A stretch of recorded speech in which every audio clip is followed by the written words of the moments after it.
A young man talks alone to someone near a simple grave. The guy remembers the wonderful days of the past with a sad smile. The hero sadly regrets that he cannot share moments with a loved one. Ronnie tries her best to hide her pain, insisting that everything is fine. The silence is broken by a cruel shout, returning the hero to harsh reality. Three bullies surround the boy, showering him with humiliating and false accusations. The young man's desperate excuses are drowned out by a new wave of bullying. Verbal bullying escalates into physical violence, leaving the hero helpless. Depressed and humiliated, the young man can only whisper about his innocence. Ronnie is left alone with his bitterness, crushed by injustice. A sudden order interrupts the bullying, causing everyone to freeze in bewilderment. An unexpected call from the orphanage director makes the children drop everything they are doing and run anxiously into the yard. Ronnie finds himself confused among his tormentors, not understanding the reason for the sudden gathering. The stern headmaster glances at the assembled children, and a tense anticipation hangs in the air. The order to behave quietly makes the hero's heart beat faster in anticipation of something important. The words about a rare chance sound hopeful, forcing the young man to look out from behind with bated breath. The director's disappointment at not finding a single girl among the orphans adds a note of bewilderment to the general chaos. Addressing the mysterious guest as Your Highness shocks the children, hinting at the arrival of an important person. The appearance of an elegant aristocratic couple illuminates the squalid room, attracting all eyes. The heroine overhears a conversation in which a rich gentleman is looking not for a child, but for a mysterious friend. A sudden realization hits the guy. This is not a dream, but a real chance for salvation. The prospect of receiving an education he could only dream of blinds the young man. The promise of a well-fed life, full of unprecedented delicacies, becomes an almost unbearable temptation. The unusual kindness and gentle voice of the noble lady pierce the hero's armor of mistrust. The gentle touch of a stranger becomes a real shock for the frightened boy. The genuine admiration in the lady's eyes disarms and confuses the guy, who is accustomed to cruelty. Frightened by his own reaction, the young man instinctively apologizes, not knowing how to respond to kindness. The woman's fateful words leave Ronnie speechless, plunging him into a state of complete shock. Unable to believe his happiness, the hero freezes with tears in his eyes, while others decide his fate. A gentle question about a name becomes the first step towards a new, frighteningly unknown life. The luxury of the new room stuns the boy. Accustomed to the cramped conditions of an orphanage, fear of the unknown and expensive things makes the young man freeze at the door. The appearance of the maids with a cart full of delicious treats seems like a magical dream to the hero. The friendly treatment of the maids takes the boy by surprise, causing embarrassment and confusion. The suggestion to take a bath causes panic and misunderstanding in Ronnie, because he is used to doing everything himself. The guy's distrustful question about the need to wash is met with a stern but fair answer from the maid. Desperately clinging to the remnants of independence, the young man insists that he can handle washing himself. The sincere prayer and touching appearance of the young man completely disarm the maids, causing them to feel tenderness. The maids give in, but make the hero promise to be diligent, cementing their first fragile contact. Noticing that he is nervous, one of the girls decides to calm him down by showing concern. A simple glass of juice in the hands of a maid seems like an unprecedented luxury to the character. Enchanted by the sparkle of the glass, the hero takes the precious drink with trepidation. From excitement, his hands trembled, and he couldn't hold the glass, and it fell to the floor with a crash. The very first mistake in the new home plunges him into the abyss of despair and fear. The maid's sincere concern, trying to protect her from the shards, only increases the panic. Not believing in forgiveness, the heroine mumbles apologies, expecting inevitable punishment. An offer to change clothes because of spilled juice becomes a harbinger of a new disaster. Trying to help with a change of clothes causes him to panic, because it will reveal the secret. In a short struggle, the clothes slip off, revealing what was so desperately hidden. The heroine freezes in absolute horror, realizing that the maid has found out that she is a girl. My memory recalls my mother's parting instructions, given on a cold winter night at the gates of the orphanage. A heavy secret falls on the shoulders of a child who does not understand the reasons for such a strange request.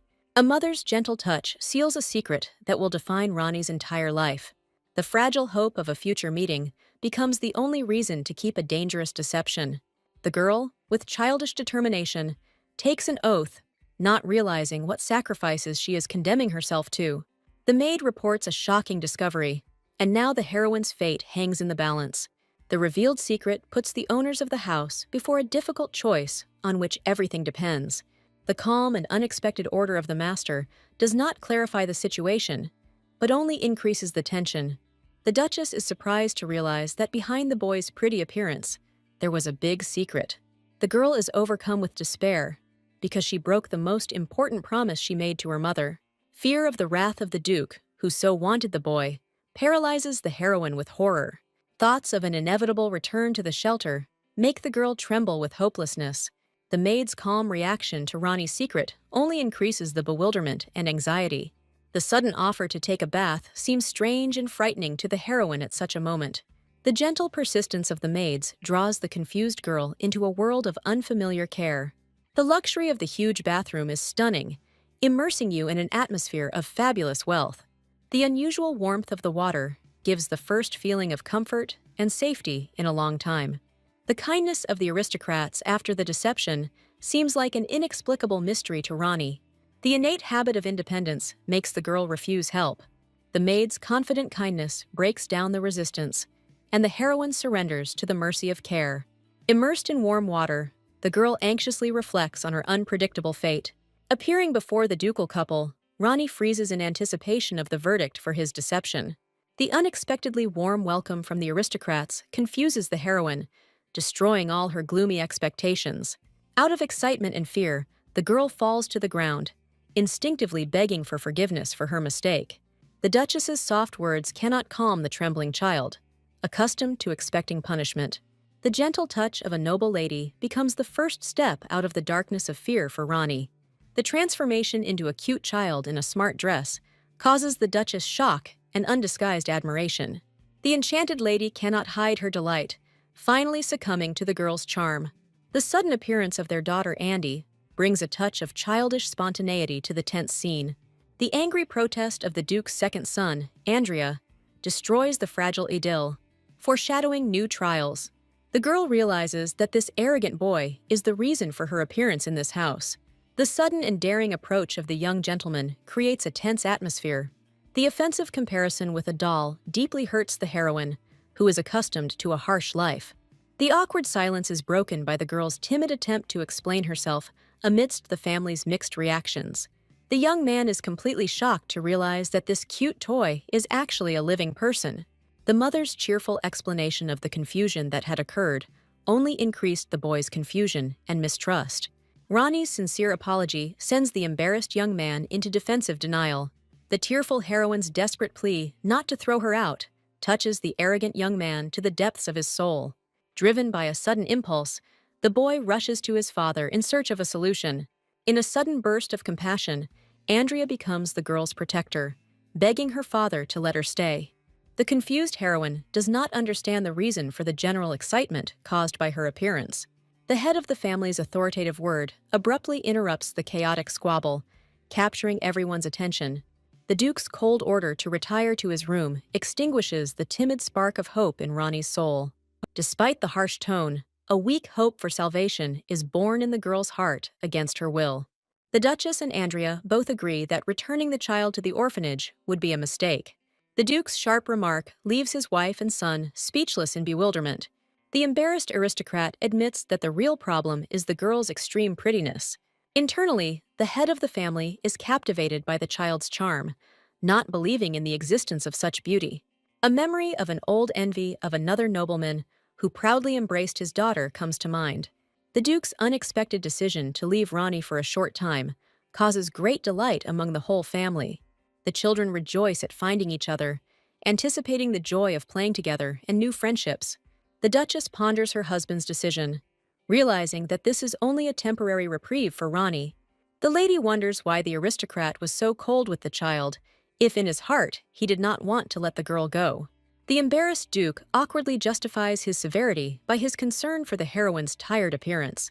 Andrea demands an explanation from her father, unwilling to accept the uncertainty of the future for her new friend. The son directly points out the frightening expression on the Duke's face, which completely confuses him. The maid happily tells the girl the long-awaited news about the master's permission to stay.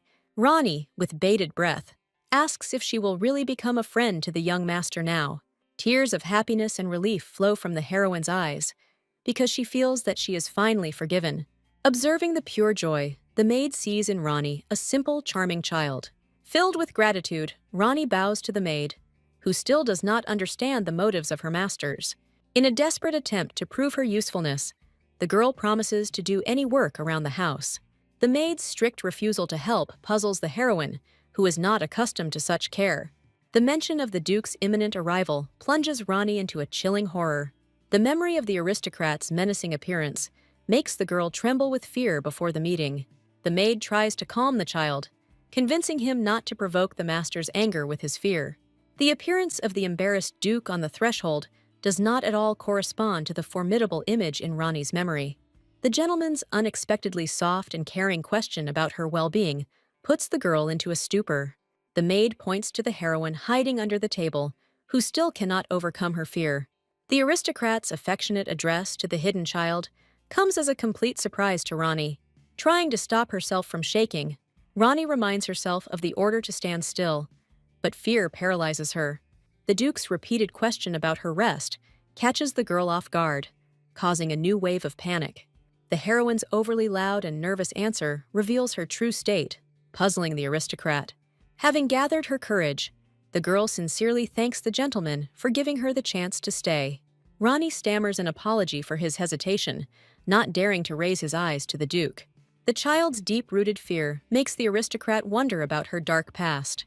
Gently cutting off the apology, the Duke extends his hand, making it clear that the purpose of his visit is different. The incredible proposal to give her a new name plunges the heroine into a state of complete shock. The Duke explains that the name Ronnie does not suit the girl, hinting at the beginning of a completely new life. The idea of giving the baby a new name was born in the family circle as a symbol of her complete acceptance. The Duchess's fond recollection reveals that the name was intended for their firstborn. The Duke gives the girl a new name, Rosie, symbolically taking her under his wing. Rosie's sudden outburst of gratitude takes the Duke by surprise, leaving him confused. The girl is absolutely delighted with her new name, which seems to her to be the most beautiful in the world. The contented aristocrat switches his attention to everyday issues, making sure the child is comfortable.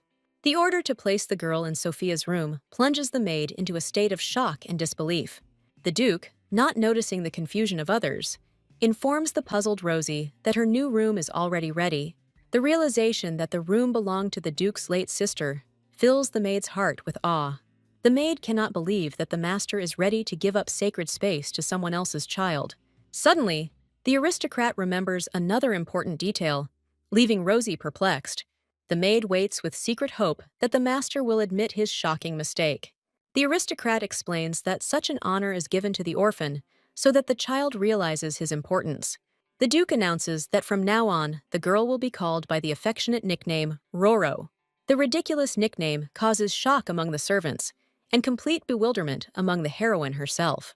A painful memory brings Rosie back to the orphanage, where she was wrongly accused of stealing food. The little girl's desperate excuses are drowned out by a torrent of furious and merciless accusations. The cruel warden takes a swing, ready to punish the child for a lie that never happened. Even in her sleep, Rosie continues to whisper words of her innocence, reliving the nightmare all over again. The irritated maid intends to wake the girl, unhappy with her too long sleep. Touching Rosie's hot hand makes her cry out in pain and ghosts of the past. A sudden awakening from the nightmare causes Rosie to scream, sending the frightened maid into shock. Having come to her senses, the maid angrily scolds the child for overreacting. The girl tries to calm down, convincing herself that the horrors of the past were just a dream. Hiding her concern behind a mask of severity, the maid hurries the heroine to wash. Frightened, Rosie jumps out of bed, afraid to displease the maid again. A simple act of caring for her by bringing her water to wash seems like an incredible luxury to the girl. The maid is overcome with inner indignation at the thought that she will have to serve this child. Envy and jealousy eat away at the maid because she sees nothing special in Rosie. The maid doesn't understand why this simpleton acts as if she was born a princess. With undisguised irritation, the servant hurries the girl, handing her a new dress. Rosie is transfixed by the dress she never even dared to dream about. The impatient maid rudely cuts off the girl's delight, not understanding her trepidation. The accusation of helplessness makes Rosie frantically prove her independence. Desperately clinging to her independence, the girl insists that she can cope without help. The maid steps back with cold approval, acknowledging that the child must be able to serve himself. Left alone, the heroine looks at the outfit in confusion, not knowing where to start. The sudden appearance of a cheerful boy, calling her by her new nickname, breaks the tense silence. Ignoring the maid's reproaches, the young master offers his help to the stunned Rosie. The appearance of another, more friendly maid with a gentle question gives the girl a moment of peace.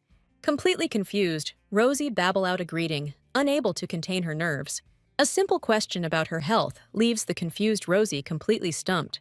The mention of wounds sends the girl into a panic, causing her to quickly reassure everyone that she is fine. The boy's insistent request to call him brother destroys the formal distance between them.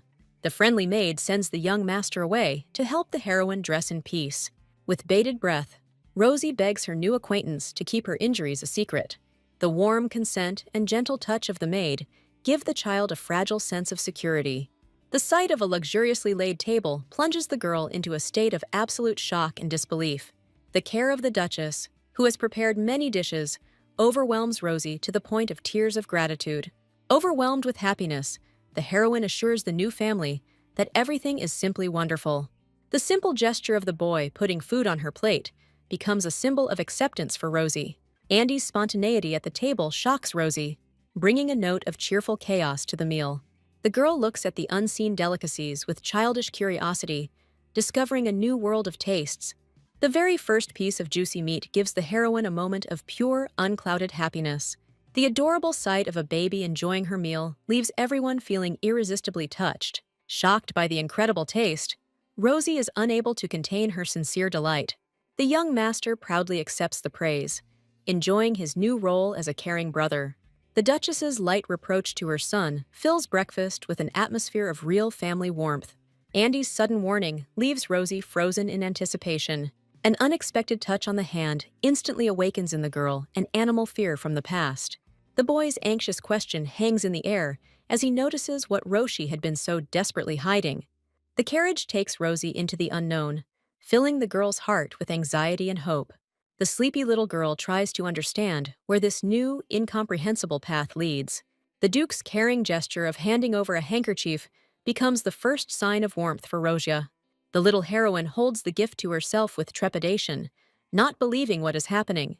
The heavy memory of the disgusted horror on the Duchess's face brings Rosie back to the abyss of despair. An inner voice whispers to the girl about her own worthlessness, while the aristocrat's gaze hardens with determination. A lonely figure, huddled into a ball, silently asks for forgiveness for its existence.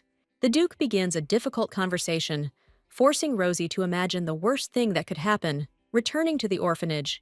The direct question about punishment hits where it hurts most, bringing back the horror of violence in the girl's memory. The man bitterly realizes that behind the wall of ostentatious calm, the child still sees him as a threat. The accusation of mistrust causes Rosie to panic and deny the obvious, fearing the consequences. The Duke corners the girl by asking her if she really believed in their cruelty. The offer to find another place becomes the final test of strength for Rosia. Warm words about the desire to be together give the heroine hope, but only if it is her choice. The familiar silhouette of the building outside the carriage window makes the girl's heart freeze with horror. Arriving at the orphanage, the place of her nightmares, comes as a shock to Rosie. The sudden appearance of the Duke plunges the director of the orphanage into a state of panic. The icy calm of the aristocrat makes the director bow obsequiously, hiding his fear. A sycophantic smile spreads across the man's face as he guesses the purpose of the visit. The Duke offers Rosie his hand, forcing him to take a step towards his greatest fear. Recognizing the girl as Ronnie plunges the director into a state of shock and animal horror. The Duke's icy confirmation that it was a girl finally knocks the wind out from under the man. The director is consumed with blind rage at the thought that a small child dared to deceive him. The aristocrat resolutely shields Rosie, becoming an unbreakable barrier in the path of her tormentor. The sight of the frightened but resilient girl strengthens the Duke's resolve to become her protector. The tenderness and gratitude of a child awakens in a man an irresistible desire to protect this big heart. The Duke, with gentle confidence, promises Rosie that she will no longer be in any danger in this place. Blind rage pushes the director to make threats, calling the girl a liar and promising cruel reprisals. Rosie's firm belief in her friend's innocence completely discourages her tormentor. Through tears of despair, the heroine throws a terrible accusation of Peter's murder to the director. The director's desperate cries of innocence are shattered by the icy calm of the Duke, who defends Rosie. The aristocrat's cold order to take away the tormentor puts an end to the girl's past, opening the door to a new life. The director, in disbelief, calls for justice as he is led away by guards, fulfilling the will of the master. The anxious anticipation turns to a cry of relief when the Duchess and Andy see Rosie return. In a fit of concern, Andy and his mother surround the girl with care, completely forgetting about the head of the family. The Duchess takes Rosie's hands tenderly, and her eyes shine with genuine joy at the return of the child. The words that she deserves love penetrate the very heart of the heroine, breaking the ice of mistrust. The Duke watches the scene with a thoughtful look, not believing that these good people believed and cared about him. Overwhelmed with emotions and the unusual warmth, Rosie is ready to burst into tears again, but this time from happiness. The new family's genuine concern completely confuses the girl, making her heart flutter. Rosie's sincere smile illuminates everything around her, marking the beginning of a new, happy life. Finding a family gives the girl a fragile but long-awaited hope for a bright future. The evening care of the Duchess, combing Rosie's hair, fills the room with coziness and tranquility. The unusual compliment makes the little girl thank him shyly, not believing in the sincerity of the words. The Duchess tenderly imagines how soon the girl's hair will become even more beautiful. Dreams of a future where she can braid Rose's hair fill the woman with maternal love. The offer to apply a healing balm becomes the first step towards healing, not only the body, but also the soul. The promise that the wounds will soon heal sounds to Rosie like a promise of a new life without pain. Touching the bruises on her shoulder brings the heroine back to the horrors of the past that she so wants to escape from. The Duchess's cautious question makes Rosie freeze, expecting a catch in this new, kind world. An innocent question about Rosie's past makes the girl relive the pain of separation from her mother. His mother's last order, shrouded in mystery, becomes for Rosie the only law of survival in a cruel world. The heroine admits to ignorance, carrying within herself the heavy burden of a secret whose meaning she does not understand. The Duchess's simple suggestion of maternal protection forces Rosie to take a new look at her past. Warm hugs and words of liberation lift the years-long burden of forced deception from the girl's shoulders. The promise to love her as she is becomes the most valuable and long-awaited gift for Rosia. The Duke presents a document, sealing his word with an official guarantee of protection and patronage. By giving his full name, Alexander Hayes Marquez offers the girl all the power and protection of his kind. Having her full name on the document gives Rosie her lost identity and a sense of belonging. The new surname Clive, bestowed upon her by her guardian, poses another riddle for the girl about her mysterious origin. The Duke explains with a touch of sadness that the Clive name is a forgotten legacy of his family. The hope for a future where she can study lights up the sparks of genuine delight in Rosia's eyes. Filled with determination, the girl vows to her guardian that she will try her best to justify his trust. The heroine, with childish seriousness, assures that she will diligently study everything that the aristocrat says. The Duke's playful question about obedience is met with such a furious nod that there is no doubt about her determination. A simple order to go play leaves Rosie completely bewildered, because she was expecting real tasks. Realizing that Andy is waiting for her, the girl impatiently hurries her new father, forgetting about all shyness. The Duke's gentle touch stops her, hinting that his concern is directed only at her. The words that children's job is to run around and have fun open up a whole new, carefree world for Rosie. A joking order to immediately start work makes the stunned girl rush from her place to meet the games. The sealed letter contains a secret that was not revealed due to the wrong moment. Andy's carefree laughter as he plays with Rosie fills the air with pure childish joy. An offer to relax together becomes a step towards friendship for a boy and a test for a girl. Internal barriers prevent Rosie from accepting a simple offer because she cannot behave impolitely. Andy breaks through formalities with ease, inviting the girl to call him by his first name when she's ready. The boy looks forward to the day when they will become true friends, sealing his hope with a promise. The pinky vow becomes a sacred ritual for children, promising a new level of their relationship. Contemplating the beautiful landscape together gives them rare moments of peace and unity. Enraptured by the beauty of the sky, Roshi shares her feelings for the first time, forgetting about her status. The peace and fatigue of a happy day carry the young gentleman into a peaceful sleep. Taking advantage of the moment, Rosie quietly leaves, leaving the sleeping Andy for a little adventure. The huge lake amazes the girl's imagination, opening up a world to her that she could never have dreamed of. The habit of surviving pushes the heroine up a tree, because from a height, the world seems clearer and safer. Childish curiosity gives way to bewilderment when familiar survival skills fail. The realization that she is stuck gives birth to a sticky fear in Rosia's soul, because there is nowhere to expect help. A second's fall into the void seems like an eternity, cutting off the fragile hope of salvation. An unexpected rescue in someone's hands pulls the girl out of the embrace of fear and inevitable pain. Rosie's gaze meets the stranger's eyes, and she freezes in confusion, not understanding who this young man is. Embarrassed gratitude gets stuck in her throat, because the girl is completely unaccustomed to such care. Embarrassment turns into panic, and Roshi begs to be released to the ground, unable to bear the attention of others. Andy's joyful cry upon finding his friend interrupts the awkward moment and brings Rosie back to reality. The realization that her savior is that very brother plunges the stunned girl into a stupor. Roshi can't believe that this aloof young man is the brother of her cheerful friend. The Duchess proudly notes that her son came to visit his family first, without even stopping at home. The Duke's words about meeting his eldest son make Rosie shudder in surprise. Euless admits that curiosity about her father's new ward forced him to change all his plans. The Duchess smooths over the awkwardness by rejoicing at the opportunity to finally introduce the children to each other. The ceremonial presentation of Julius Cesar el Marquez emphasizes his high status as heir. The striking resemblance of the young man to the Duke evokes in Rosie a mixture of admiration and timid fear. Andy's carefree question rudely breaks Rosie out of the stupor into which this acquaintance has plunged her. Andy proudly introduces his embarrassed friend to his brother under the nickname Roro, ruining all of Roshi's plans. Andy's exclamation that this is his nickname makes the Duke choke in surprise. Julius's icy calm in response to the funny situation only adds to the comical nature of the moment. The older brother's decision to also call her Roro completely throws Roshi off balance. Dreams of a beautiful acquaintance are shattered by reality, where she has already received an absurd nickname. Andy tries to make amends by offering the girl a cake with the same name, much to her surprise. The boy's persistent desire to treat her to sweets becomes an unexpected gesture of reconciliation. The delicious taste of the cake makes Rosie forget all her worries for a moment.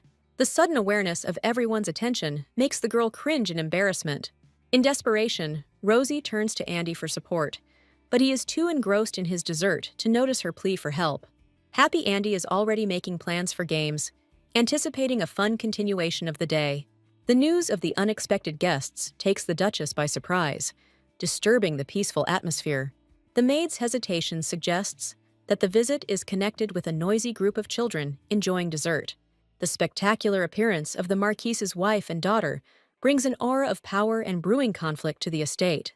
Sophia's imperious question about her brother's whereabouts betrays her impatience and desire to dominate. The news that the Duke and Duchess are relaxing in the garden causes the Marchioness poorly concealed displeasure. Sophia's doubts that her brother might have guests underscore her confidence in her own importance. The young lady's arrogant demand to immediately reveal the guest's name demonstrates her spoiled nature. Sophia's sickeningly sweet greeting barely conceals the true purpose of her unexpected visit. The Duke's cold silence in response to his sister's flattery creates an oppressive atmosphere of mistrust. Behind the outward politeness of the meeting between Pelsera and Sophia lies the tension between two competing forces. The Duchess subtly reproaches her guest for her rudeness, but the Marquise easily parries the blow, saving face. The sickeningly sweet greeting of Jose, the Marquise's daughter, smacks of falsehood and calculated play for the audience.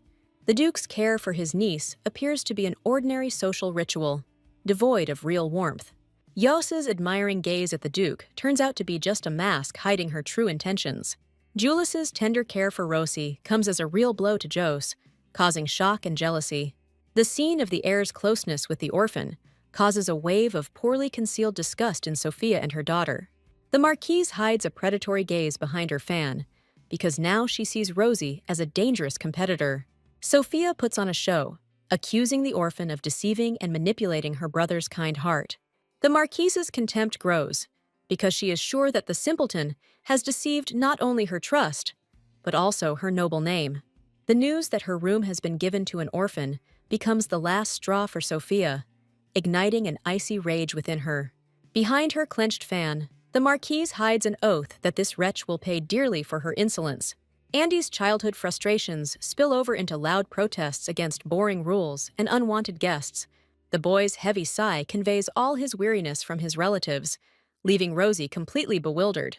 Andy complains about his aunt, whose moralizing strictness turns every meeting into a tiresome lesson. The memory of Jos fawning over Julius and neglecting him sends a wave of irritation through Andy. Rosie can't believe that such a beautiful girl is capable of such hypocritical and unpleasant behavior. Rosie's appearance becomes a salvation for Andy, because now he has an ally in games and an escape from boredom. An impatient boy lures his new girlfriend along with him, promising a world of amazing things in his room. Andy's playful farewell under the hated nickname catches Rosie off guard, causing her to sheepishly deny it. Andy's excited cry about Rosie's new wound betrays his genuine affection and concern. The doctor's careful movements treating the wound bring relief, since the injury was not serious. The doctor's surprise when he learns the cause of the injury makes the embarrassed girl feel awkward. The man's attentive gaze notices a discrepancy because the wound does not look at all as it should. Rosie's enthusiastic response about the incredibly fast healing of bruises only increases the doctor's suspicions. A sudden insight makes the doctor remember something important that may explain the strangeness in the girl's condition.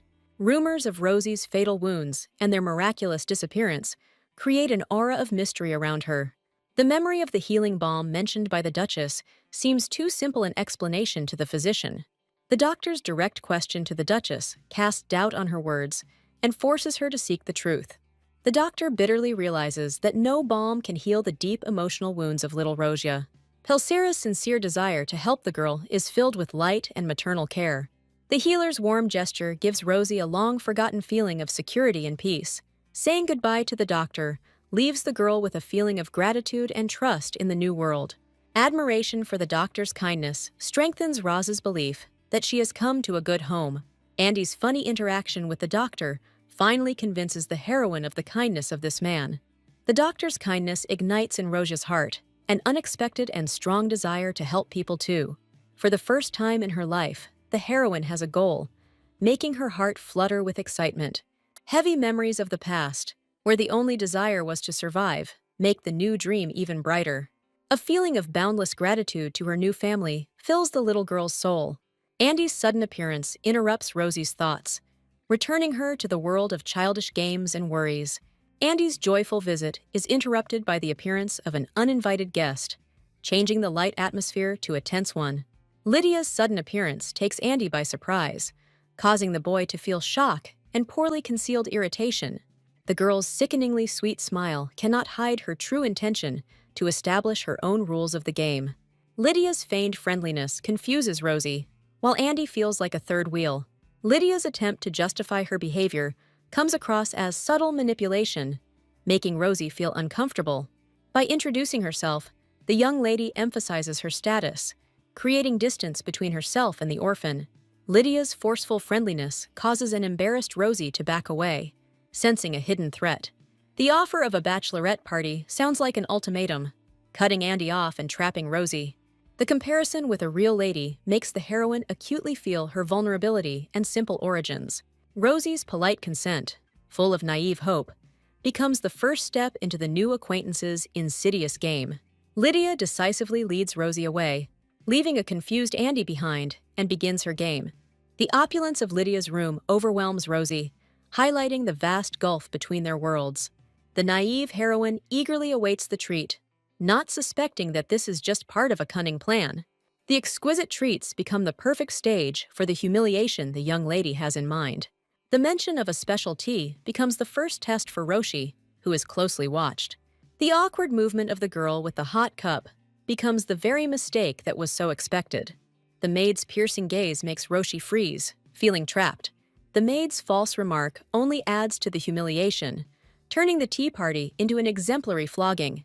The harsh words about manners hit where it hurts most, causing Rosie to shrink in shame and fear. The maid's sly smile puts an end to this humiliation, finally crushing the naive girl. The maid's malicious grin emphasizes that Roshi's humiliation was planned in advance. Tears of resentment froze in the girl's eyes, because every word hit the most painful spot.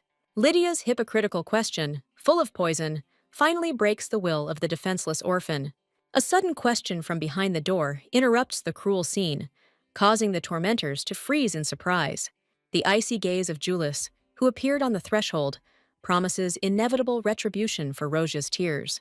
Andy's attempt to catch up with his brother as he leaves for training shows his childish affection. The boy's enthusiastic desire to watch the training is met with the cold silence of his older brother. The news that Lydia took Rosie away only arouses cold curiosity in Julius. Andy's jealous protest at having his sister taken away from him amuses his older brother. Andy's naive assumption about Lydia's sympathy for Rosie only causes a thoughtful smile from Julius. Unexpected tenderness towards little Rosia takes Julius by surprise, awakening warm feelings in him. Julius's cynical remark about female friendship hurts the loyal Andy, who does not believe in betrayal. A sudden insight into Lydia's treachery causes Julius to stop abruptly when confronted by his brother.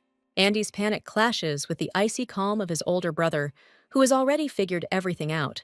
Cold rage distorts Julius's face at the thought of the humiliation the girl had endured. Lydia's pathetic excuses in front of the young man's icy gaze look ridiculous and pathetic. Lydia's fury at the maid reveals the young lady's true cruel nature. Deep disappointment in Lydia makes Julius turn away, not wanting to see this performance. Lydia's hysteria and the tears of the humiliated servant create a picture of disgusting hypocrisy. Julius's calm gesture of helping the maid becomes a deafening slap in the face for Lydia. Julius's icy question puts Lydia in a dead end, depriving her of the opportunity to justify herself. The young man's threatening order not to touch the Duke's men becomes the last warning for Lydia. Suspicions force Julius to change his plans, because his intuition tells him that Rosie is in trouble.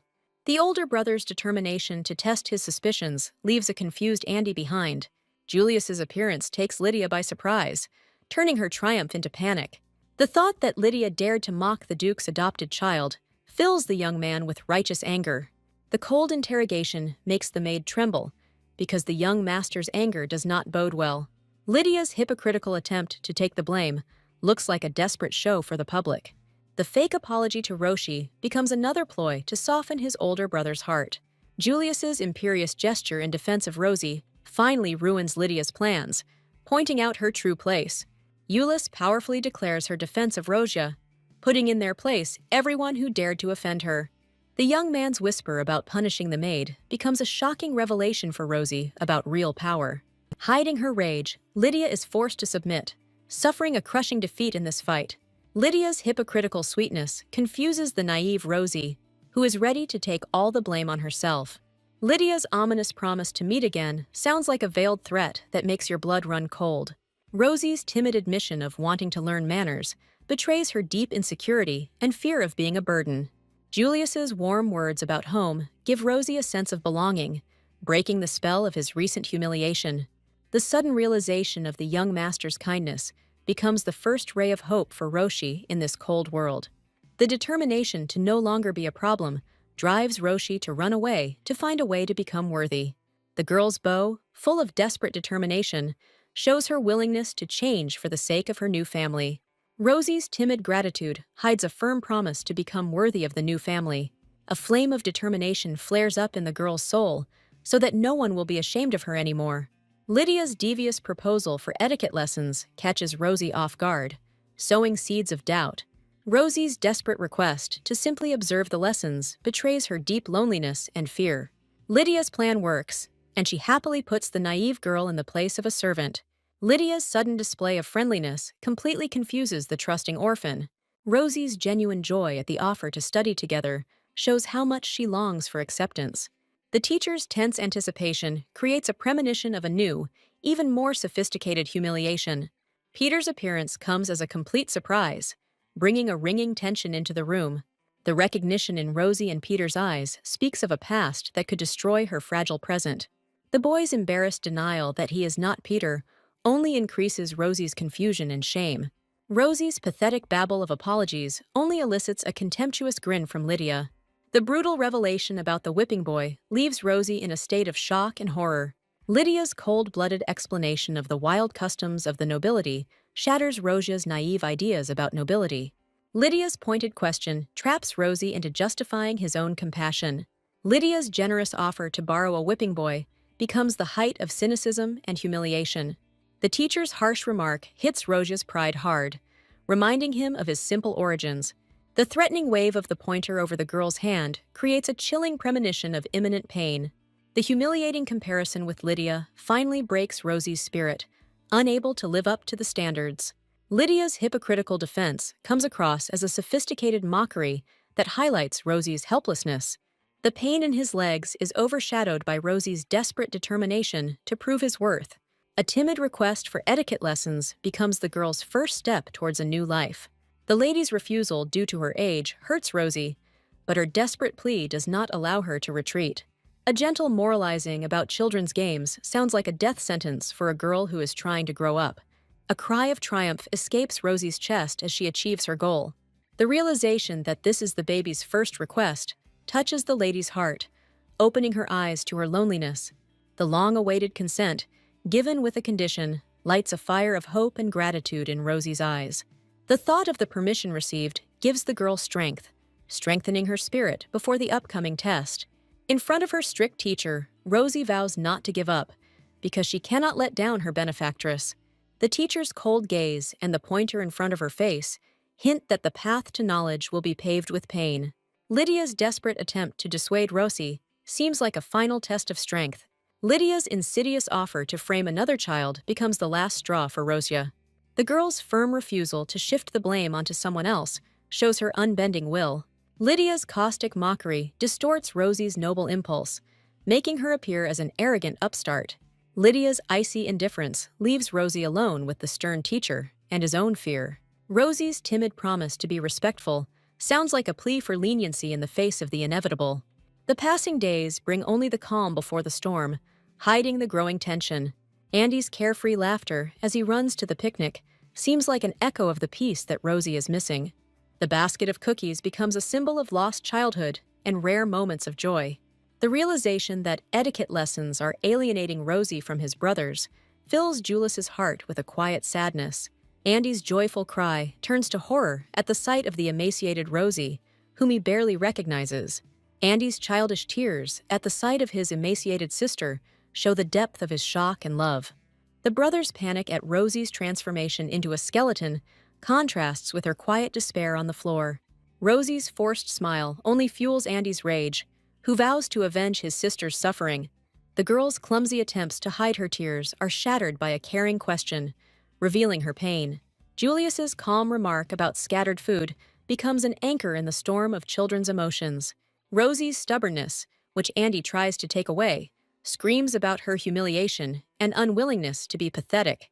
The shame of her unkempt appearance in front of the guest makes the girl hide, fearing condemnation.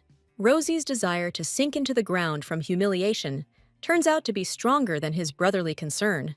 Julius's soft question pushes Rosie into a corner, forcing him to choose between silence and the truth. Rosie's feeble attempt to hide the truth is dashed by Andy's fierce willingness to protect his sister. The girl's fists silently scream out the pain she so desperately tries to hide. Julius's calm order to clean up after himself causes Andy to become furious at Rosie's suffering. The cold reminder of his past misdeeds silences Andy, but does not dampen his anger. Julius's penetrating gaze and the handkerchief he offers her tell Rosie that her secret is revealed. The unexpected gesture of Julius, who lowered himself before her, plunged the embarrassed girl into a stupor. The nightly kneeling before Rosie becomes a silent recognition of her dignity. The open wounds on Rosie's hands become irrefutable evidence of her suffering. The girl's desperate assurances that everything is okay are drowned out by her own confusion and pain. Julius's calm determination to treat the wounds finally breaks through the wall of her stubborn silence. Julius's gentle touch on Rosia's wounded hand creates a moment of unexpected closeness and care. The girl's hot skin in his hands makes Julius realize the seriousness of her condition. The young man's calm confidence gives Rosie a fragile hope for healing and peace. Rosie's bewilderment is met with Julius's penetrating gaze, which seems to see right through her. The young man's promise to take care of everything becomes a lifeline for Rosie in an ocean of despair. A sudden fear of loneliness makes the girl run after Julius, afraid of being alone again. Rosie's desperate plea not to be left alone lights a flame of suspicion in Julius's eyes. The thought of the missing maid turns the young man's suspicions into cold, calculating rage. The memory of a cold room and an unlit fireplace becomes the final proof of criminal negligence. Behind the door of the maid's room, Julius prepares to administer justice, determined to find the culprits. The maid's contemptuous words about Rosie, thrown with cruel indifference, reveal the true cause of her suffering.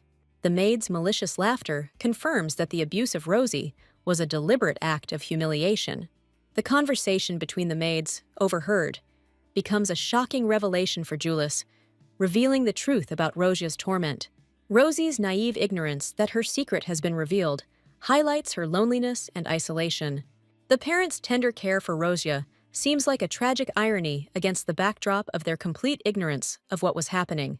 A note from Julius, given to the Duchess, becomes the first step towards revealing the terrible truth. The maid's cryptic words about the urgency of the call build up anxiety, promising a shocking sight in Rosie's room.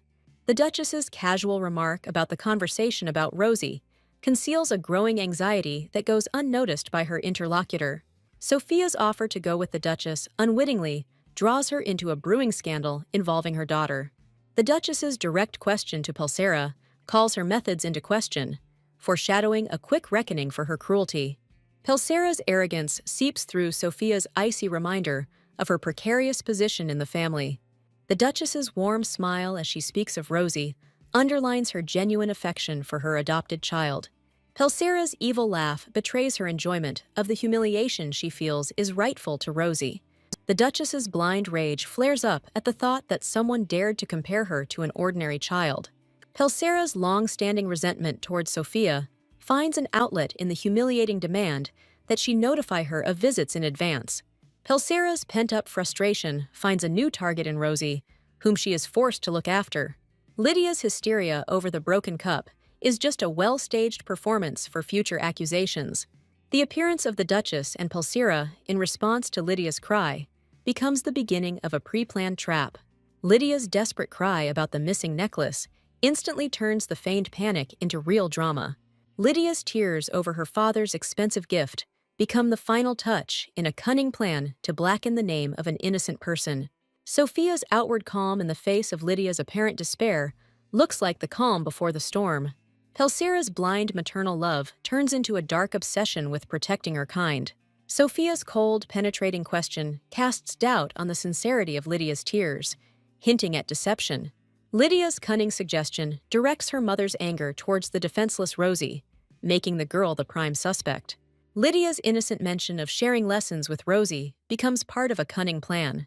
Lydia's offer to go to Rosia sounds like a death sentence, condemning her to an inevitable confrontation with slander.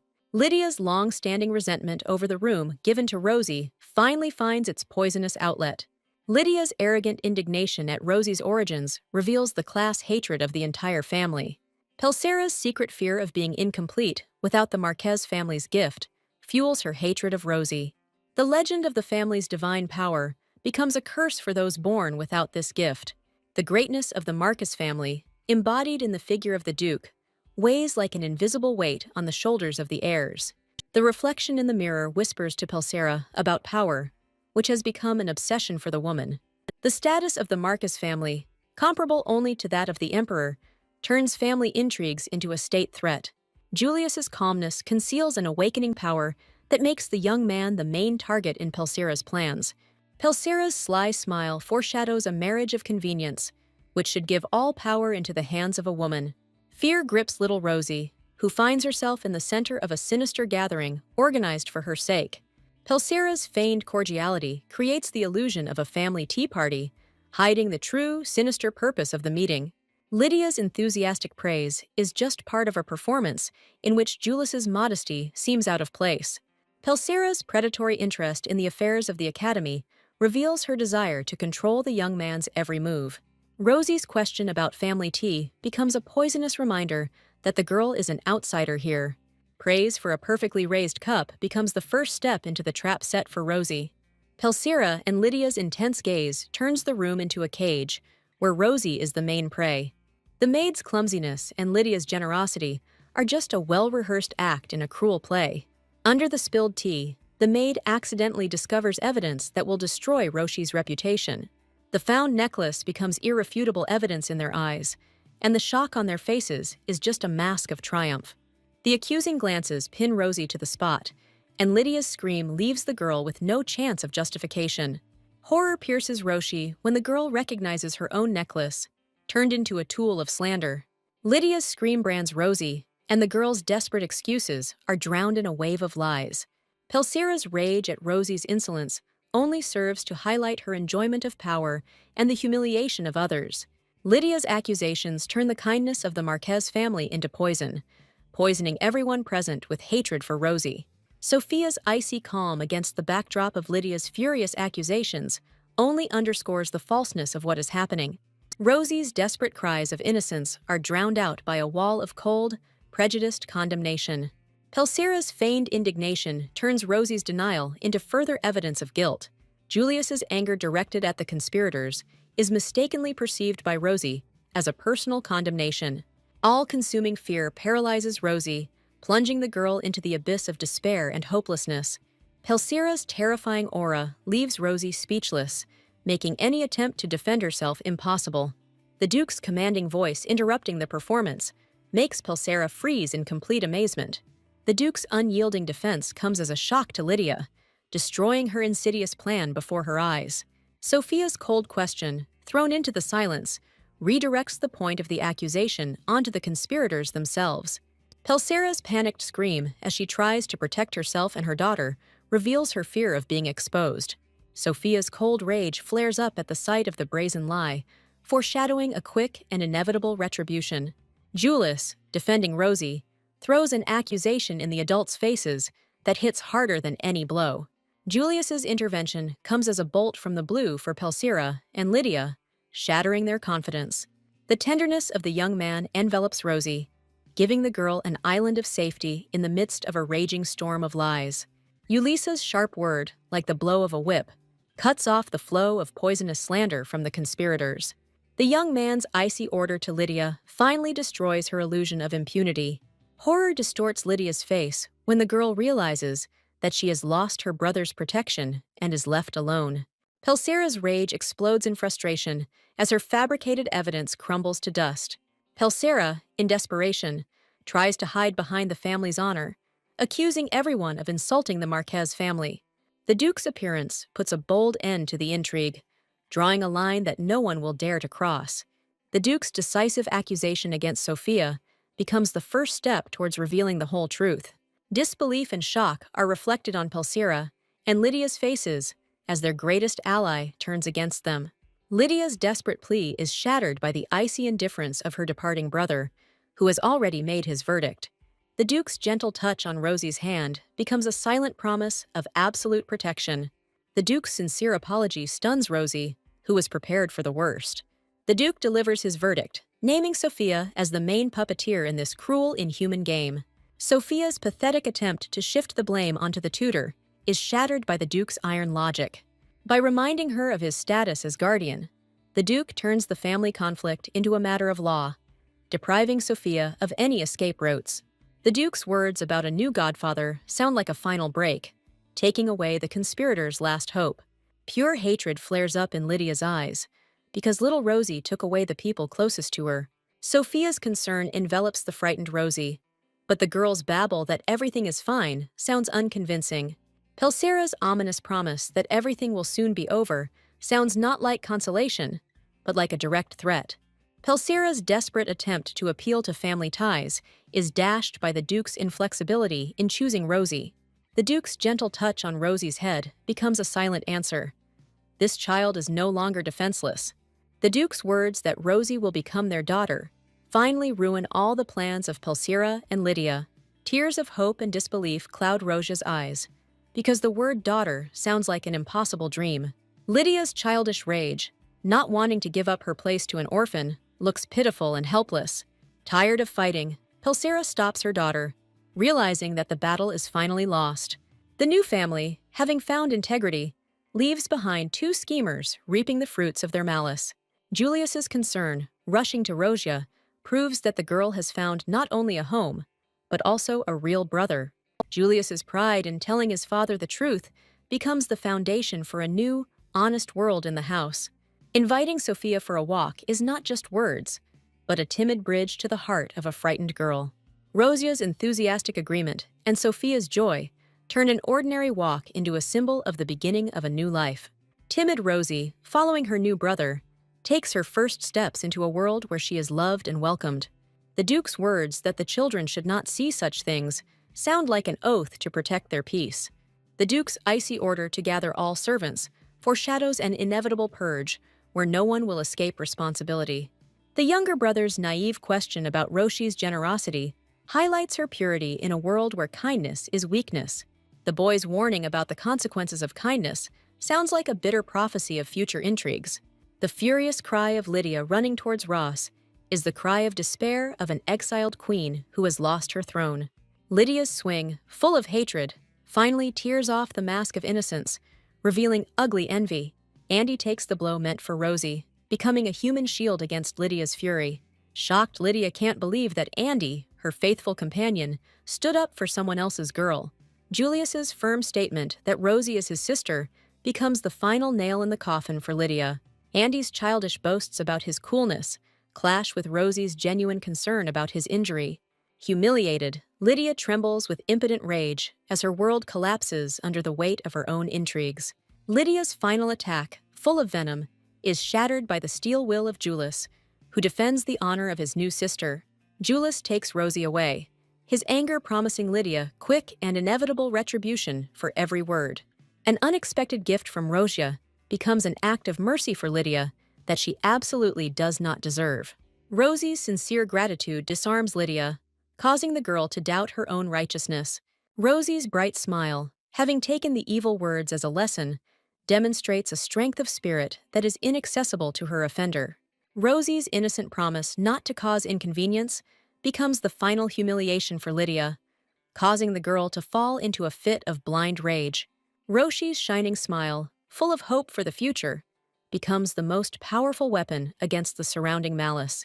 The sudden gathering of servants fills the house with anxiety and whispers, as everyone fears being the next accused. The head maid tries to feign innocence, but her shifty eyes betray her fear of imminent exposure. An icy horror grips the head maid when the woman realizes that her lie has been exposed and punishment is inevitable. The maids discuss what is happening in low voices, their curiosity mixed with fear, because the wrath of their masters is unpredictable. The cynical gossip of the maids, who compare the brewing scandal to firewood, reveals the rotten atmosphere in the house. The evil whispers behind Rosia's back, full of envy for the insignificant orphan, poison the air in the house with the poison of intrigue. The maid, who became a silent witness to the persecution and did not dare to stop the cruelty, is tormented by her conscience. Repentance makes the maid make a firm decision to become a true protector and friend for little Rosia. The maid's bitter remorse for her mistake becomes the prologue to a tragedy that she could not prevent. Nightmares take the maid back to the day her scream became the first link in a chain of cruelty. Lydia's blind rage at the defenseless boy reveals her true, monstrous nature. Lydia's mad gaze, seeing the boy as nothing more than an object, erases the last remnants of humanity in her actions. A resounding slap in the face becomes not just a blow, but a brand that forever divides the world into executioner and victim. Lydia's humiliating insults, denying the boy his right to a voice, turn him into a silent shadow. The threats of Lydia, who imagines herself to be the arbiter of fate, sound like a challenge to justice itself, which is already close. The Duke's cold question to his servants, frozen in fear, becomes the beginning of a long and painful trial. The Duke's heavy steps on the stairs echo in the hearts of the servants, like a funeral march for their lies and concealment. The Duke's intense gaze makes the headmaid bow her head, for her silence has made her an accomplice. The headmaid's pitiful babble of ignorance is shattered by the steely gaze of the Duke, who has chosen his first victim. The accusation of corporal punishment of the future member of the Marcus family chills the blood of the maids, who realize the full gravity of the offense. The Duke's direct question about admitting guilt drives the headmaid into a corner, leaving the woman no escape route. A desperate attempt to hide behind Sophia's name becomes a fatal mistake, revealing the full depth of the conspiracy. Fury distorts the Duke's face, because the mention of the title Duchess in relation to the impostor sounds like a personal insult. The realization that the Marquise has long been deprived of her title falls upon the maid with an icy horror that paralyzes her will. The Duke's words about the personal deposition of the former Marquise sound like a sentence, confirming his absolute power. The order to expel her from the estate falls upon the woman, and she falls to her knees, crushed by the weight of the punishment. The shocked whispers of the maids, who do not believe the severity of the sentence, spread throughout the hall, foreshadowing new punishments. The Duke's cold calm, as he speaks of the excesses of the exile, suggests that this is only the beginning of a greater purge. The thought that inaction will condemn Rosie to further suffering forces the Duke to act with cold determination. The Duke's decision to interrogate each servant personally promises that no guilty party will escape justice. Julius's childish vanity, expecting gratitude, collides with Rosie's quiet wisdom, which sees right through him. Returning the necklace, the young gentleman tries to hide his embarrassment behind feigned indifference, but his gesture speaks volumes. Confused Euless understands that the simple word brother from Rosia is more precious to him than any treasures and praise. Rossi's remark about the ointment clashes with Julius's boyish pride, who learns to accept care. As the servants leave, taking their dark past with them, Julius and Rosie take a step into a new, sunny future. Rosie's question about Andy's fate shows her compassion even for those who were part of her recent misfortunes. Rosie's joyful outburst towards the repentant maid becomes the first step towards healing not only for the girl, but for the entire house. Rosie's happy confession of meeting the maid finally breaks down the walls of mistrust built by lies and fear. Rosie's childish praise becomes the best reward for the maid, washing away all past grievances and fears. Ulysses' jealous shout interrupts the touching moment, introducing notes of childish rivalry and embarrassment into the scene. The maid's smug grin as she announces the order foreshadows inevitable and cruel justice. The news of the servant's dismissal hits Rosie, and her world freezes for a moment in the realization of injustice. Julius's confusion and anxiety grow when he sees that Rosie is silent, as if she was broken by the suffering of others. The boy's persistent question, demanding an answer, becomes the last straw that breaks the dam of childhood grief. Rosie's desperate cry to protect her only friend becomes an act of pure mercy. The Duke and Duchess, as they sort out the details of the abuse, feel the weight of guilt for the tragedy that has occurred in their home. The Duke's admission of his own guilt and oversight becomes the first step toward healing, not only for Rosie, but for the entire family. The Duke's confirmation of the severity of the punishment shows his unwavering determination to eradicate evil from his house once and for all. The cold satisfaction of the young man who announces his expulsion without recommendations puts an end to the future of the guilty. Doubts torment the young man, because even such a severe punishment seems too merciful for what he had done. The memory of the tears of Rosie, an innocent victim of cruelty, only strengthens the young man's thirst for just retribution. The wise smile of the Duchess, who considers the punishment sufficient, carries with it the hope of healing and peace. The Duchess's gentle touch to her son becomes a silent plea for mercy for the sake of Rosie's peace of mind. The panicked cry of a servant bursting into the office disrupts the solemnity of the moment, foreshadowing a new turn of events. The alarming news about the young lady makes the hearts of all present freeze in anticipation of the worst. The desperate cry of Rosie, clinging to the departing maid, becomes the cry of a soul that does not want to lose its only friend. The appearance of the entire family on the street turns the farewell scene into a silent reproach, forcing them to see the true cost of their decision. Little Rosie, clinging to the Duchess's dress, defies adult decisions, begging for mercy for her protector. Roshi's tearful plea to protect En proves that the maid's kindness was the only light in the girl's dark world. The Duchess's attempt to calm the child is interrupted by a comical squabble between Andrea and the young gentleman, who is looking for someone to blame. The Duchess's apology to En becomes an act of reconciliation, erasing the misunderstandings of the past. A quiet question about the reason for the silence makes En relieve the pain of powerlessness and shame. En confesses his own guilt, born of silent complicity in someone else's cruelty. The painful realization of the powerlessness to stop the villains distorts En's face with pain and remorse. Roshi's firm belief in En's innocence becomes a lifeline for the maid in a sea of despair. The image of En, the only one who gave the girl warmth in a cold and strange house, comes to mind. Roshi's shining smile as she begs En to leave is enough to melt even the iciest of hearts. En is stunned, because what the maid thought were insignificant actions turned out to be the whole world for Rosie. The Duchess watches Rosie's sincere gratitude with warmth, understanding the depth of their unexpected connection.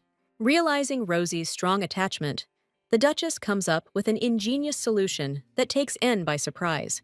The offer to become Rosie's personal servant stuns En and gives the girl a timid hope for happiness. The envious whispers of the maids about En's undeserved promotion poison the air, but can no longer change anything. The Duchess's kind joke about liking En causes Rosie to babble in embarrassment, revealing her true feelings. The Duchess's direct question puts Anne before the most important choice in her life, on which not only her fate depends. Roshi's look of desperate hope becomes a silent plea for En that cannot be refused. Humbly accepting the undeserved honor, En vows to serve with all his heart, finding new meaning in life. The pure joy of Roshi and En, who have found family in each other, blooms into lush roses, marking the beginning of a new chapter. Rosie's sudden concern as she stops the Duchess hints that the story is not over yet, and that new trials lie ahead. Rosie's concern for the fate of the boy, who must also leave the estate, betrays her kind heart. Rosia's desperate request not to throw the boy out, dictated by fear for his life, touches the depths of the soul. The Duchess's decision, based on Rosie's wishes, gives the boy a chance at a new life and causes a storm of emotions among the servants. The hypocritical plea of the maids, who saw a chance for salvation, turns into a disgusting spectacle at the feet of the Duchess. The maids' false promises to serve better than En are shattered by the wall of contempt and steadfastness of Roshi's faithful friend. The mass hysteria of the maids, appealing to the kind heart of their mistress, shows the baseness of their nature. The sudden appearance of Julius, sword in hand, cuts short the false pleas, bringing with him chilling justice.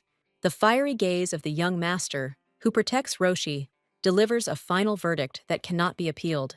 The useless cries of the led-away maids are drowned out by silence, marking the final deliverance from betrayal. Julius's gentle gesture of inviting Rosie to leave promises the girl long-awaited peace and protection. En's confused happiness and Roshi's curiosity mix in the air as they follow Ulysses' mysterious invitation. Andrea's resentment, left in the shadow of everyone's attention, brings a note of childish jealousy and comedy to the scene. A satisfied Julius leads Rosie along, but the girl's innocent question about the purpose of the journey makes him think. The news of Julius's imminent departure hits Rosie, threatening to destroy the fragile peace they have just found. The realization that Julius is leaving tomorrow plunges Rosie into the abyss of despair and fear of new loneliness. Julius's calm confirmation of his departure clashes with the storm of emotions he unwittingly provoked in the girl. The sadness in Rosie's eyes, ready to burst into tears at the thought of separation, becomes her silent plea. Julius's unexpected request for a hand takes Rosie by surprise, promising a moment of tenderness in the midst of her worries.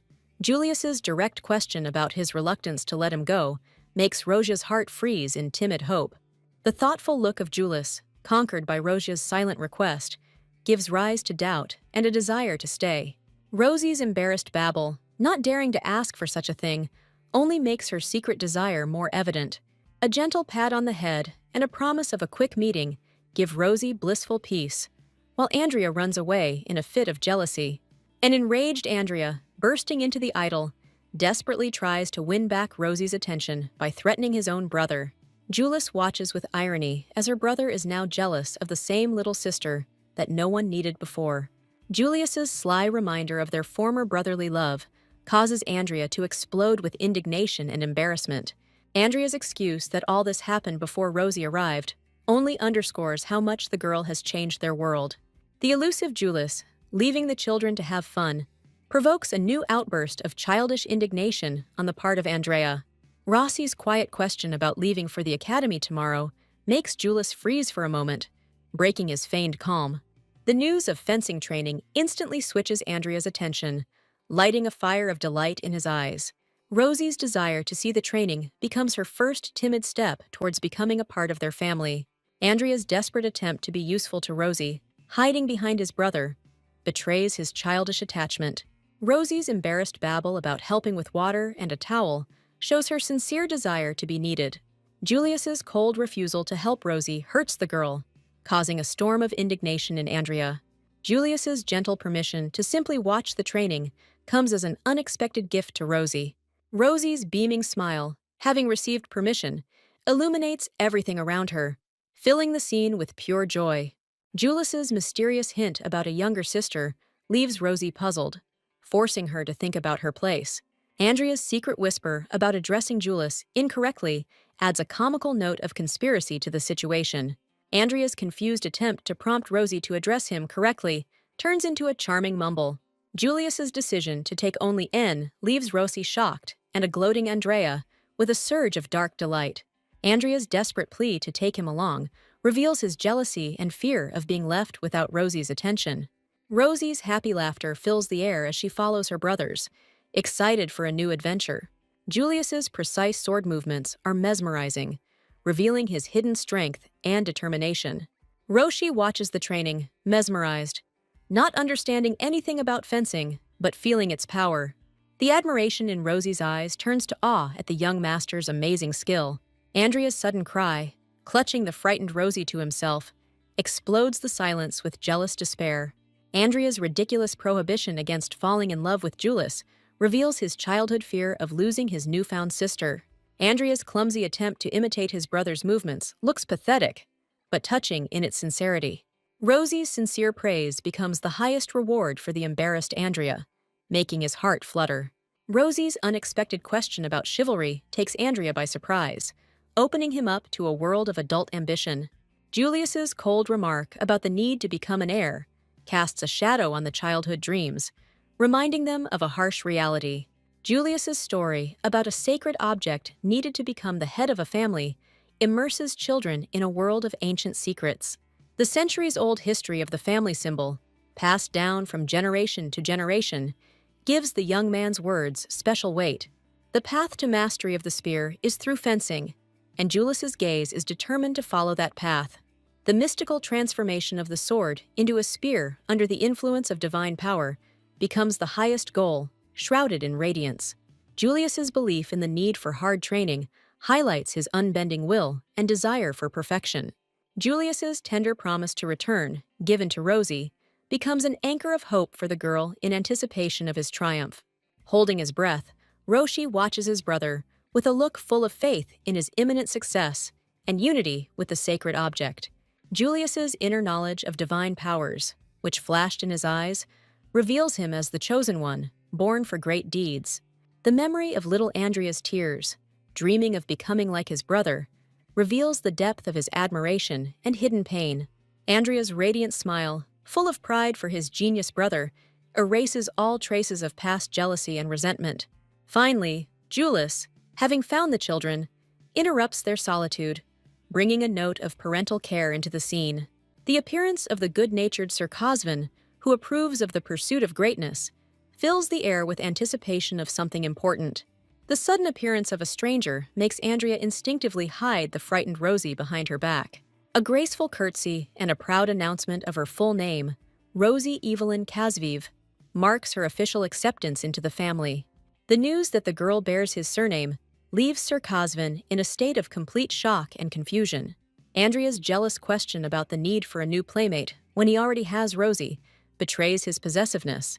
The arrival of a new boy, Leon, brings a note of tension and uncertainty to Andrea and Rosie's fragile idyll. Leon's dazzling smile and charming presentation instantly win people over, creating a contrast to Andrea's gloominess. An awkward silence hangs in the air as the children process the forced friendship offered to them by Sir Cosvin. Andrea's stubborn reluctance to accept his new friend becomes a silent protest against the invasion of his and Rosie's world. Andrea's desperate cry that he only wants Rosie reveals his panicky fear of losing her attention. Leon's calm explanation that he has been sent by the Duke as a playmate brings an official character to the situation. The realization that Leon is destined to be Andrea's friend comes as a bolt from the blue. Leon's innocent question about the need to learn fencing finds an unexpected response in the soul of the gloomy Andrea. Andrea's sudden burst of enthusiasm as he grabs Leon completely changes the dynamic of their tense acquaintance. Andrea's triumphant announcement of her willingness to teach Leon fencing brings Rosie genuine joy and relief. Julius's caustic remark, questioning his brother's talents, instantly ignites a new round of their eternal rivalry. Andrea's brazen accusation that Julius is a lousy teacher is the last straw. The chilling threat in Julius's voice as he stands over his fallen brother instantly cools the little rebel's ardor.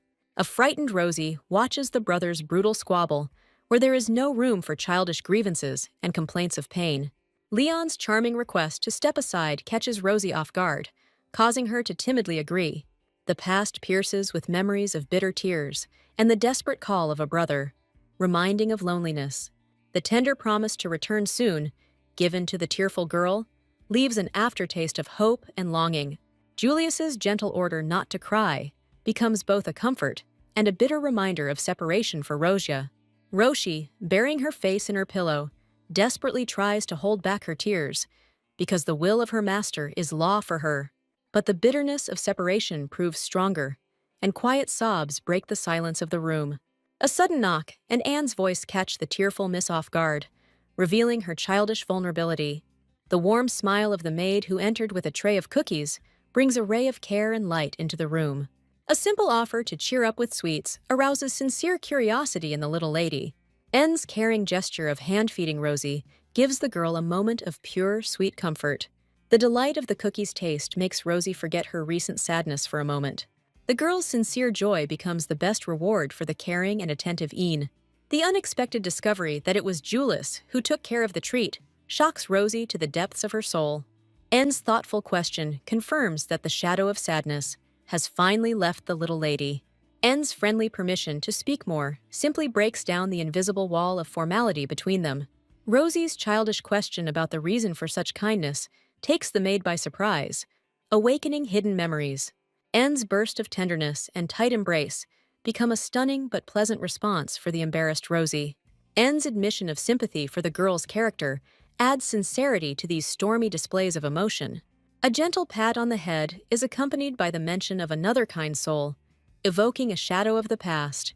Anne's dark remark about the injustice of the heavens casts a chilling shadow over the bright moment, hinting at tragedy. Anne's bitter memory of her too kind sister, who passed away at a young age, reveals the source of her sadness. Rosie's sincere sympathy forces the maid to hide her pain behind a mask of feigned calm. The shared pain of loss brings them closer together when the girl shares her story about a friend who passed away too early.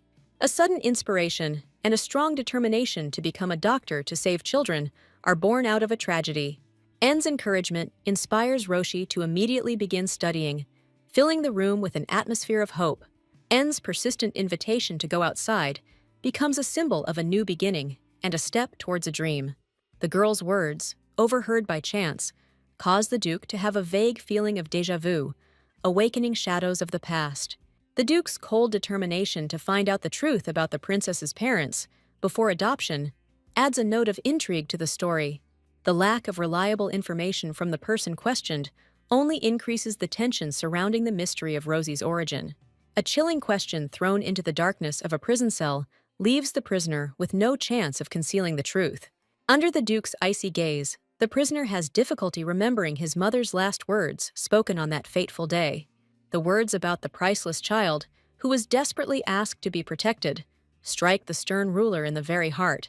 The rare and piercing word priceless makes the Duke plunge into deep and disturbing thoughts. The Duchess's gentle smile and her request to take their time fill the moment with a warm anticipation of shared happiness. The simple joy of watching the little girl play in the garden becomes a real treasure for the Duchess. The name Rosny Evelyn Clive, written on paper, becomes the girl's first step into a new aristocratic world. The children's pride and the teacher's enthusiastic praise fill the lesson with an atmosphere of pure triumph. The friends' enthusiastic stories about the baby arouse genuine curiosity in the new governess, Viscountess Florent. The warm meeting between the two friends, the Duchess and the Viscountess, shows the depth of their trust and mutual affection. The baby's own desire to learn becomes the main reason for starting classes, surprising and delighting both women. The Duchess's gentle conviction that childhood is made for play and not for study conceals her maternal tenderness. Rosie's incredible thirst for knowledge literally shines in her eyes, disproving any doubts about her desire to learn. The timid interruption of the lesson reveals the girl's secret desire, which she does not dare to voice right away. Rosia's shy request to write Ulysses' name first reveals her tender, childish affection for the young man. The thought of her brother's full name makes the girl freeze in awe, full of admiration. The governess's touching guess about Rosia's childhood crush fills the lesson with an atmosphere of warm understanding. The sudden realization that the Duchess is seriously considering adoption stuns the governess with its boldness. A strict reminder to herself of the age of her pupil helps the governess to drive away overly serious thoughts. The joyful anticipation of Andrea's shopping trip fills the room with a cheerful and carefree bustle. Anne's quiet question about the first trip to the city envelops the morning preparations with an atmosphere of tender care and anticipation. Rosie's innocent question about her plans for the outing catches the confused Anne off guard, highlighting the girl's kindness. The news of a family trip with the Duke and Julius explains the maid's anticipation, giving rise to slight surprise in Roz. Anne's enthusiastic bustle in choosing an outfit turns ordinary preparations into a real holiday for the little lady. The maid's solemn declaration of the importance of the first appearance in society gives the upcoming walk a special significance. The maid's enthusiasm for trying on a variety of outfits for the girl turns Rosie into an adorably frightened doll. The Duke's stern question about readiness introduces a note of official anticipation and restrained excitement into the cheerful bustle. Julius's boundless impatience, which Madame calms with a smile, fills the room with childish joy. Beaming with pride, Anne ceremoniously opens the doors, presenting the result of her efforts to the waiting family. The enthusiastic call of Julius, rushing towards the smartly dressed girl, reveals his tender and affectionate nickname for Rosia. The appearance of the transformed Rosie causes a real sensation, causing the young gentleman to freeze in silent admiration. The Duchess's sincere delight and the Duke's barely concealed smile speak of his complete enchantment with the girl's beauty. Ulysses' enthusiastic compliment makes the embarrassed Rosie blush with happiness and gratitude. The boy's sudden insight and his promise to remember a special phrase sparks Roz's childish curiosity. Julius's dramatic statement that he will not give his little sister to anyone leaves the adults in comic shock. Rosia's naive question about who her brother didn't want to give her emphasizes her innocence against the backdrop of Julius's romantic fantasies. The Duke's tender gesture of picking up the baby in his arms fills the moment with paternal care and warmth. Rosie's radiant smile and joyful agreement become the best answer to the stern man's silent question. A cheerful conversation in the carriage, full of anticipation, creates the atmosphere of the first real family adventure. Julius's promise to show his sister all the most interesting things brings a warm and proud smile to the Duke. The Duchess's determination to keep the secret of Rosie's origin casts a shadow of anxiety over this idyllic picture. The Duchess's cryptic remark about the hidden purpose of the trip fills the family outing with an air of mystery. The news of Rosie's start of classes becomes the starting point for an important conversation between the spouses. The Duchess's complete trust in her longtime friend Florent, the new governess, reassures the worried Duke. The Duke is overcome with deep thought when he realizes the bitter truth about Rosie's position in their house. The lonely figure of a girl in someone else's clothes is a piercing reminder that everything around was not bought for Rosia. The cruel gossip of the maids, overheard by Rosie, wounds her to the very heart, increasing her feeling of insecurity. The sudden realization of his own insensitivity causes the Duke to experience excruciating shame and regret. The Duchess's bright idea to take the kids on a shopping spree becomes a ray of light in this grim situation. The husband's sincere admiration for his wife's idea shows his willingness to correct the mistake he made. The Duke's cunning plan to turn the shopping trip into a surprise is born out of a desire to protect Roshi's feelings. The Duke's conspiratorial whispers, proposing a cunning plan, fill his and his wife's tea party with playful anticipation. Rosie's rapturous gaze from the carriage window does not betray her ignorance of the real, carefully planned purpose of the trip. The family's serious faces hide the hope that among the many outfits, the confused Rosie will find something for herself. A stream of proposals from Julius and the Duchess falls on Rosie, forcing her to be torn between her hat and her shoes. The mountain of clothes that Julius and the Duchess enthusiastically offer turns the confused Rosie into the center of everyone's adoration. The Duke's intervention, which stops the family's onslaught, becomes a real salvation for the emotionally overwhelmed Rosie. The Duke's confident statement about Rosie's choice causes bewilderment in Julius, adding comical confusion to the situation. The family's conflicting persuasions completely confuse Rosie, who still believes in the original purpose of the trip. The Duke's direct question about her wishes takes the girl by surprise, causing her to politely evade the answer. Rosie's naive remark that these clothes won't suit her brother leaves the stunned Julius in complete stupor. Ulysses' ardent support, ready to accept any choice of his sister, is shattered by Rosia's indecision. The boy's eyes flash with impatient anticipation, anticipating her long-awaited decision. Shining Rosie, who chose a rainbow ribbon for her brother, finally finds the perfect gift. The Duke's approval, praising the choice for Julius, causes a wave of quiet bewilderment in Rosie. The sudden offer to choose something for herself leaves Rosie completely stunned. The confused girl cannot understand why she is being offered more gifts, because she is already happy with the ribbon she received.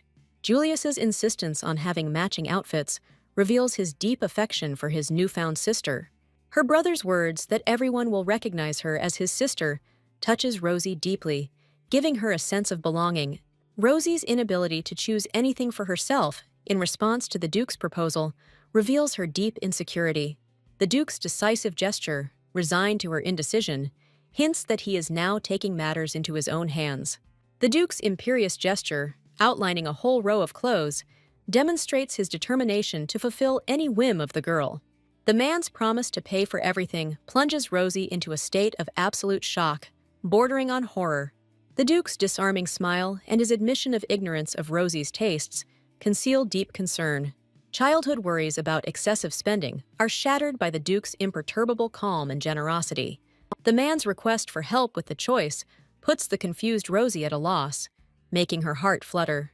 The Duchess's gentle touch and her soft coaxing give Rosie a sense of security and the right to her own desires. Julius's delighted cry, having misinterpreted his sister's gaze, brings funny chaos to the touching moment. The Duchess's gentle question, addressed directly to Rosie, gives the girl the long-awaited opportunity to speak out. Rosie's quiet confession that she likes the shoes becomes a real victory for the entire jubilant family. The Duchess's praise and her gentle stroking of her head make the embarrassed Rosie beam with overflowing happiness. Julius's enthusiastic remark that they are now a couple highlights his childish joy at finding a sister. Rosie's sincere laughter and compliment in response to her brother's funny appearance become a symbol of her newfound happiness. The saleswoman's affectionate gaze as she watches the children reflects the charm they give to those around them. The Duke's secret order, given in a whisper, betrays his intention to surround Rosie with things she did not dare ask for. The anticipation of a new adventure on the market street lights up the eyes of Julius and Rosia with childish curiosity. The Duchess's categorical refusal to her son's request to go to the market creates the first tension in their merry walk. The disobedient Julius, who takes Rosie along with him, defies parental prohibition for the sake of a few moments of freedom. The boy's rapid run through the crowd turns a fun walk into a risky and unpredictable adventure. Rosie's sudden fall in the middle of a noisy street cuts their joyful escape short on a note of fear and pain. The family's immediate reaction to the girl's fall and her hasty reassurance that everything is okay show their mutual affection. The Duke's harsh ultimatum, threatening to immediately go home, makes the guilty children freeze. The desperate plea in the eyes of Julius and Rosie, who promise not to be naughty anymore, softens the parental anger. A sudden gust of wind tears the precious ribbon from Rosie's hair, turning it into a stranger's random adornment. Bitter despair overwhelms the girl at the thought of losing the gift into which so much care was put. Confused, Rosie tries to follow the path of the flown ribbon, but it disappears without a trace in the bustle of the market. The unexpected appearance of a mysterious blonde young man in front of the upset girl gives her a faint hope. A life-saving ribbon in the hands of a handsome stranger becomes the answer to Rosie's silent prayer. The girl's shy gratitude collides with the boy's playful request, adding a slight awkwardness to the moment. The young man's disarming confession that he was simply playing a joke on sweet Rosie makes her heart stop. The extended ribbon and the guy's warm gaze plunge the stunned girl into a state of complete stupor. The young man's playful flirting and his assumption that Rosie wants to stay with him longer makes the girl blush. The mention of her sister and the unexpected use of her name catches Rosie off guard, raising a host of questions. The realization that the stranger knows her name plunges the confused girl into a state of deep shock. The stranger's gentle instructions to return to his family sound like a mysterious farewell, leaving a trail of mystery. A light touch on the finger and a warning against excessive curiosity enhance the mystery of the handsome young man. The promise of a quick meeting, thrown out as a parting shot, leaves Rosie in confusion, causing her to freeze in place. The discrepancy between his knowledge of Rosie's name and her orphanage past makes the girl doubt his identity. Returning to his family, Rosie can't shake the feeling that this whole meeting was just a magical dream. The Duke's alarmed cry, calling her by name, abruptly breaks Rosie out of the captivity of her fairy tale thoughts. The Duke's panicked examination and anxious questions about her well-being reveal his genuine fear for her. The Duke's relief at seeing Rosia unharmed reveals the depth of his father's worries for the little girl. The Duchess's strong embrace and her words of gratitude envelop the girl in a wave of boundless love and care. The tears of guilt in the eyes of Julius, reproaching himself for his carelessness, touch Rosie to the depths of his soul. In the warm embrace of her stepmother, the girl, with tears in her eyes, realizes that this new reality is not a dream. The evening care and the caring question of the maid create an atmosphere of comfort conducive to revelations. Childish delight overwhelms Rosie, who rushes to share with the maid the joy of gifts and a new hairstyle. Rosie's thoughtful tale of a mysterious stranger who showed her the way arouses the maid's curiosity. The maid's sudden insight into the savior being an elf adds a touch of magic to the story. An ancient tale about elves helping children becomes the key for Rosie to unravel the stranger's identity. The memory of the unearthly beauty of the young man finally convinces Rosie of his fabulous origin. The promise of a new meeting, given by a mysterious stranger, lights a fire of hope in Rosia's heart. Dreams of a beautiful elf are suddenly interrupted by the thought that little brother Julius is still the best. Confused thoughts about her brother are interrupted by a knock on the door, causing Rosie to flinch in surprise. The appearance of the butler in the room with polite apologies brings a note of formality to the evening idyll. The news of the arrival of guests eager to meet her takes the surprised Rosie by surprise. The visit of Crown Prince Marius and his family creates an atmosphere of tense anticipation in the house. The appearance of the capricious Princess Bianca, the prince's daughter, instantly brings a spirit of rivalry into the air. Julius's confident statement about his sister's irresistibility becomes his first challenge to the arrogant princess. Bianca's slight displeasure at the Duchess's remark is mixed with impatient curiosity to see Rosie. The first meeting with Bianca makes Julius reluctantly acknowledge her prettiness, which only intensifies the brewing conflict. Bianca's arrogant idea of her own superiority betrays her jealous nature. Despite her outward surprise, Rosie's graceful, dignified greeting becomes her quiet response to the unspoken challenge. Duchess Pelsira's sincere admiration for Rosie's charm finally melts the official atmosphere. A playful conversation between adults hints at long-held dreams and expectations associated with the children's future. Bianca's offer of friendship leaves Rosie confused, as she doesn't even know who he is. The sudden appearance of the princess and her wild delight at the sight of Rosie turns awkwardness into surprise. Julius's sharp reaction to Bianca's unceremonious touching of Rosie instantly escalates the situation. Bianca's playful offer to swap nicknames makes Rosie finally realize who she is. The realization that this energetic and sweet girl is a real princess strikes Rosie to the depths of her soul. Prince Marius's remark about his son's imminent arrival creates intrigue, foreshadowing the appearance of a new hero. The news of the prince's arrival is drowned out by the childish scuffle between Julice and Bianca, who are not sharing the attention of the confused Rosie. Bianca's conspiratorial whisper about her brother's arrival makes Rosie freeze in inexplicable anticipation. The appearance of the prince, who turned out to be that mysterious savior, illuminates everything around with an unearthly glow. A gallant kiss on the hand from the prince plunges the stunned Rosie into a state of complete and silent stupor. A warm smile and the simple name Henry finally reveal the identity of the mysterious and beautiful stranger. Bianca's genuine delight at Rosie's gift and her calligraphic handwriting betrays an unexpected admiration. Rosie's embarrassed admission that her brother teases her about her handwriting contrasts with the princess's praise. Rosie's hasty and awkward compliment in return causes Bianca to experience a fit of genuine childish joy. A funny argument between the girls about who is cuter becomes the beginning of their unexpected and warm friendship. Bianca's conviction that it is Rosie's small size that makes her cuter shows her genuine admiration.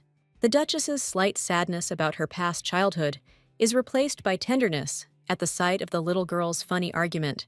Duchess Pelsera's satisfied smile reveals her joy that the prince's visit has helped the children become closer. Rosie's sincere laughter, having found a friend in the princess, becomes the best reward for everyone present. Rosie's childish curiosity about the doll on Bianca's lap becomes a bridge to their further rapprochement. Bianca's enthusiastic offer to hold the doll, a gift from her father, finally breaks down all barriers between the girls. The tremulous admiration in Rosie's eyes as she holds such a beautiful toy in her hands for the first time says a lot. The tenderness and softness of the doll in Rosie's hands are associated with the princess herself, evoking warm feelings. Bianca's innocent question about Rosie's lack of a doll inadvertently touches on the painful topic of the orphan's past. Rosie's bright smile, assuring that the absence of the doll is not a problem, hides a whole storm of complex feelings. Rosie's thoughts are full of gratitude, because the girl has already received more from the Duke than she could have dreamed of. Bianca's sincere offer to ask for a doll for Rosie causes her to panic and refuse, full of fear of being a burden. The slight displeasure in Henry's voice as he reproaches his sister for disrupting the lesson reveals his hidden concern for Rosie. A misunderstanding with the teacher causes Rosie to panic, but Bianca's bold defense changes everything. The prince's friendly greeting and his request to waive formalities take the embarrassed Rosie by surprise. Henry's sincere desire to create a comfortable atmosphere puzzles Bianca, who is not accustomed to such friendliness from her brother. The prince's reddened ears become a clear hint of his sympathy for Rosie, while Bianca remains perplexed. Bianca's conspiratorial whispers and mocking question about her facial expression make Henry's embarrassed face flush even more. Bianca's sly grin, suggesting a change of subject, only emphasizes the comical nature of the situation and her brother's embarrassment.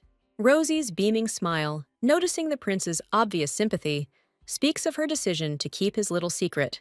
Watching the warm interaction between brother and sister suggests strong, albeit difficult, family ties. Henry's embarrassment as he tries to hide his attraction to Rosie behind a remark about her petite size gives him away. Henry's thoughts about the letter describing Rosie's appearance hint that their meeting was not accidental.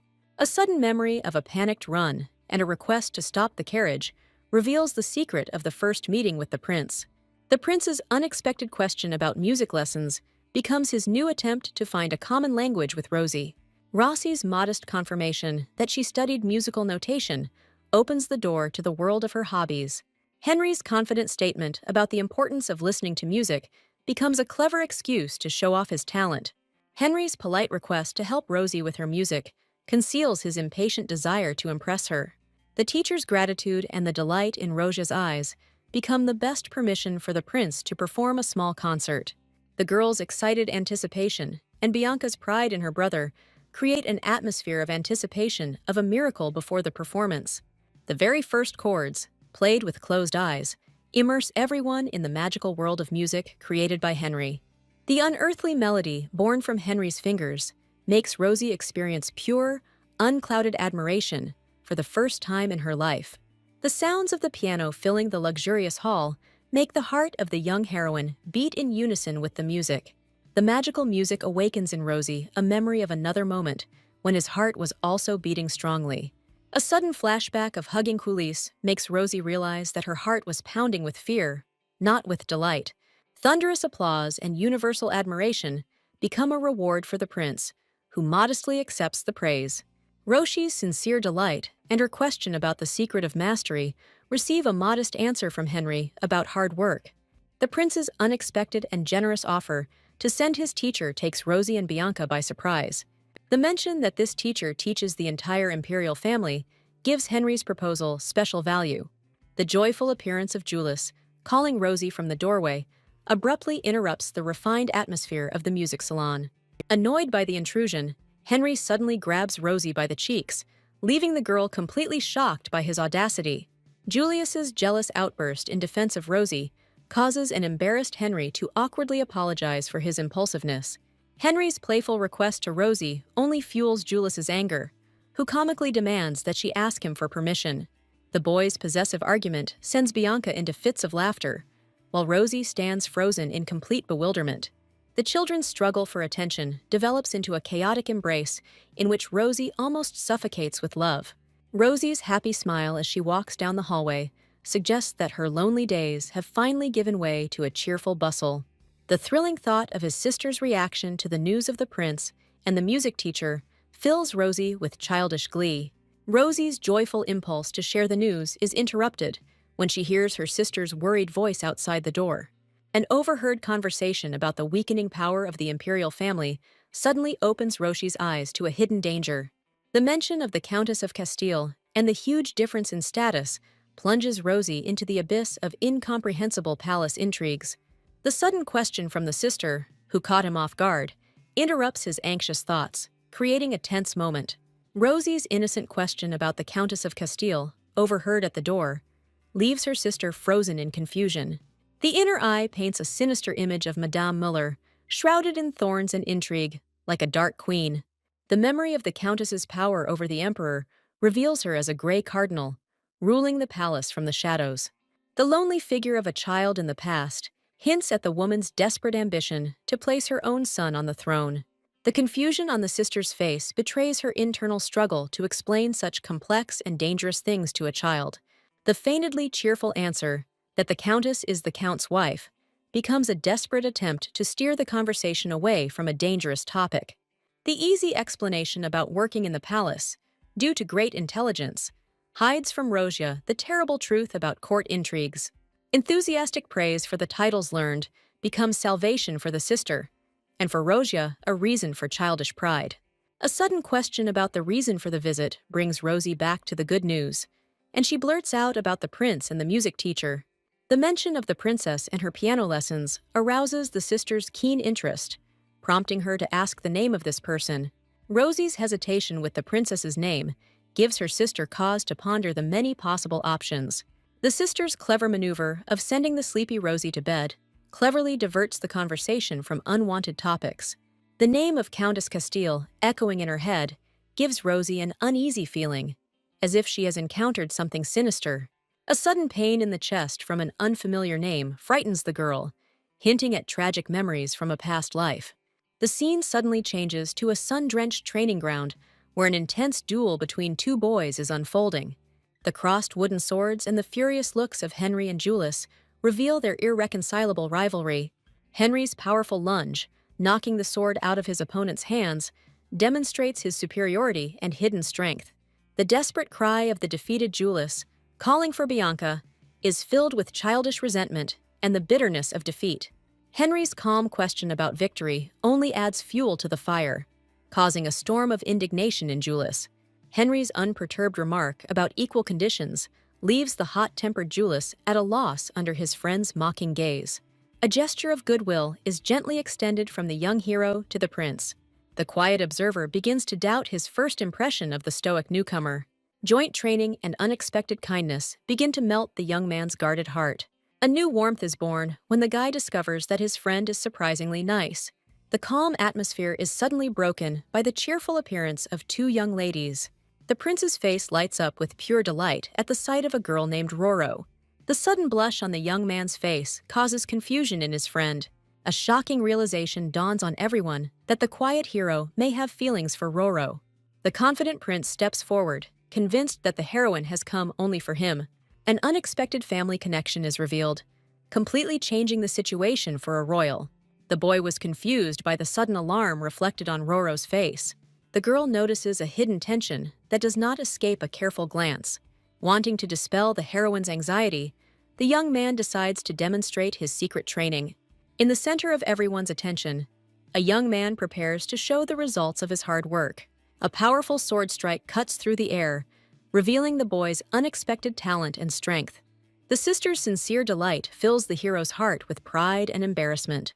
The friend awaits the princess's verdict with curiosity, and she looks puzzled. The princess's restrained praise sounds more like a concession than genuine admiration. The jealous prince steals the spotlight by mistakenly taking the compliment personally. Roro challenges the prince, reminding him of the forgotten agreement and broken word. The prince's imperious claim to the girl's cheeks leaves Roro stumped. Righteous anger grips Andy, preventing the young man from finding words. Conflicting accusations have emerged from a recent conversation, leaving everyone in an awkward position. The cocky prince gains the upper hand, leaving a frustrated Andy without arguments. The girl desperately tries to calm down the quarrel, finding herself between two fires. In a fit of jealousy, the young man demands an answer from his sister, forcing her to make a choice. All eyes are on the heroine, on whom the outcome of the absurd argument now depends. A person of royal blood intervenes in the dispute, reminding them of the bet they won and their right. A sudden realization about the reason for the argument makes Andy regret his hot temper. The prince's unexpected generosity disarms Andy, leaving the boy completely bewildered. Under the pressure of choice, Roro panics, not knowing who to choose. Andy is confident of victory, relying on the unbreakable bonds of blood relationship. The prince awaits the decision with complacency, convinced of the power of his charm. The princess enthusiastically encourages the girl to make a choice, turning drama into entertainment. The unexpected appearance of the stately duke interrupts the children's quarrel with his authority. The duke calmly sends the children into the house, not paying any attention to their argument.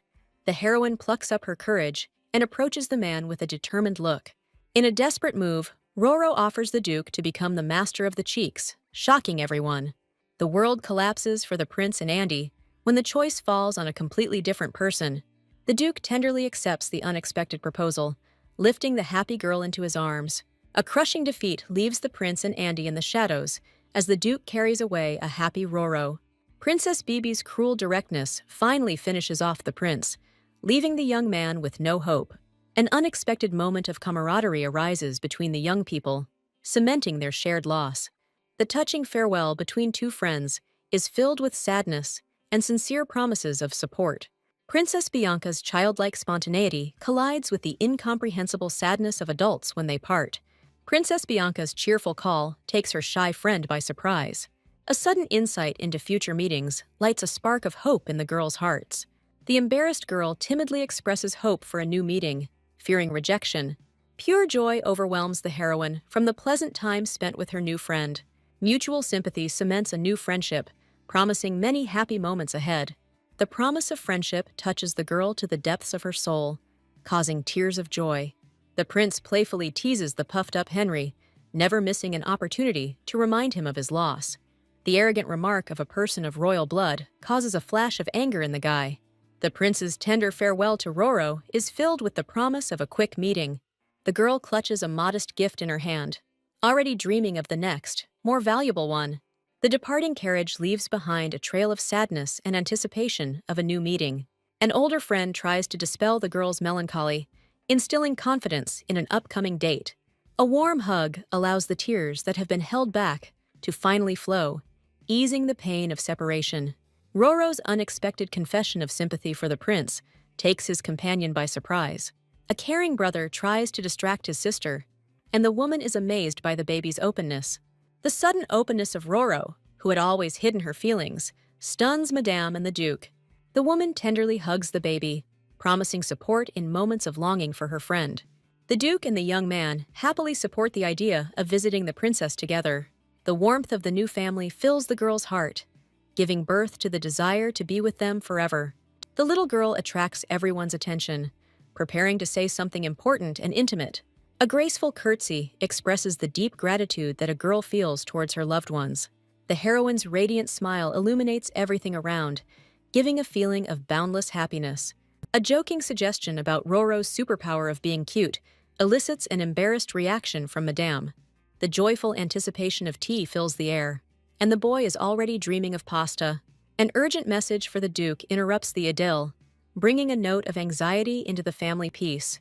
The servant's secret whisper causes the Duke to smile faintly, but with alarm. A mysterious stranger in a cloak announces herself as Rosia's birth mother, disturbing the peace. The hooded woman's persistent request for an audience only adds to the oppressive tension. The Duke's cold calculation reveals a suspicious coincidence, because the woman appeared only now. A bad feeling comes over the man, confirming his worst fears about the visit. The mention of the guest's golden hair, like Roro's, adds an unsettling authenticity to the story. Compassion makes the madam think about the stranger's difficult fate, looking for an excuse for her. In the woman's mind, Rosie happily accepts her mother, because the girl has a kind heart. The fear of losing the baby makes the madame's hand clench, anticipating the inevitable pain of separation. The Duke's confident gaze promises to protect the family, reassuring his worried wife.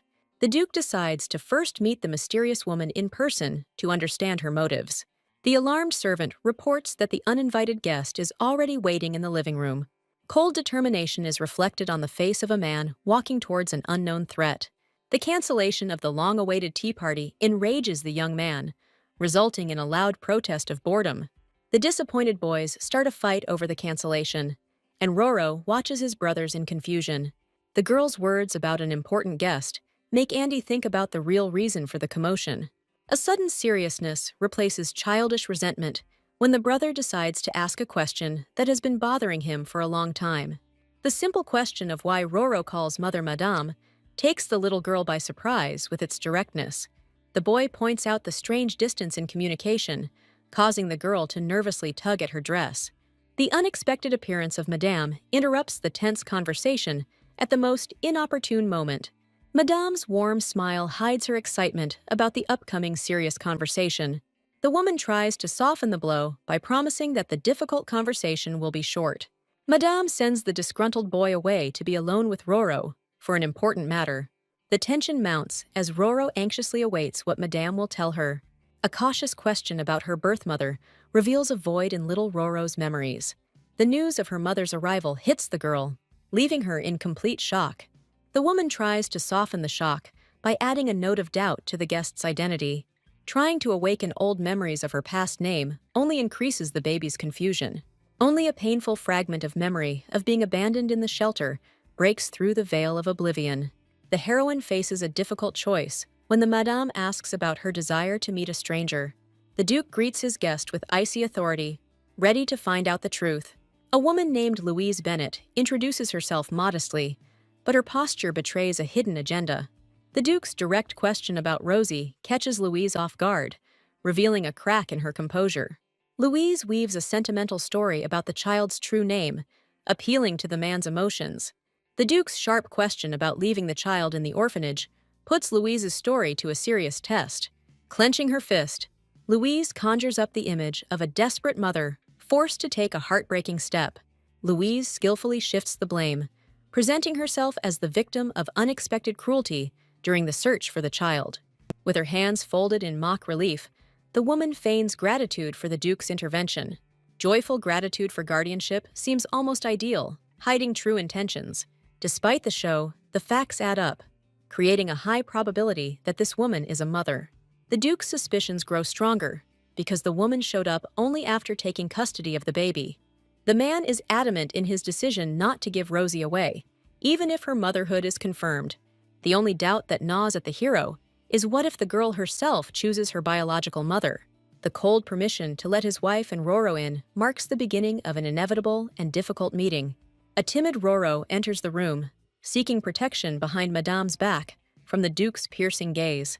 The Duke gently beckons the girl, forcing her to take a step towards the frightening unknown.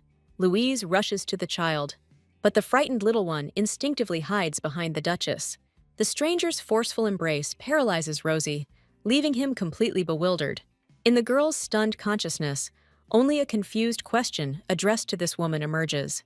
The Duchess's angry reaction interrupts the performance, protecting the child who is scared to death. Louise's tears do not touch Rosie, leaving only cold bewilderment in the child's eyes. The Duke approaches Rosie gently, intending to clarify the situation with a key question. The mention of Chloe's name makes Rosie freeze, evoking vague echoes of the past. Louise puts on a heartbreaking scene of repentance, but is met with only silent indifference. The Duchess tries to calm the confused girl, while Louise continues her performance. Disappointment grows in Rosia's soul, because the meeting with her mother was not at all joyful. A sudden fear grips the little girl, bringing back terrible memories of the orphanage director.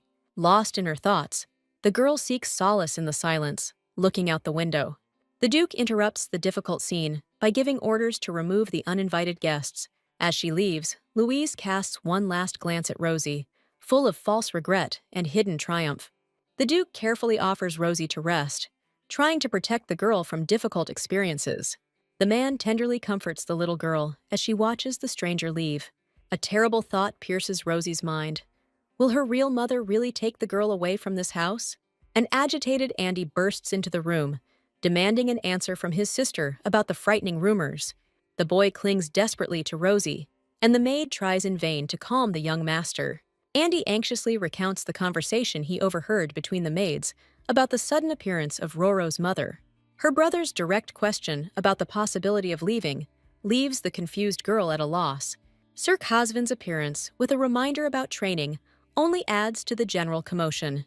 The boy indignantly fights back, because now the fate of his sister is more important than any training. Rosie's greatest fear is that if she leaves, she will never see her brother Andy again. The thought of parting with the caring Duke and Madame pierces Rosie's heart with a sharp pain. The realization of a possible separation from kind Anne and teacher Florine fills the girl's soul with melancholy. Bitter regret grips Rosie, because she never had time to boast to her brother Julius about her successes. Anne's wise advice to follow her heart gives the confused little girl a point of support. Anne's words about Rosie's happiness sound like a blessing, but sadness splashes in the maid's eyes. The support of a loved one helps Rosie understand that only she can decide her future destiny. The girl realizes that the fear of loss has overshadowed the very thought of living with her birth mother. A sudden chill runs through Rosie's body at the memory of the stranger, causing fear and rejection. Leon's unexpected appearance pulls the little girl out of the abyss of anxious thoughts. Confused, Rosie looks for answers in the faces of adults, not understanding the reason for the appearance of the young guest. The maid's words about the Duke's order to protect Rosie only cause bewilderment in the girl. Leon firmly grabs Rosie's hand, promising to be a reliable protection for the little girl. The young man's vow to follow his mistress everywhere touches the confused girl to the depths of her soul. The maid's hypocritical praise of the Duke's hospitality causes hidden irritation in Louise. The woman consoles herself with the thought of temporarily staying with the child, hatching a cunning plan. The naive maid readily believes in Rosie's amnesia, not noticing Louise's trick. The servant's confidence that the girl does not remember her mother only strengthens the position of the impostor.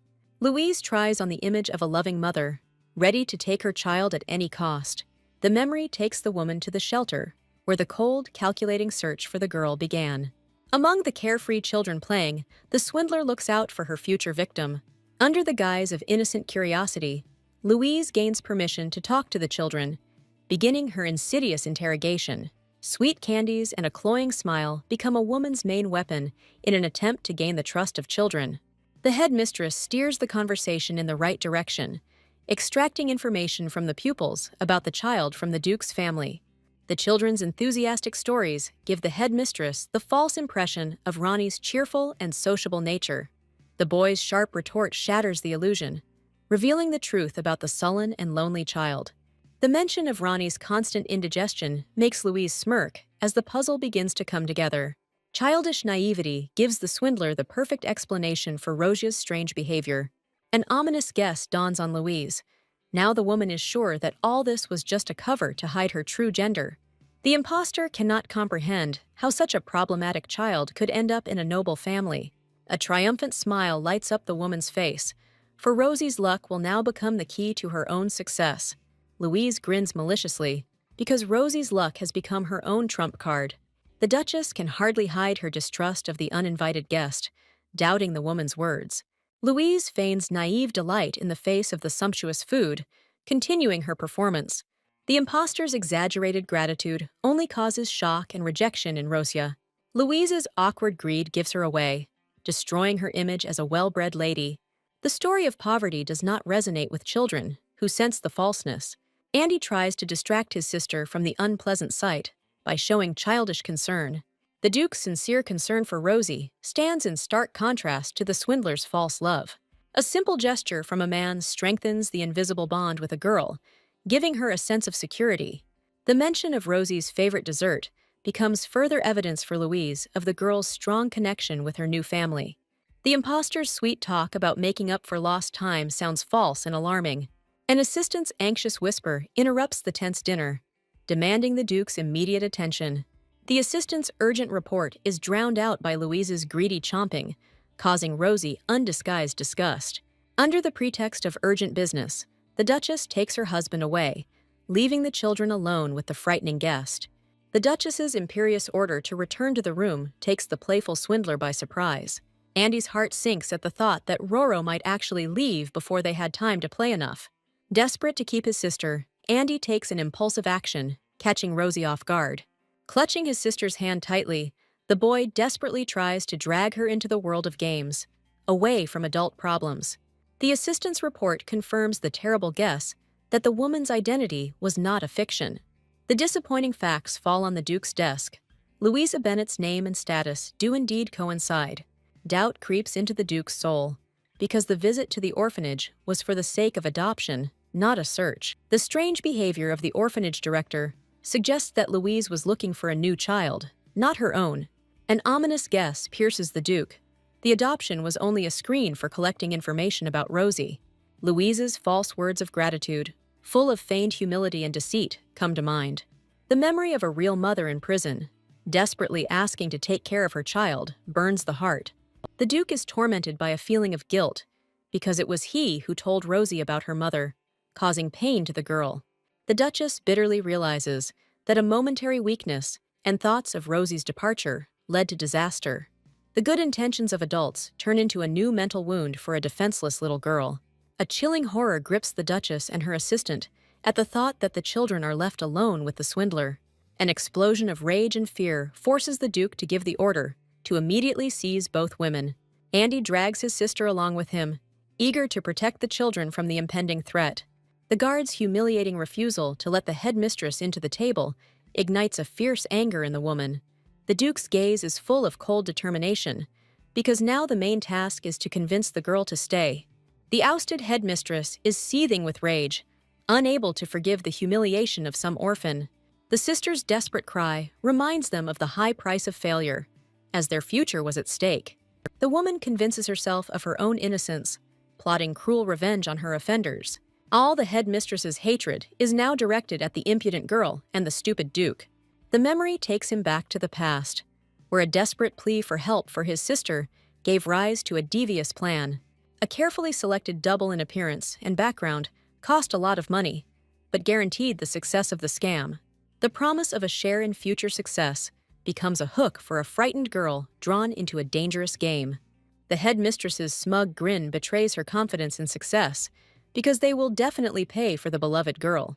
Cold calculation flashes in the woman's eyes, anticipating how Rosia will once again be locked up in an unknown orphanage. The headmistress is already mentally approving the plan with Louise, not noticing the rapidly approaching guards. The Duke's threatening order to search takes the swindler by surprise, driving her into a chilling stupor. The commotion mounts, guards burst into the rooms with orders to confiscate anything suspicious. The captain of the guard tries to figure out where both women have disappeared to, since Louise was just in the dining room. Panic grips the headmistress, because exposure seems impossible, and there is no way back. The guard's bewilderment only confirms how flawless the plan was, leaving no evidence behind. The sudden appearance of a carefree Louise behind the headmistress looks like an evil twist of fate. The impostor's raptures about the aristocratic food are interrupted by the icy whisper of the headmistress, who has realized her failure. Realizing the failure, the headmistress grabs Louise by the hand, because the only way out now is immediate escape. The woman drags the confused imposter along with her, promising to explain everything on the go. But there is no time left. The Duke understands that the swindlers sensed something was wrong and fled, but the hope of catching them has not yet died out. The assistant suggests that the fugitives may have disguised themselves as servants, complicating the already tense search.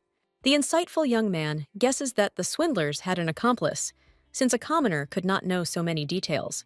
Cold rage distorts the man's face at the thought of a traitor in his own home who helped the swindlers. Hiding in a shelter, the fugitives hear the Duke's order to find all the culprits, and fear grips them. While Louise trembles with fear of being caught, the headmistress coldly assesses their hopeless situation. The girls' naive protests about easy money are shattered by the harsh reality, only causing the headmistress's anger. The woman's cruel words finally destroy Louise's illusions, forcing her to realize the mortal danger of their situation. The headmistress regretfully writes off the money spent, but a new, more insidious plan is already maturing in her head. A suspiciously large snack for one gentleman leads the headmistress to believe that Andy has company. News of Andy's picnic with the little lady in the garden becomes the key to the runaway's next move. Andy's carefree laughter on the lawn is a stark contrast to the tension inside the mansion. Roshi's playful teasing wears her out, but within that weariness lies the warmth of their budding friendship. After a fun run, Rosie decides to ask a question that weighs heavily on his heart. A direct question about a possible departure takes the girl by surprise, reflected in her eyes as silent horror. Andy's sincere confession of sympathy becomes an unexpected and touching revelation for Rosie. Hiding his tears, the boy bitterly accepts the inevitable, not wanting to interfere with the reunification of his sister with her mother.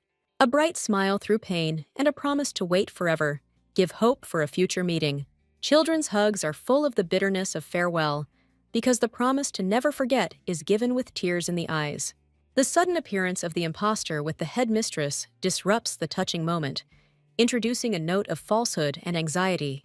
Louise's fake smile and the headmistress's sinister gaze betray their true intentions, hidden behind the desire to talk. Andy's gaze is full of mistrust, because the obsessive desire to talk alone seems suspicious to him.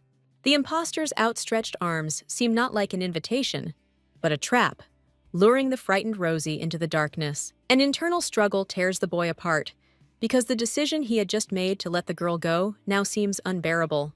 A desperate reminder of the promise reveals Andy's true feelings, not wanting to give his sister into the hands of others.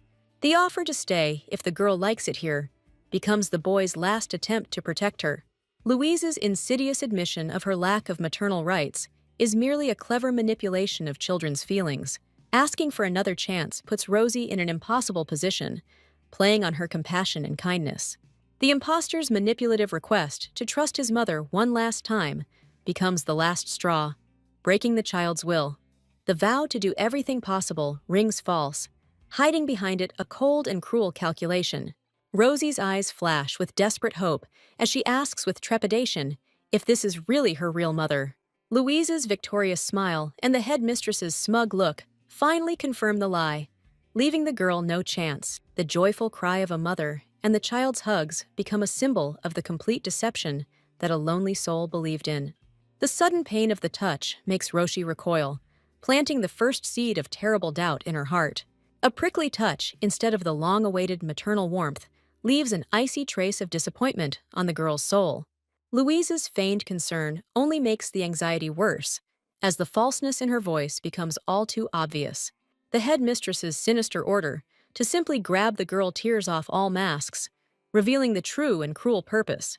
Proximity to the victim changes the face of the impostor, because now there are no obstacles to completing the insidious plan. A shadow suddenly appears, causing Roshi to shudder, as someone's intervention ruins the insidious plan of kidnapping. Shielding the girl with his body, the young knight, with icy calm, challenges two adult women. The wooden sword in the boy's hands seems ridiculous, but the determination in his voice leaves no doubt about the seriousness of his intentions. Andy's concern for his sister turns to relief when he sees Rosie safe, albeit scared. The appearance of the guards puts a bold end to this scam, because now the fraudsters will definitely not escape justice. The father looks at the children with complicated feelings, While Andy hugs his rescued sister tightly, the Duke takes Rosie into his arms, giving a cold order to investigate. And in his arms, the girl finally feels safe.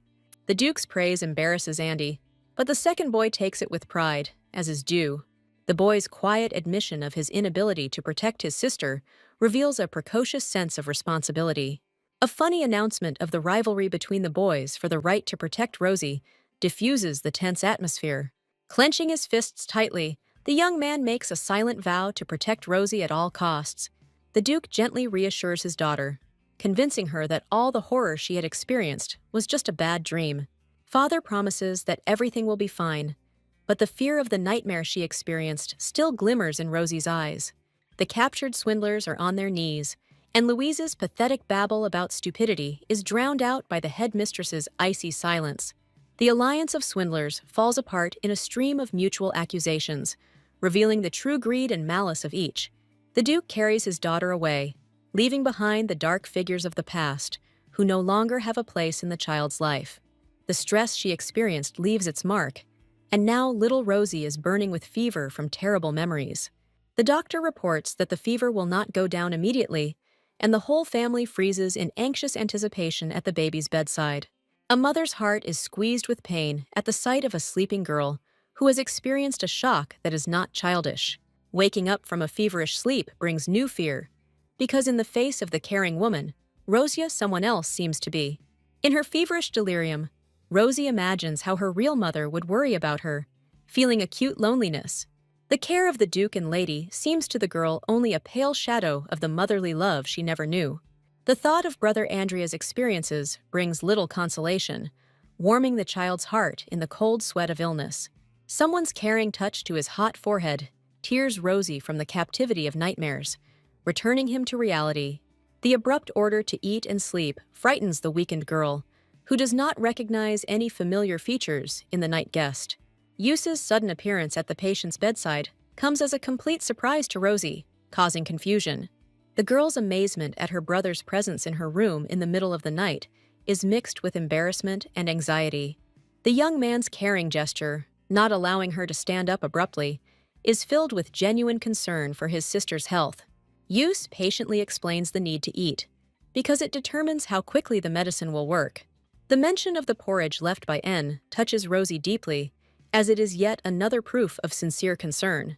The embarrassed request to thank N for her concern betrays Rosie's timid attachment to her new family. The girl is shocked by her brother's intention to feed her with a spoon, because such care is unusual for her. Rosie's funny protests and Yuse's persistence create a touching scene of brotherly care, full of tenderness. The news of 2 days of unconsciousness stuns the girl, forcing her to realize the seriousness of what happened. An alarming letter from his mother made Yuse drop everything he was doing, because it described the full horror of the kidnapping. The young man arrived immediately, but did not dare to wake his exhausted sister, quietly watching her sleep from behind the door. A gentle touch to his hair and words of relief betray his brother's deep concern for Rosie's life. The persistent desire to feed the weakened girl causes a storm of protest mixed with embarrassment in her. Rossi's funny excuses about how well she feels only elicit a warm, understanding smile from Yuse.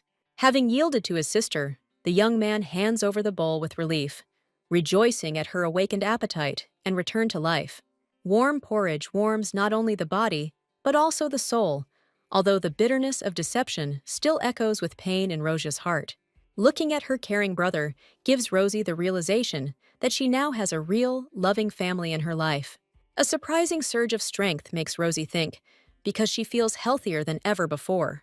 The doctor's surprise confirms that the girl's rapid recovery is almost a miracle, defying all medical predictions. The relief of a quick recovery is mixed with joy, because the last thing Rosie wanted was to cause her loved ones unnecessary trouble. The sudden appearance of Yuse, who decided to play hide-and-seek, fills the room with laughter and an atmosphere of carefree childhood. Forgotten by everyone under the couch, Leon sadly realizes his defeat in the game, feeling completely alone. Leon's appearance from under the sofa comes as a complete surprise to Yuse and Rossi, causing comical amazement. Leon's serious explanation of his duty as a knight to be by his mistress turns the children's game into a real fantasy. Yuse's awkward attempt to smooth things over is met with a proud denial from Leon, who is clearly offended but unwilling to admit it. The Duke's intervention turns a childish grievance into a new, fun competition where there will be no losers. The appearance of another brother, flushed and a little embarrassed, promises to make the game even more exciting. Andy's excited recounting of his sparring with Sir Cosvin fills the room with energy and anticipation of new adventures. Yusa's kind smile shows that he is genuinely happy with his younger brother's enthusiasm and is ready to share the fun with him. A playful request to count more slowly signals the start of a merry bustle, and the three children scatter in all directions. In the panic, Andy drags Leon away, leaving Rosie alone and confused to find shelter. Remembering Leon's lucky hiding spot, Rosie throws herself hopefully towards the sofa as the count inexorably draws to a close. The girl's desperate attempt to hide in the same place creates tension because there is almost no time left. The trap snaps shut and panic grips Rosie, stuck in her own hiding place under her brother's relentless counting. Having finished counting, Yus turns around excitedly, ready to start searching, not even suspecting the comical trap his sister has fallen into. The edge of her dress sticking out from under the sofa gives away the hapless fugitive, and Yus has a hard time holding back a smile. Found by surprise, Rosie blushes with embarrassment. Unable to utter a word of gratitude for saving her, tears of resentment from his brother's uncontrollable laughter are mixed with annoyance at his own awkwardness. The unexpected compliment stuns the girl, making her heart beat in a completely new, thrilling rhythm. This is not the first time Rosia has heard the words "she's cute," but right now they seem the most sincere. In a fit of childish frankness, Rosie confesses her deep sympathy, disarming Yus with the purity of her feelings. Watching the touching scene, the boys' friends remark with affection how sweet younger sisters can be. One of the boys' funny complaints about his sister, a real devil, add a touch of humor to an otherwise sentimental moment. Yus's friends' persistent warnings not to succumb to illusions seem strange and completely inappropriate. All doubts and other people's cynical advice fade before the obvious fact that Rosie is truly incredibly sweet. Yus's sincere response to his sister's confession fills the moment with incredible warmth and tenderness. Alarmed by the scream, Andy and Leon burst into the room, interrupting the touching moment between brother and sister. With a flick of his fingers, Yus announces his victory in hide-and-seek, catching his younger brothers off guard. Leon's outraged cries of foul play are dashed by Yus's logical arguments, while Roshi silently rages. Rosie's delighted look is replaced by a slight sadness from the realization that for her brother, she is just a little child.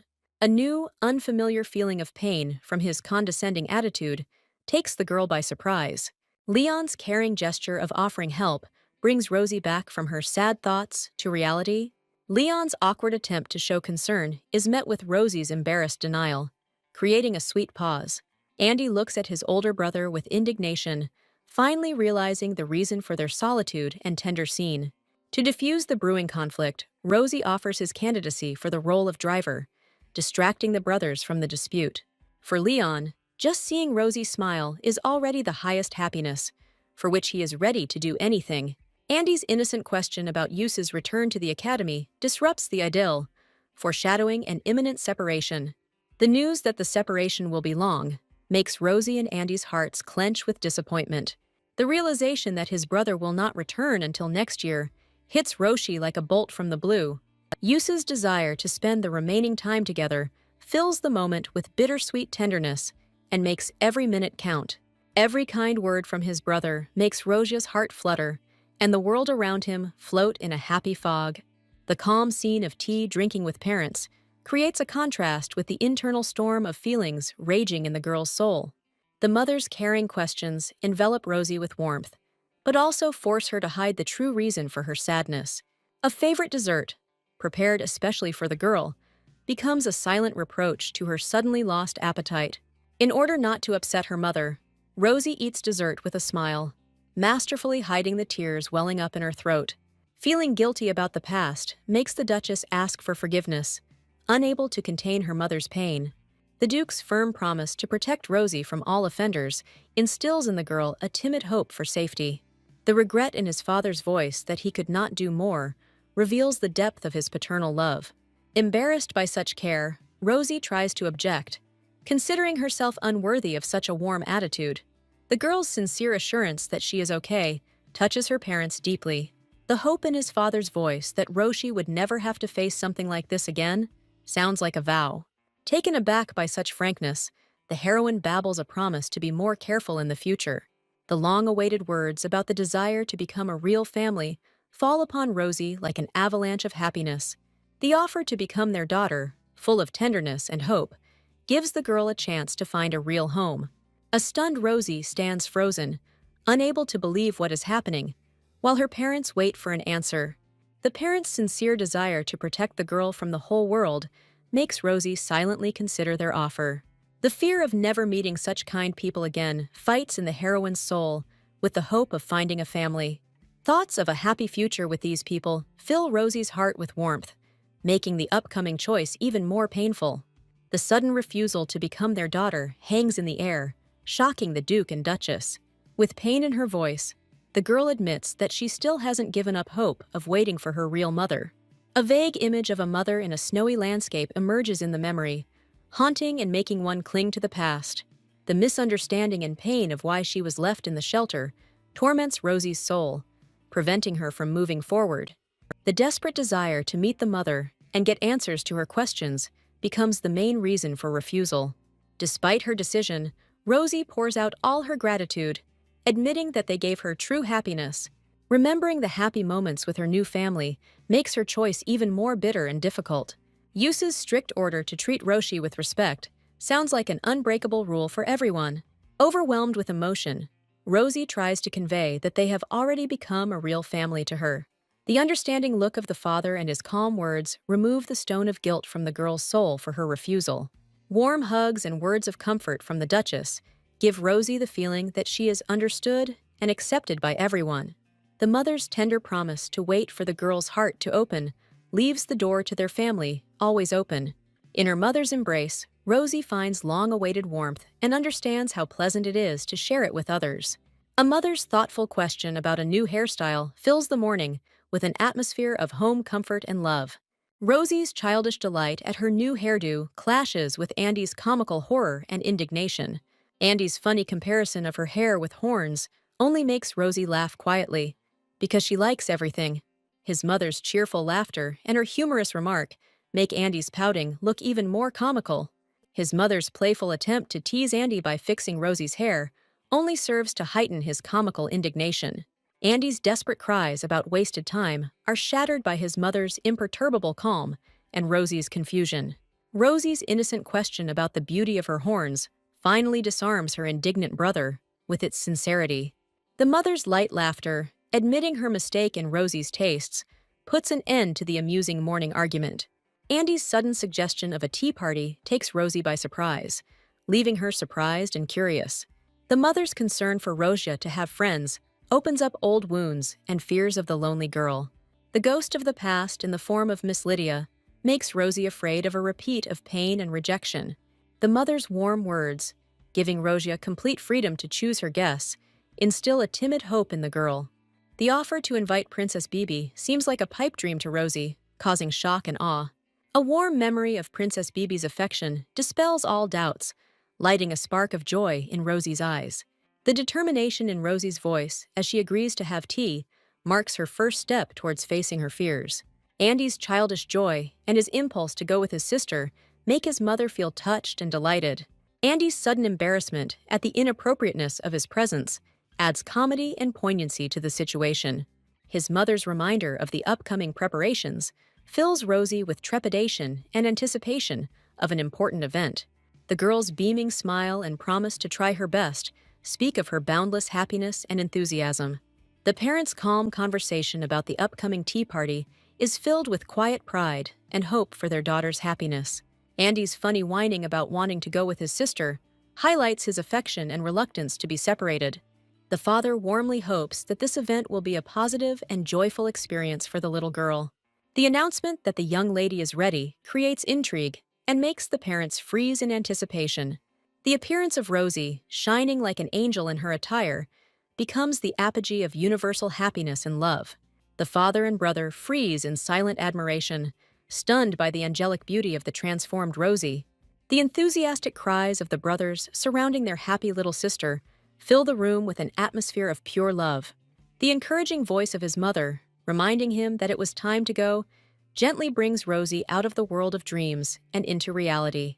Holding tightly to her mother's hand, the heroine takes a step forward, full of excitement and tremulous anticipation. Against the backdrop of a luxurious tea party, a timid hope of finding real friends here is born in the girl's soul. Seeing the excitement in Madame's eyes, Rosie is surprised to realize that she is not alone in her worries. An inner voice sternly reminds the girl of etiquette lessons, forcing her to mentally correct her mistake.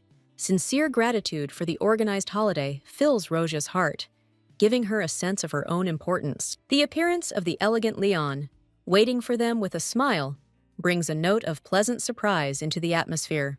Embarrassed by the Duchess's compliment, the young man bows politely, exchanging his first timid glance with Rosie. Rosie's timid request to go with Leon is filled with hope for a budding friendship. The mother's anxiety about whether everything will be okay reveals her deep concern for Rosie's fragile soul. The father's confidence in Leon as a reliable companion for Rosie calms his worried wife. An overheard conversation about Leon's knightly qualities only strengthens the Duke's trust in the young man. Leon's mature behavior beyond his years sets him apart from his peers, making him an ideal companion. The obvious mutual sympathy between the children becomes the father's main argument in favor of this union. A sudden letter with a wax seal breaks the idyll, foreshadowing unexpected and bad news. The news of Princess Bianca's illness plunges her mother into shock and little Rosie into despair. The mother panics at the thought that without her only friend, Rosie will be left completely alone at the party. The inability to cancel the tea party leaves Rosie with the cruel necessity of facing her fears alone. The pain of disappointment from the news about the princess is reflected in Rosie's eyes, destroying her fragile hopes. The girl's reluctance to cancel the party for Miss shows her maturity and concern for the feelings of others. Rosie clenches her fists and gathers her will into a fist, because all her efforts should not be in vain. The sudden determination to cope alone takes the mother and the maid by surprise, causing silent admiration. The heroine's radiant smile, assuring that everything is fine, hides a storm of emotions and fears inside.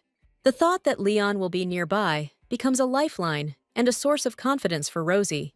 A mother's permission to leave at any time gives the girl a sense of security and freedom of choice. Rosie's happy smile, filled with genuine courage, speaks of her readiness to welcome guests. The appearance of Agnes and Sylvia, two unfamiliar girls, brings a touch of intrigue and anticipation to the atmosphere.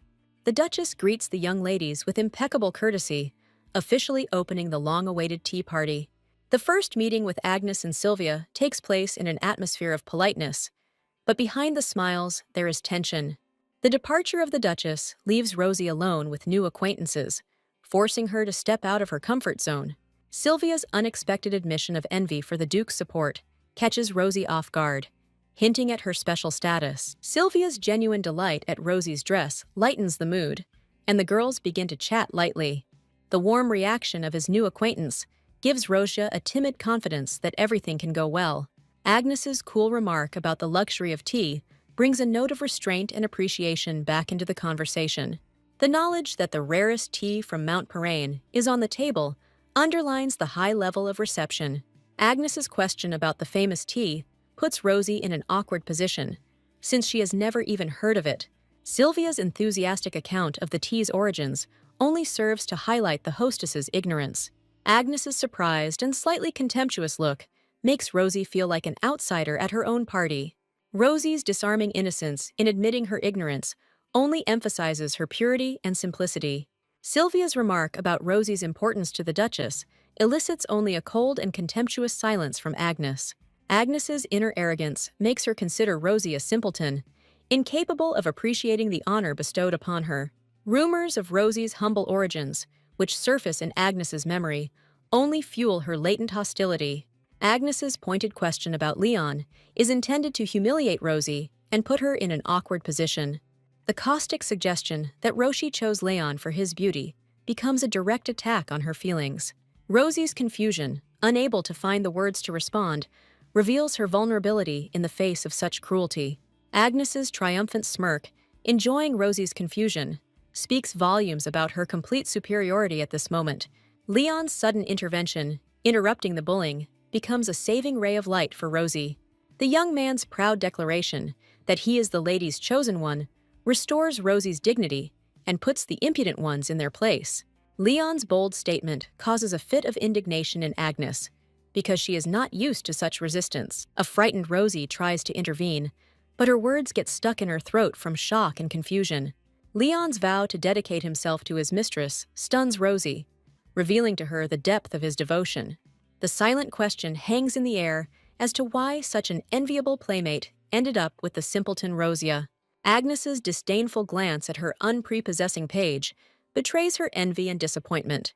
Agnes's brazen question about Leon's price crosses all boundaries, turning a person into a commodity. Agnes's overconfident offer to give him more money becomes a real test of the young man's loyalty. Rosie's eyes were filled with desperate pleading, as she so hoped not to be mistaken about her new friend. The tense silence at the table is broken by Rosie's desperate attempt to fix everything, but the moment is lost. Lady Lauren's sudden appearance, like a goddess, turns all attention to herself, foreshadowing a new turn of events. The Duchess's concern for Rosie breaks through to the surface, despite her attempts to maintain outward calm. The maid's confidence in her mistress's success only highlights the hidden tension and maternal fears. The prolonged absence of Lady Lauren, the chief guest, makes the Duchess's heart ache with foreboding. Lady Lauren's status as the only daughter of one of the three great duchies of the empire makes her an almost mythical figure. Rumors that the young lady has already become the queen of high society only increase the pressure on the inexperienced Rosie. The forced invitation, which could not be left unsent, becomes a source of quiet despair for the Duchess. A heavy premonition does not leave the Duchess, because this girl's visit could turn into either a triumph or a disaster. Rosie's childish spontaneity, delighted with the dessert, momentarily disperses the clouds in the tense atmosphere. Rosie's simple and sincere gesture of offering a treat becomes a bold attempt to establish contact. Lady Lauren's graceful smile as she accepts the gift hides her true intentions, leaving everyone in painful ignorance. The presence of Lady Lauren makes Rosie the most nervous, because in front of her sits a real queen of society. The memory of his friendship with Princess Bibi gives Rosie a faint hope that he can find a common language with this unapproachable lady. Clenching her fists, Rosie mentally encourages herself that all her hard training should not be in vain. Lauren's polite refusal of Agnes's offer of refreshments demonstrates her restraint and ability to keep her distance. Agnes's offer to be more simple seems friendly, but in reality it is just another mask in her insidious game. Behind Rosie's back, Agnes wonders why someone as important as Lauren would come to this upstart at all. The cold glint in Agnes's eyes betrays her true intentions. She is about to strike the first blow in this social battle. Sylvia's carefree curiosity in asking a question breaks the tension hanging in the air. Sylvia, with childish spontaneity, begins to recount the intriguing conversation she heard from her mother. The mysterious word goal, overheard by Sylvia's mother, hints at a hidden conspiracy in which Rosie finds herself at the center. Rosie's awkward attempt to hide her nervousness only gives her away, making her vulnerable. Agnes's sinister grin betrays her interest, as the mysterious goal excites her imagination. Agnes picks up the rumor, enthusiastically cornering Rosie with her guesses and memories. The cruel suggestion that the Duke's love for the children is merely a cover strikes at what is most dear to the girl. The strange aura emanating from Sylvia makes Agnes wary, feeling something inexplicable. A sudden memory of a mysterious hooded woman links the past and present into a knot of intrigue. Sylvia's direct question, full of childish curiosity, takes Rosie by surprise, leaving no room for retreat. Agnes's snide remark that Rosie can't know anything is a subtle attempt to drive a wedge between her and the Duke. Despite her doubts, a suspicion arises in the heroine's soul that Agnes is deliberately trying to denigrate her savior. The warm memory of the Duke's kindness, who gave her happiness, becomes Rosie's only support in this sea of poison. The memory of the Duchess's warm embrace strengthens Rosie's resolve to defend her honor at any cost. Under a hail of caustic questions, the girl gathers her will into a fist, preparing to give a crushing rebuff. Casting aside fear, Roshi boldly declares his unwavering faith in the nobility of his savior. Agnes's cynical grin devalues the heroine's ardent defense, hinting at the general hypocrisy. In desperation, Rosie tries to stop Sylvia, realizing that she has become a pawn in someone else's cruel game. Lady Lauren's graceful rebuke to Sylvia instantly changes the balance of power at the table. With a disarming smile, Lady Lauren declares that this is the first time she has heard such rumors, leaving Agnes baffled. Agnes's triumphant gaze pierces the embarrassed Rosie, who feels trapped. The reflection of the teacup flashes through Agnes's cunning plan to use the situation to get closer to Lady Lauren. While Agnes dreams of getting rid of the naive, kind-hearted Rosie, a cold determination is growing in the heroine's soul. Agnes continues to weave intrigues, hinting that Rosie is just a pretext for the Duke's secret affairs. The ominous rumor of the disappearance of all the children patronized by the Duke hangs in the air, freezing the blood. Roshi's furious cry breaks the silence, her faith in her savior unwavering in the face of vile lies. Agnes feigns remorse, masterfully playing the card of an innocent mistake to lull vigilance. Lady Lauren's look of silent question makes Rosie realize that her true loyalty is being tested. Lauren destroys all speculation with one blow, stating that the rumors about the target were a lie from the beginning.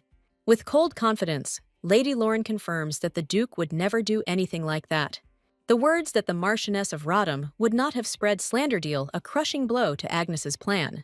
Sylvia, with childish spontaneity, explains that the Duke and Marchioness are simply good people, disarming everyone with her simplicity. Rosie's joyful agreement with Lauren's words becomes a symbol of their new alliance against intrigue and lies.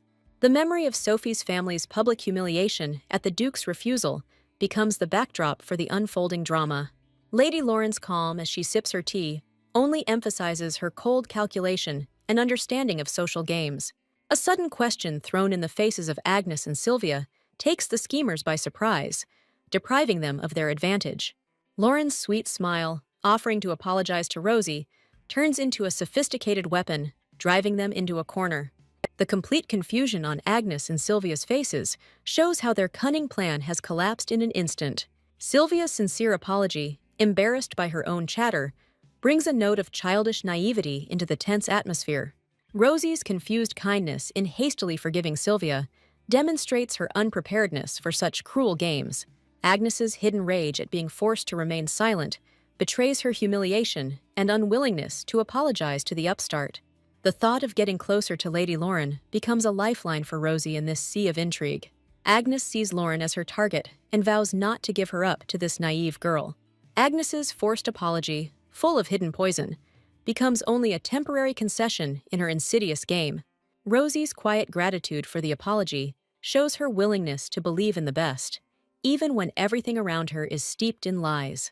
The girl's naive attempt to protect the Duke's reputation by inviting everyone to see his kindness opens a new Pandora's box. The funny description of the seemingly terrifying Duke makes the friends laugh, diffusing the tense situation. Rosie's words about Duke Julius's gentleness make Lauren and Sylvia look at the situation from a completely different angle. Sylvia's excited reaction to the opportunity to visit Rosie's home turns an awkward conversation into an unexpected adventure. The dream of meeting the mysterious Mr. Julius completely captures Sylvia's imagination, pushing all intrigue into the background. Sylvia's offer of a mutual invitation becomes the first step towards a true friendship, breaking down the walls of mistrust. A pinky swear to seal a promise may seem like child's play, but to Roshi, it symbolizes gaining a new ally. Rosie and Sylvia's tightly interlocked fingers signify the birth of a friendship that can withstand any intrigue. Lady Lauren's agreement to join them is a sign of complete triumph for Rosie and Sylvia. Next to Lauren, the girl feels the same warmth and calm as next to Princess Bibi, finding another loved one. Agnes gnashes her teeth in rage, realizing her complete defeat, because now even Lady Lauren is on her rival's side. Rosie's unexpected question to Agnes becomes a gesture of goodwill extended across the abyss of hostility. Sylvia's enthusiastic call to join them finally ruins all of Agnes's plans to isolate Rosie. Hiding her true motives behind a sweet smile, Agnes seizes the invitation as a last chance not to miss her goal. Behind Lady Lauren's cold determination lies an intention to dot the I's next time. Lauren's sudden change in behavior leaves Agnes shocked and confused, breaking her usual patterns. Joining the others, Agnes cannot believe that this sudden success is the merit of the hated Rosie. The sudden attention from all sides overwhelms Rosie, who finds herself at the center of a whirlwind of new acquaintances and emotions. A worried Sylvia notices the confusion of Rosie, who has not yet recovered from the whirlwind of events. Lady Lauren's caring touch takes Rosie by surprise, awakening entirely new feelings within her. An unfamiliar, warm feeling is born in Rosie's soul, which she cannot yet understand or explain. Rosie's happy smile as she tells the maid about her day speaks volumes about her small victory. The conspiratorial gleam in the girl's eyes promises another amazing piece of news, which she is in a hurry to share. The joyful cry about 3 new friends becomes a symbol of the beginning of a completely new life for Rosia. The maid's enthusiastic reaction to Rosie's plans to invite her friends home fills the room with an atmosphere of pure happiness. Describing her friends, Rosie describes Agnes and Lauren with childish spontaneity, but falls silent when she remembers Sylvia. A disturbing moment comes to mind, when a strange, frightening aura emanated from Sylvia, darkening the joy. The maid's worried question makes Rosie hide her vague suspicions so as not to destroy the fragile happiness. Hiding her anxiety behind a smile, Rosie tries to convince herself that it's all nonsense and obediently goes to bed. The accumulated tension spills over into heat, and the girl burns in bed from the consequences of her first social event. The sound of a child's cry as his little friend begs Roro not to die fills the room with despair and fear. The boy, in desperation, promises the doctor anything, if only he would save the life of dear Rosia. The doctor's tricky question about the possibility of taking Rosie as a sister leaves the young gentleman completely stupefied. The doctor's light joke lightens the mood, but behind the laughter lies a serious assessment of the situation. In a half-dream, Rosie is tormented by the thought that she was simply not ready for the cruelty of the world of tea parties and intrigue. The Duke gently reproaches the Marquise, believing that she was too hasty in throwing the girl into the very heat of things. Duke Julius's confident gaze promises that everything is under control, and there is no reason to worry.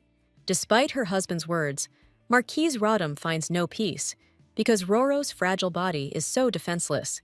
The shadow of a past incident with her own mother hangs over the sick Roro, turning an ordinary illness into an ominous omen. Marchioness Rodham, looking at the girl, remembers her own childhood, when the cause of her illnesses was supernatural forces. A conversation with the Duke about Roro's unusually rapid healing of wounds only increases the Marquise's anxiety, adding a new twist to the mystery. The worried friend can't believe his eyes when he sees Roro back on his feet so soon after a serious illness. Her childish belief in the healing power of candy given to her by her older brother is disarming in its naivety. The embarrassed young man melts from Roro's quiet whisper, praising the taste of his candies, and is ready to believe in any miracle. The boy proudly announces that he has a whole arsenal of candies to ensure the safety of his adopted sister. A generous gift from her older brother becomes not just a treat for Rosia, but a symbol of care and protection. The Marchioness of Rodham's appearance in the garden brings a note of calm, but her attentive gaze searches for answers to unspoken questions. Roro's boundless joy at his recovery is reinforced by the boy's proud confidence in the magical power of his candy. The relief of the Marchioness of Rodham, who is happy that Rosie's illness is over, is mixed with a slight anxiety for the girl's future. The proposal to have a tea party in honor of the recovery causes a storm of delight in Rosia and her friend, foreshadowing a new holiday. The boy enthusiastically asks for Anan to make the tea, adding a personal touch to the upcoming event. The young gentleman rushes away, determined to arrange everything, leaving the Marquise and Rosie in anticipation of a small miracle. Behind closed doors, Duke Julius and Marchioness Rodham come to a disturbing conclusion about the awakening of Roshi's supernatural abilities. The knowledge that these abilities indicate Roshi's imperial blood weighs heavily on the Marquise's heart. The Duke and Marchioness realize that they now need a way to test and understand the nature of the girl's incredible gift. Deciding to have a direct conversation, the Marchioness of Rodham prepares to ask Rosie a question that could change absolutely everything. A direct question about the strange sensations takes Rosie by surprise, forcing her to look deep into her secret experiences. The Marquise's reassuring smile hides the true purpose of the question, lulling the naive girl's vigilance. Rosie's naive confession becomes the key the Marquise has been waiting for to lift the veil of secrecy. The girl's fear of becoming a burden to her guardians shows how much she values their goodwill. Marchioness Rodham's strong embrace silently reassures Rosie that no amount of weirdness can break their bond. The Marquise's concern turns out to be not anxiety over problems, but genuine concern for the girl's well-being. In the silence of the garden, Rosie finally decides to share her deepest and most frightening feelings. The girl's words about the oddities become confirmation for the Marquise of her most daring and dangerous guesses. The memory of the first meeting with his mother is colored for Rosie in dark tones of inexplicable anxiety. The girl describes her ability to see the hidden darkness behind even the sweetest and most welcoming smile. The physical repulsion that Roshi experiences when in contact with evil becomes irrefutable proof of her gift. Marchioness Rodham finally finds words for Roshi's phenomenon, defining her gift as the ability to sense foreboding. Doubts gnaw at the Marquise, because Rosie's vague feelings can be attributed to simple childish sensitivity. A sinister method of testing strength that requires introducing foreign energy into the body comes to mind. The awareness of the mortal danger from the collision of two different forces in one body forces one to abandon the risky undertaking. The tenderness in the Marquise's touch speaks of a decision to protect Rosie, even at the cost of ignorance. Children's laughter and baskets of cookies burst into the garden, driving away gloomy thoughts and promising a holiday. Marchioness Rodham decides to put her worries aside and give Rosie moments of carefree happiness at a tea party. The young gentleman, trying to impress, proudly demonstrates his strength by lifting a heavy basket. Behind the childish game lies the boy's firm determination to find a safe way to learn the truth about Roshi's power. Duke Julius's important conversation is interrupted by the appearance of an assistant whose appearance does not bode well. The long-awaited package has finally arrived, and the relief on the assistant's face only increases the intrigue surrounding its contents. Duke Julius looks doubtfully at the contents of the parcel, which do not at all correspond to his expectations. The Duke's willingness to pay any amount, overheard by the children, lends the deal a touch of mystery and importance. The sudden appearance of a stranger calling Roro by name takes the children by surprise, disturbing their privacy. The man's flippant remark about the long separation only increases Rosie's confusion, not recognizing the guest. The assistant, desperately trying to escape from the clutches of the hands, brings a touch of comic chaos to the tense scene. Rosie, in her finest attire, tries to impress the Duke with an impeccable social greeting. Roro's childish formality has the effect of a lightning strike on the Duke, leaving him in complete shock. The Duke, stunned, recoils from the girl, begging her to stay away, unable to bear such formality. The little friend bursts into laughter, finding the grown man's reaction to a simple greeting incredibly funny. The young man decides to take Roshi's training into his own hands, showing her how to behave in a domestic environment. Andrea's etiquette lesson becomes Roro's first step into the complex world of aristocratic conventions. Rosie's clumsy attempt to repeat the bow is touching, but her eyes show genuine effort. The news of the visit to Bibi and Henry causes the Duke to feel a fit of embarrassment, revealing his secret feelings. A gentle pat on the head becomes a silent blessing and a sign of paternal love for Rosia. The happy children leave, leaving the Duke alone with thoughts that are a mixture of tenderness and anxiety. The sudden stop and stern address to Andrea fills the air with tension, foreshadowing a serious conversation. The memory of Rose's kiss on Henry's hand flashes through the Duke's mind like a signal of hidden threat. The previous incident, hushed up due to lack of time, now seems to the Duke like a missed opportunity to prevent disaster. The Duke makes young Andrea responsible for Rosie's safety, turning the boy into her main protector. Marchioness Rodham quietly seeks alternatives, knowing that a direct test of Roshi's divine power could be fatal for her. Marchioness Rodham's anxiety about the future of Rosie hangs in the air, demanding an answer to the unspoken question of the consequences. Duke Julius's self-confident smile conceals a complex plan to completely subjugate the child to his will. Bibi's sincere apology and box of sweets become a symbol of a belated, but no less valuable friendship. Bibi's regret about missing tea is dissolved in the warm atmosphere of the picnic, and Rosie's gratitude, Andrea's innocent compliment about the delicious cookies, unexpectedly sparks a brewing conflict. Jealous protection of a gift for Rosie turns Bibi into a little fury, ready to defend justice with her fists. Henry's question about the past tea party brings back pleasant memories for Rosie, while a childish quarrel rages in the background. Rosie's happy smile as she talks about her new friends proves that the party was a success despite all the worries. The realization that the first tea party in her life was a success fills Rosia's heart with pure and bright joy. A funny scene with Bibi with her mouth stuffed with cookies eases the tension, making the boys feel touched. The news of Lauren's possible appearance darkens Bibi's mood, hinting at a hidden rivalry for Rosie's attention. Anxiety runs through Bibi's mind, as the presence of another girl could complicate their fragile friendship. The appearance of new names on the guest list turns the children's meeting into an arena of political intrigue and alliances. Henry can't hide his admiration at seeing Rosie, who had seemed so lost just a moment ago, beaming with happiness. Henry's insistent offer to try the cookies becomes an act of caring that does not escape Andrea's jealous gaze. Andrea makes a daring move by snatching the cookies right from under Rosie's nose, shocking everyone present. Henry's confusion is met with a silent challenge in Andrea's gaze, which clearly has no intention of explaining anything. Andrea's inner vow to keep an eye on Henry turns the picnic into a battleground for Rosie's favor.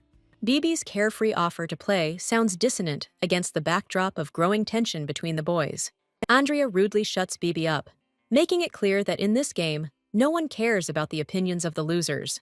Beaming with delight, Rosie suggests playing the cutest and most innocent game, dreaming of family comfort. Andrea's arrogant remark about childish play betrays his desire to appear mature and hide his true feelings. Henry immediately takes the initiative, happily offering himself as a dad to be close to Rosie. Andrea's desperate cry, claiming the role of a father, reveals his jealousy and fear of being left behind. The boys' verbal duel turns into a furious fight for the right to be near Rosie, revealing their rivalry. The electric tension between Henry and Andrea threatens to escalate into a full-blown storm due to children's stubbornness. Rosie, caught between two fires, panics and tries to stop the fight, not wanting to choose between friends. A sudden insight changes the course of the game, and Rosie's eyes light up with determination to find a way out of the impasse. With a beaming smile, Rosie presents the treat to her darling, completely changing the rules of the game. The appearance of a new boy, who sheepishly accepts the treat, leaves both rivals completely bewildered. The playful battle for Rosie's attention flares up again when Bibi enters the game of favorite child. The sweet cookie gives Bibi moments of pure delight, while an embarrassed Leon timidly tries the treat. Overcome by jealousy, Andrea demands her share of maternal care, causing Henry to smile mockingly. Longing for a lost childhood gives way to a fierce battle for the right to be the older brother in a new makeshift family. Andrea's unexpected concern for Leon hints at the beginning of an alliance that could change the balance of power in their small world. Bibi's clever remark about Henry's age becomes a subtle manipulation aimed at reversing the roles in the game. Rosia's childish logic is shattered by the complex rules of the adult world, causing her only bewilderment and confusion. An offended Henry tries to leave, but Bibi's angry outburst, defending Rosie's choice, only adds fuel to the fire. Rosie's innocent question about marriage between relatives leaves everyone stumped, revealing her complete ignorance of the world. A shocked Bibi tries to convey the basic truths to Rosie, realizing the depth of the gap between their worlds. The revelation about marriages in the imperial family becomes the boys' first lesson in cruel political games. Henry reveals a past where divine power was the key to alliances now forbidden. Behind the beautiful facade of wedding vows lurked an ugly truth of lust for power and insidious intrigue. The realization of the cruel truth leaves a shadow of sadness on Rosie's face, because the world turned out to be more complex than she thought. The idea of becoming part of a family becomes an obsession for Bibi. Full of hopes and hidden motives, Bibi's impatient question about how to test her strength betrays her secret interest, making the boys wary. Taking Rosie's hands boldly, Bibi prepares to perform a ritual that could change their lives forever. Rosie feels nothing, and this emptiness becomes an alarming sign, calling into question all assumptions. Bibi's anxious silence and the confusion on Rosie's face make the boys freeze in anticipation of the verdict. A shocking discovery forces Bibi to take a new look at Rosie, who harbors incredible divine powers. A cold conversation about Rosia's complete lack of pain reveals the gulf between the parent's anxiety and the child's innocent ignorance. The vague admission of momentary discomfort only adds to the mystery of her strange state, far removed from her usual sensations. The Rodham's heavy silence is filled with fear of the unknown and a silent question about the future of their unusual daughter. The gentle touch of her mother and the shocking news of hidden power make Rosie's little heart stop in bewilderment. Bibi's confident confirmation of the strength she felt makes her mother freeze in an anxious premonition of impending changes. The denial of any doubt proves that the sensation experienced was something more than just a childish fantasy. The funny comparison with her brother only underlines Bibi's confidence. The revelation of a divine gift inherited from the imperial family sheds light on the nature of her abilities. The realization that Roshi could possess such a powerful force opens the door to a majestic and dangerous world for her. The stunning truth about the divine power dormant within changes Roshi's world forever, filling it with new meaning and anxiety. Mother's embrace gives Rosie warmth and hope, while doubts and faith in a guess fight in her mother's heart. The realization that the same power that Bibi had resonated within her sends Roshi into a state of shock. Lack of confidence in her own abilities makes Rosie doubt herself because she never considered herself special. Her father's strict orders to keep the secret turn her newfound gift into a dangerous secret that must be guarded. For the first time in her life, Rosie feels special, and this feeling fills her with a quiet but firm confidence. Happy and determined, Roshi promises to keep the secret, unaware of the weight of this oath. A few days later, filled with anticipation, Roshi sets off on new adventures with a letter in hand. The long-awaited invitation from Agnes becomes for Rosie a symbol of true friendship and future fun. Memories of happy moments with her friends give Rosie hope for a new meeting, full of laughter and joy. A sudden determination to find the perfect gift for Agnes turns the upcoming visit into an important mission. Panic grips Roshi as the precious invitation, a symbol of friendship, slips from her hands and is carried away by the wind. An entrance to an ominous, unfamiliar place opens before Rosie, causing awe and fear of the unknown. Fear fights with determination, because the treasured letter from Agnes was hidden in this very frightening building. Gathering all her courage, the girl takes a step into the darkness, convincing herself that this is just a short and simple foray. The huge and gloomy hall oppresses with its grandeur, making Rosie feel tiny and lost in a stone labyrinth. The flickering light of the torches picks out the ancient walls from the darkness, and Rosie's curiosity gives way to growing anxiety. Roshi's gaze is drawn to a giant sword that exudes an aura of ancient power and surpasses anything she has seen before. An unknown force emanating from the sword attracts Roshi, causing her to unconsciously reach out to the ancient artifact.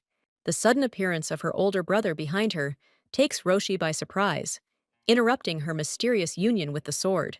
The confused babble about the invitation blown away by the wind sounds unconvincing under the calm and all-knowing gaze of the brother. The unexpected offer of help from his brother lights up Rosie's eyes with genuine gratitude, turning fear into hope. The mysterious aura of the ancient sword draws Roshi in, causing her to feel an inexplicable, mystical connection with it. The idea that the sword might contain a power similar to her own fills Roshi with a tremulous curiosity. Her brother's playful question catches Rosie off guard, and her embarrassment only confirms his suspicion of her genuine interest. The secret of the Spear of Ares, a family heirloom, is revealed, shrouding the sword in a golden glow, turning it into a legendary artifact. Her brother's sly grin leaves Roshi stumped, as the riddle of the weapon's name turns out to be more complicated than she could have imagined. The demonstration of strength, when the sword had to take the form of a spear, becomes a moment of truth and a test of abilities for the young man. The unbearable weight of the relic comes as a complete surprise to the self-confident guy. His sister's concern makes the embarrassed young man hide his awkwardness behind a mask of indifference, although his pride is hurt. The harsh condition for the new owner of the spear sounds like a death sentence, because to do this, you need to have truly incredible strength. The weight of fate and the dream of recognition fill the young man with determination to become one with the ancient artifact. Caring for his younger sister makes the heir change his stern tone to softness, fearing to frighten the girl. Rosie's boundless faith in his brother's powers becomes the young man's most powerful source of inspiration. The brother's tender words, full of care, hide his concern for the future of his beloved sister. A light touch to Rosie's hair becomes a silent promise to train hard for the sake of their shared future. The thought of protecting Rosie gives the young man strength, because the title of heir for this guy is not a goal, but a means. An oath made before an ancient sword becomes an unbreakable promise to one day conquer the artifact's unruly power. The Rosie family's arrival at Sylvia's house is marred by a slight embarrassment at being late, but filled with joyful anticipation. The formal greeting between the Duchess and Rosie's mother conceals a long-standing friendship and warmth of meeting. Parental blessing and warm smiles escort Rosie into a world of children's games, full of laughter and new discoveries. The unexpected tenderness of Duke Marquez, known for his frightening aura, towards little Rosie causes surprise and bewilderment. Shocked, Sylvia cannot believe that the formidable Duke not only sees Rosie off, but also tenderly hugs her goodbye. The appearance of a luxurious carriage, accompanied by horsemen, attracts everyone's attention, heralding the arrival of an important person. The 4 knights accompanying him only enhance the sense of importance of the guest, emphasizing his high status. Sylvia's soul is seething with resentment, because even a princess is not treated with such reverence as this upstart. Comparisons with Rosie make Sylvia feel insignificant, and this thought hurts her pride. Reluctantly submitting, Sylvia hurries after the others, hiding behind her obedience a storm of indignation and envy. A sly grin reveals Sylvia's cunning plan, because a trip with the Marquis's daughter opens up new opportunities for her. A sudden cry from the carriage breaks the silence of the forest, filling the air with panic and a premonition of trouble. Sylvia's desperate demand to leave immediately puts her mistress on edge, creating a tense and awkward situation. Having escaped from the carriage, Sylvia resolutely rushes into the forest, pursuing her secret, insidious goal. Sylvia's abrupt order not to follow her leaves the frightened maid completely confused and afraid. Carefree Rosie happily picks at the treats, oblivious to the anxiety in the air of the carriage. Rosie's playful offer to do the boy's hair creates a touching moment of childlike innocence amidst the mounting tension. A strange premonition seizes the young knight, and his gaze fills with anxiety because he senses the approach of trouble. The whistle of an arrow in the silence of the forest becomes an ominous sign, forcing the young man to act without delay. A hail of arrows falls on the carriage, and the brave guy, without thinking, covers Rosie with his body from the mortal threat. The realization that the carriage has become a trap forces the young man to make a desperate decision to immediately leave the dangerous shelter. A frightened Rosie, still recovering from the shock, tries to get out of the carriage under the protection of her faithful maid. The encounter with armed mercenaries leaves no doubt that the ambush was carefully planned, and now the knights are about to fight. The drawn bowstring in the hands of the mercenary in the forest foreshadows a deadly threat aimed straight at Rosie's back. A cry of despair escapes the knight when he realizes that the damaged carriage has become a death trap for everyone. Numb with horror, the maid cannot move from the spot, her body paralyzed by fear of the unfolding carnage. Falling to the ground next to the wrecked carriage deprives Rosie and her maid of their last hope of salvation. The brutal order to protect the girl even if she dies reveals the sinister and contradictory intentions of the attackers. A sudden change in plan from kidnapping to murder indicates that the customer is ready to do anything to achieve his goal. Silent tears of horror flow down Rosie's cheeks as she realizes the horror of what is happening around her. The brave knight holds back the onslaught with his last strength, protecting the frightened girls from the ruthless mercenaries. Leon's desperate cry for Roshi to flee becomes an act of self-sacrifice in the face of imminent death. The blood on Leon's hand becomes a terrible omen for Rosie, but the young man ignores the wound, rushing into battle.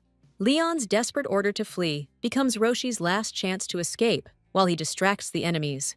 The hope that the distraction will help the others causes the knight to launch a suicidal attack.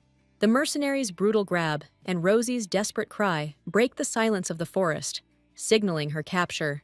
Leon's furious order to remove his hands from his mistress sounds like a challenge thrown in the face of superior force. The cold calculation of the mercenary who decides the boy's fate turns Rosie from a target into a bargaining chip. A brutal blow sends Leon flying backwards, demonstrating the mercenary's complete disregard for his desperate bravery. Unbroken in spirit, the young defender finds the strength to strike back, plunging his dagger into the enemy's leg. Pulling the frightened Rosie to himself, Leon becomes her final shield, ready to protect her until the very end. The fall of the exhausted Leon to the ground becomes the most terrible blow for Rosie, depriving him of his last hope. The desperate cry of the kidnapped Rosie echoes throughout the forest, becoming a symbol of the complete defeat of her defenders. The scene of brutal violence becomes chilling evidence of her plan gone out of control. The realization of the bloody outcome makes the girl shudder with horror, because she did not expect such cruelty. The parents' serene conversation about Rosia is imbued with bitter irony, because they have no idea about the trouble looming over their daughter. The lovingly crafted doll in the Duke's hands becomes a fragile symbol of happiness that is destined to be shattered. The careful discussion of the details of the gift for Rosia seems like a mockery of fate against the backdrop of mortal danger for the girl. The Duke's comical despair at the doll's imperfections creates an unbearable contrast with the horror his daughter experiences. Thoughts of the expensive gift and Rosie's future joy completely absorb the parents, blind to the threat looming over their family. The happy memory of her daughter's joy becomes a painful reminder for the mother of what she might lose. The desperate cry of the knight who burst in mercilessly destroys the illusion of calm, bringing with it news of a catastrophe. The terrible news of Rosie's kidnapping falls upon the parents, and the image of the innocent doll is forever stained with blood. Overwhelmed by guilt, the knight is ready to accept death as punishment for failing to protect his mistress. The Duchess is overcome with despair at the thought of Rosia's fate, and only her husband's attempts to calm her down keep her from becoming hysterical. The Duke's icy rage results in an immediate order to send a search party to the Salva forest. The mention of the forest belonging to Count Tiravel lights a dangerous fire of suspicion in the Duke's eyes. Despite objections about foreign territory, the Duke gives a ruthless order to block all entrances to the Count's domain. A cold calculation is brewing in the Duke's head, because this is a chance for the Count to pay off his long-standing debt to the Marquez family. The Marquez family's reputation for always paying back debts suggests that forgiveness never came easily to the Duke. Handing over the sealed letter, the Duke coldly inquires about the fate of the attackers, already knowing what awaits them. The mercenaries who survived the massacre and were captured become the only key to solving the kidnapping. The Duke's decision to personally interrogate the prisoners leaves them no chance of escaping his wrath. Bibi's desperate cry about the trouble that has happened to Rosie breaks the silence, filling the air with panic and fear. The elder brother tries to calm his sobbing sister, although he himself is shocked by the terrible news from Sir Cosvin. Bibi's tears of despair are caused by the terrible guess that the reason for the abduction was the divine power of Roshi. The determination to find Roshi as soon as possible forces the young man to cast aside all doubts and act without delay. Behind the brother's apparent determination lies his own shock and sense of helplessness in the face of the unknown. The memory of Rosie's happy smile becomes a painful reminder of what they could lose forever.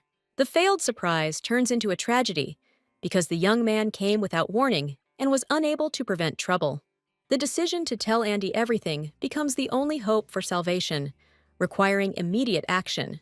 The realization that trespassing on someone else's territory is prohibited by law places an insurmountable obstacle before the young man. Powerlessness before the law fetters the children, but the shadow of Duke Marquez's determination promises a coming storm. Taking responsibility, the young man goes for help, leaving his sister in a safe place. Desperate determination forces the young man to plan his personal participation in the search if official actions fail. The shaking of the carriage pulls Rosie out of oblivion, returning her to the cruel reality of kidnapping and uncertainty. Waking up in the dark, the girl sees ominous hooded figures, and her question is drowned out by the horror of seeing Leon captured. The turn of one of the kidnapper's heads reveals his cold calm, emphasizing the hopelessness of the captive's situation. Pretending to be asleep, Rosie desperately fights against trembling, realizing that any weakness could be fatal for her. The clenched fists reveal the heroine's internal struggle as she tries to hide from her captors that she has come to her senses. The suspicion of one of the kidnappers makes Rosie's heart skip a beat for a moment, but his doubts quickly dissipate. Confusion and fear leave Roshi frantically wondering about the identity of her captors and the true motives behind her abduction. In the depths of despair, a bold plan is born to leave a clue for the Duke, turning fear into a desperate hope for salvation. The awareness of the complete anonymity of the kidnappers, hidden under hoods in an unmarked carriage, increases the feeling of hopelessness. The irritated shout of one of the kidnappers at the driver reveals their nervousness and fear of being caught. A coat of arms accidentally noticed under the kidnapper's cloak becomes the first clue for Rosie, piercing the darkness of the unknown. The memory of heraldry lessons flashes through the girl's mind, unmistakably identifying the coat of arms of the Rodham family. A terrible guess falls upon Rosie, because the Rodham coat of arms points to Mrs. Lydia as the organizer of the kidnapping. The innocent look of the little captive awakens in the kidnappers a painful feeling of guilt, forcing them to look away. One of the knights involved in the kidnapping begins to doubt his actions. The reminder of Rosie's powerful patron, the head of the Marcus family, freezes the kidnappers with icy horror. Rosie's unexpected apology, spoken with childish spontaneity, disarms one of the kidnappers. Behind the mask of naive regret lies the cold calculation of a girl who uses any opportunity to save herself. The kidnappers' threats force Rosie to pretend to be submissive, but a daring plan is already brewing in her eyes. Taking advantage of the moment, the girl hides in the forest thicket, hoping that the kidnappers will lose their vigilance. The cold realization that escape is impossible forces Rosie to abandon the thought, focusing on another goal. Despite her fear, the heroine is determined to leave a clue, even if it means taking extreme measures. Thoughts about her loved ones give Rosie strength, and she is ready to endure any pain just to return home. Desperate searches for a way to leave a bloody trail bring no results, forcing the girl to look for another way out. In a last-ditch effort, Rosie makes the agonizing decision to bite his lip to leave a mark. The kidnapper's confusion over Rosie's long absence creates tension, as her plan could be exposed at any moment. Overcoming the pain, the girl leaves a bloody mark on a piece of her dress, turning her pain into a beacon of hope. Leaving her desperate mark, Rosie returns to her captor with the belief that this bloody thread will lead to her salvation. Having left a hint, Rosie waits with bated breath for her fate, not knowing what the next minute will bring. In the cold darkness of the carriage, loneliness and longing for loved ones become unbearable torture for the little girl. The arrival of a mysterious guest breaks the ominous silence, causing the kidnappers to freeze in tense anticipation. An icy horror grips Rosie at the sight of the stranger, whose cruel compliment sounds like an omen of terrible reprisal. The recognition of the kidnapper as Mrs. Lydia falls upon the girl with a crushing blow, revealing a monstrous betrayal. Rosie's consciousness refuses to believe what is happening, because the cruelty comes from someone she considered familiar.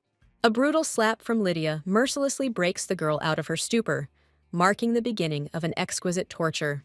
The humiliation of the blow is intensified by the knowledge that Mistress Lydia now does not hesitate to touch her victim. Lydia's malicious laughter becomes a poison that poisons Rosie's last hope for salvation and help from loved ones. Lydia's mocking questions about her guilt finally break the girl's spirit, plunging her into the abyss of despair. The realization that Mrs. Lydia had been plotting from the very beginning hits Rosie with icy horror. Lydia's cruel smile kills hope, because she is sure that her uncle will never find his niece. Lydia's threat of eternal separation from her loved ones makes Rosie's heart freeze with chilling fear. Broken and humiliated, the girl in despair decides to ask the most terrible question about the kidnapper's intentions. Having gathered the rest of her will, Rosie decides to suppress her panic in order to find out at least some information from her tormentor. Lydia's hypocritical claim that she is not a bad person sounds like a mockery of the girl's suffering. Behind Lydia's angelic smile lies a sinister promise to return Rosie to her place, which promises something terrible. Meanwhile, a search party of knights combs the forest, giving a faint hope of salvation. Anxiety forces Andy to act on his own, and he rushes to search in the opposite direction from his father. The Duke's conversation with the knight about the testimony of the Viscount's daughter hints at the emergence of the first clue in the investigation. The dead end in the investigation annoys the knight, because the frightened daughter of the Viscount stubbornly remains silent. Leon is consumed with guilt for failing to protect his mistress. The Duke's concern for Andy's well-being becomes a brief glimmer of warmth amid the intense search. The Duke's trust prompts Andy to share his terrifying suspicions about the kidnapping. Andy's chilling guess points to the Earl of Turnell's estate, notorious for its illegal slave trade. The location of the largest port of Enfolk on the Earl's lands makes the estate an ideal place for ferrying people. Andy's face was frozen in horror at the realization that Rosie had ended up in a real hotbed of slave traders. Andy states with unwavering confidence that the information is true, calling on the Duke to take immediate action. Shocked by Andy's guesses, the Duke gives a decisive order to immediately send people to the port of Enfolk. The knight's sudden cry about finding the lady's trace becomes a ray of hope in the darkness of the unknown. Andy's trembling voice announcing a message from Rosie breaks the tense silence, filling him with both horror and hope. The bloody inscription on a piece of cloth becomes a desperate cry for help, pointing to a powerful enemy. The coat of arms of the Marchioness of Rodham, surrounded by sinister roses, finally confirms the identity of the organizer of the kidnapping. A terrifying suspicion that Rosie is being sold into slavery turns the kidnapping into a race against time. The Duke's decisive order to proceed immediately to the port of Enfolk marks the beginning of a desperate rescue operation. Sending Sir Sanchez to the residence of the Marquise, the Duke begins to weave a web to expose all the culprits. Leon's desperate plea to take him with him is met with a stern refusal from the Duke, who is trying to protect the boy from danger. Memories of his own past fuel Leon's determination to help. Andy joins Leon's pleas, and now the two boys are begging the Duke to let them take part in the rescue. The Duke's refusal becomes a bitter lesson for the boys that a real man knows when to act and when to retreat. The Duke's words about maternal care become a shocking but firm order for Andrea. The Duke takes Leon away, leaving the boys with a heavy burden of responsibility and expectation. The terrifying thought of being sold into slavery forces Roshi to cast aside her fear and make a desperate decision to flee. The bloody clue no longer seems enough, and the girl realizes that salvation is now in her own hands. The unexpected discovery of a toilet room becomes a glimmer of hope for Rosie in the stifling atmosphere of captivity. A frantic search for an air vent turns into a race against time, with freedom at stake. The high window becomes the last chance for escape, and Rosie, risking everything, rushes to it. A fleeting triumph lights up the girl's face when she manages to reach the treasured window. The sound of the door opening mercilessly cuts off the escape, turning hope into chilling horror. Meeting the kidnapper face to face is a crushing blow for Rosie. The desperate dash for freedom is noticed, and the furious cry of the kidnappers echoes throughout the area. Falling from a height becomes the last memory for Roshi before darkness consumes his consciousness. A chase in the forest turns into a desperate race for survival, where every rustle threatens imminent capture. Tears of despair choke the girl, because the realization of what awaits her if she is caught paralyzes her will. The instinct for self-preservation makes Roshi run without looking back, desperately looking for a way to call for help. Hiding in the bushes, the girl hears a gentle voice, which drives her into even greater horror with its inappropriateness. The appearance of the mysterious stranger makes Rosie freeze in place, in a mixed feeling of fear and surprise. In the face of the savior, the girl recognizes the angel from her visions, and a faint hope is born in her heart. Rosie's voice, trembling with excitement, asks a question to which she fears and longs to hear the answer. The rhetorical question about the cruelty of the kidnappers reveals her not as a savior, but as a new player in this terrible game. Doubts are tearing Rosie apart, because trusting a stranger could be her last mistake. A desperate plea for help activates ancient magic in the stranger's eyes, revealing secrets. The realization that she is facing the owner of the eyes of truth shocks the woman. The thought that this girl possesses a power greater than that of the Emperor leaves the woman speechless for a moment. The stranger's instinctive lunge, hiding Rosie behind her back, becomes an unexpected act of salvation. The icy calm of the woman who misleads her pursuer reveals her to be an experienced and dangerous person. A lie from a stranger's lips sends the kidnapper on the wrong track, giving away precious moments. The encouraging smile of a woman peeking out from behind the bushes promises Rosie the long-awaited salvation. The girl's sudden disappearance leaves her rescuer confused and slightly admiring the child's courage. The name spoken out loud becomes the key to the woman's understanding of the mysterious fugitive's identity. The appearance of a mysterious child becomes a harbinger of the coming wind of change for a woman. Thanks to the Emperor's intervention, the knights are given the opportunity to search the port of Enfolk. The status of a free city, of which the port was so proud, turns out to be useless in the face of imperial power. The orders of the imperial family have absolute force, abolishing the autonomy of the city and untying the hands of the Duke. The night harbor is silent in anticipation, and the Duke feels that the kidnappers have not yet had a chance to leave the port. The pre-dawn chaos and lax security provide the perfect cover for an escape, and the Duke knows that time is running out. A strict order to comb every hovel and every corner of the port becomes the signal to begin a total raid. A silent plea for Rani's safety was frozen on the Duke's face as he peered into the night.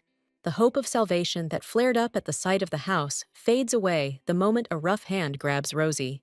The malicious cry of the kidnapper who caught Rosia becomes a death sentence for the girl, taking away the last spark of hope. The kidnapper's threat, thrown in the face of the broken Rosie, echoes with chilling horror in the eyes of the other captive children.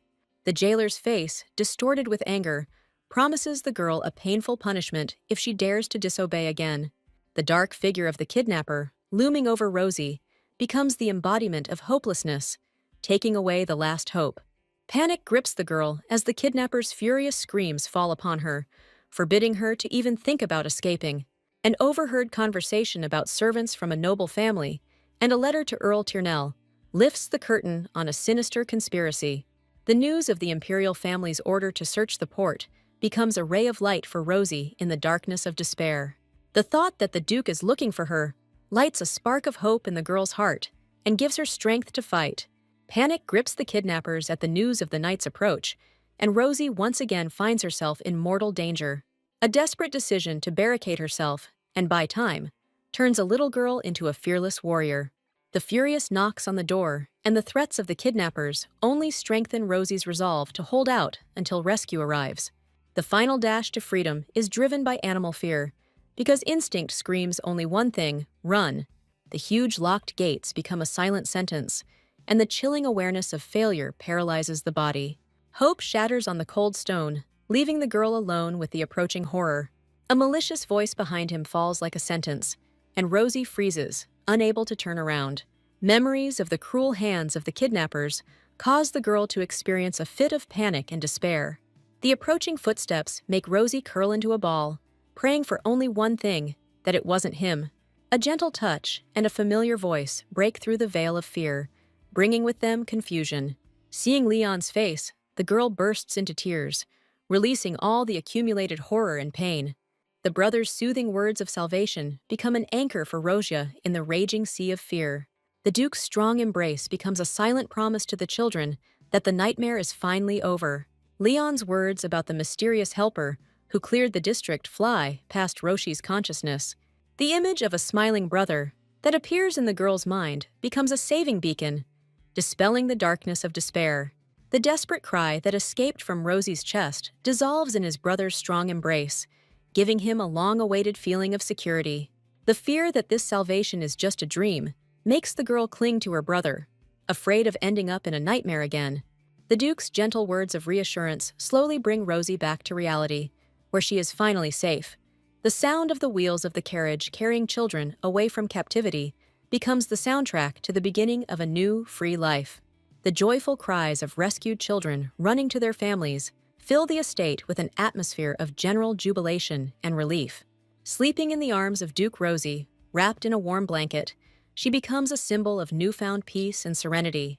The Duke's quiet order to prepare hot water becomes the first step towards returning to the world of care and home comfort. The restrained gratitude addressed to Leon underscores the deep bond between the brothers, cemented by shared anxiety and victory. The Duke's reassuring smile and words of safety slowly melt the ice of horror in Rosie's heart. The mother's trembling hands, as she takes Roro from the Duke's arms, betray all the agonizing hours of waiting. Tears of relief mingle with the remnants of fear as the girl finally realizes that the nightmare is over. Rosie's desperate embrace was a mixture of childhood guilt and the boundless joy of reunion. The mother's tender embrace, full of unconditional love, silently tells the girl about the main value: the return of the child. General jubilation and tears of joy from the servants greet the mistress who has returned home, filling the estate with light. The gentle touch to the girl's hair hides the weight of guilt that would weigh on the Duke for the rest of his life. Rosie's admission that she has already said goodbye to life reveals the depth of the despair she has experienced. The girl's shining smile and sincere gratitude become the greatest reward for her rescuers. The Duke's praise for Leon highlights the young man's indispensable role in the rescue operation and strengthens the brothers' bond. Leon modestly downplays his own merits, emphasizing that Rosie's salvation was the result of a joint effort. The Duke looks at Leon with pride, seeing him as a future great knight under the mentorship of Lord Cosvin. Taking care of Roro turns into a playful argument, with each family member wanting to snatch a piece of the girl's attention. His brother's gentle invitation becomes a silent promise of safety and peace for Roro. Returning home feels like a long-awaited awakening from a nightmare, where every step is filled with light and warmth. Growing up and radiant, Ronnie, like a blossoming flower, fills the garden with her happy laughter. A carefree walk in the garden with her brothers becomes a precious moment of peace and family idyll for the girl. The memory of a happy childhood spent surrounded by a loving family warms the soul with warmth and tenderness. The mother's serious look and the mysterious words spoken in the silence of the night prepare Roro for the shocking truth. News of the divine blood of the imperial family flowing through their veins hits Roshi, changing her world forever. The mysterious revelation of divine power, which sometimes manifests outside the imperial line, falls on the shoulders of Roshi. The idea of belonging to the imperial family stuns the girl, causing her world to shake. The promise of secrecy given by her adoptive parents offers Rosie the illusion of a choice that will determine her future. A desperate cry of denial bursts from the chest of a girl who rejects someone else's fate for the sake of her family. The passionate desire to remain simply Rosie, bearing the name given to her by the Duke, becomes her only truth. In the warm embrace of her adoptive parents, the girl finds comfort and silent acceptance of her difficult choice. Lost in her thoughts, the grown-up Ronnie does not notice how the past again reminds of itself with a quiet question. A radiant smile addressed to her brother becomes a mask for the girl, hiding the weight of the secret she is keeping. Carefree laughter among a loving family proves that no imperial blood can destroy their happiness. The cherished desire for everything to remain as before becomes Ronnie's main prayer and the meaning of life. Ronnie's happy laughter among his brothers becomes a vow of loyalty to his family and simple human happiness. The bustle of a field hospital, filled with the groans of the wounded, becomes a new battlefield for the lives of others for the girl. Ronnie's calm request for clean water in the midst of chaos highlights her collectedness and willingness to help. Caring for a wounded soldier, a victim of imperial ambitions, fills the girl's heart with compassion and determination. The fiery images of war and human suffering ignite the flame of duty in Ronnie, forcing her to use her gift for good. The awareness of her growing divine power to heal brings the girl a bittersweet satisfaction and a sense of purpose. The weight of a family secret, known only to those closest to him, once again falls on Ronnie's shoulders like an invisible burden. Her brother's warning of the mortal danger posed by her gift becomes an ominous prophecy from which there is no escape. A firm promise made to her past self makes the girl clench her fists to protect her present. Complete exhaustion after a long day spent in the hospital falls upon Ronnie, plunging her into a saving sleep. Caring Anne, seeing the fatigue on her mistress's face, disturbs her peace to show concern. Colorful macarons on a golden tray become a small island of joy in a world full of worries. Ronnie's sincere gratitude surprises the maid, who is not accustomed to such warmth from her mistress. In her words of gratitude addressed to Anne, the girl expresses all her love for those who have become her real family. Ronnie's playful indignation at being overprotected hides a childish joy at the opportunity to feel little again. Thoughts about the cruelty of the outside world make the girl value the comfort and safety of her home even more. The memory of boundless happiness in the family circle becomes a source of strength and eternal gratitude for Ronnie. The awareness of her own luck gives birth to a passionate desire in the girl to share her happiness with others. Anne's admiration for her mistress's kindness highlights how much Ronnie has changed into a compassionate lady. The sudden news of a letter disrupts the morning idyll, foreshadowing new trials or long-awaited news. The disturbing thought of her brother Ulysses fighting in the war makes Rosie's heart clench with fear. The memory of her father, who also went off to war, envelops the girl's mind with dark forebodings. Helplessness in the face of the unknown torments Ronnie, forcing him to pray for the well-being of his loved ones. An invitation from the imperial palace, lying on a tray, becomes a harbinger of inevitable changes.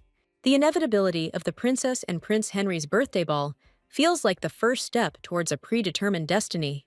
The sad dream of being together like two dolls reveals Ronnie's longing for a lost friendship.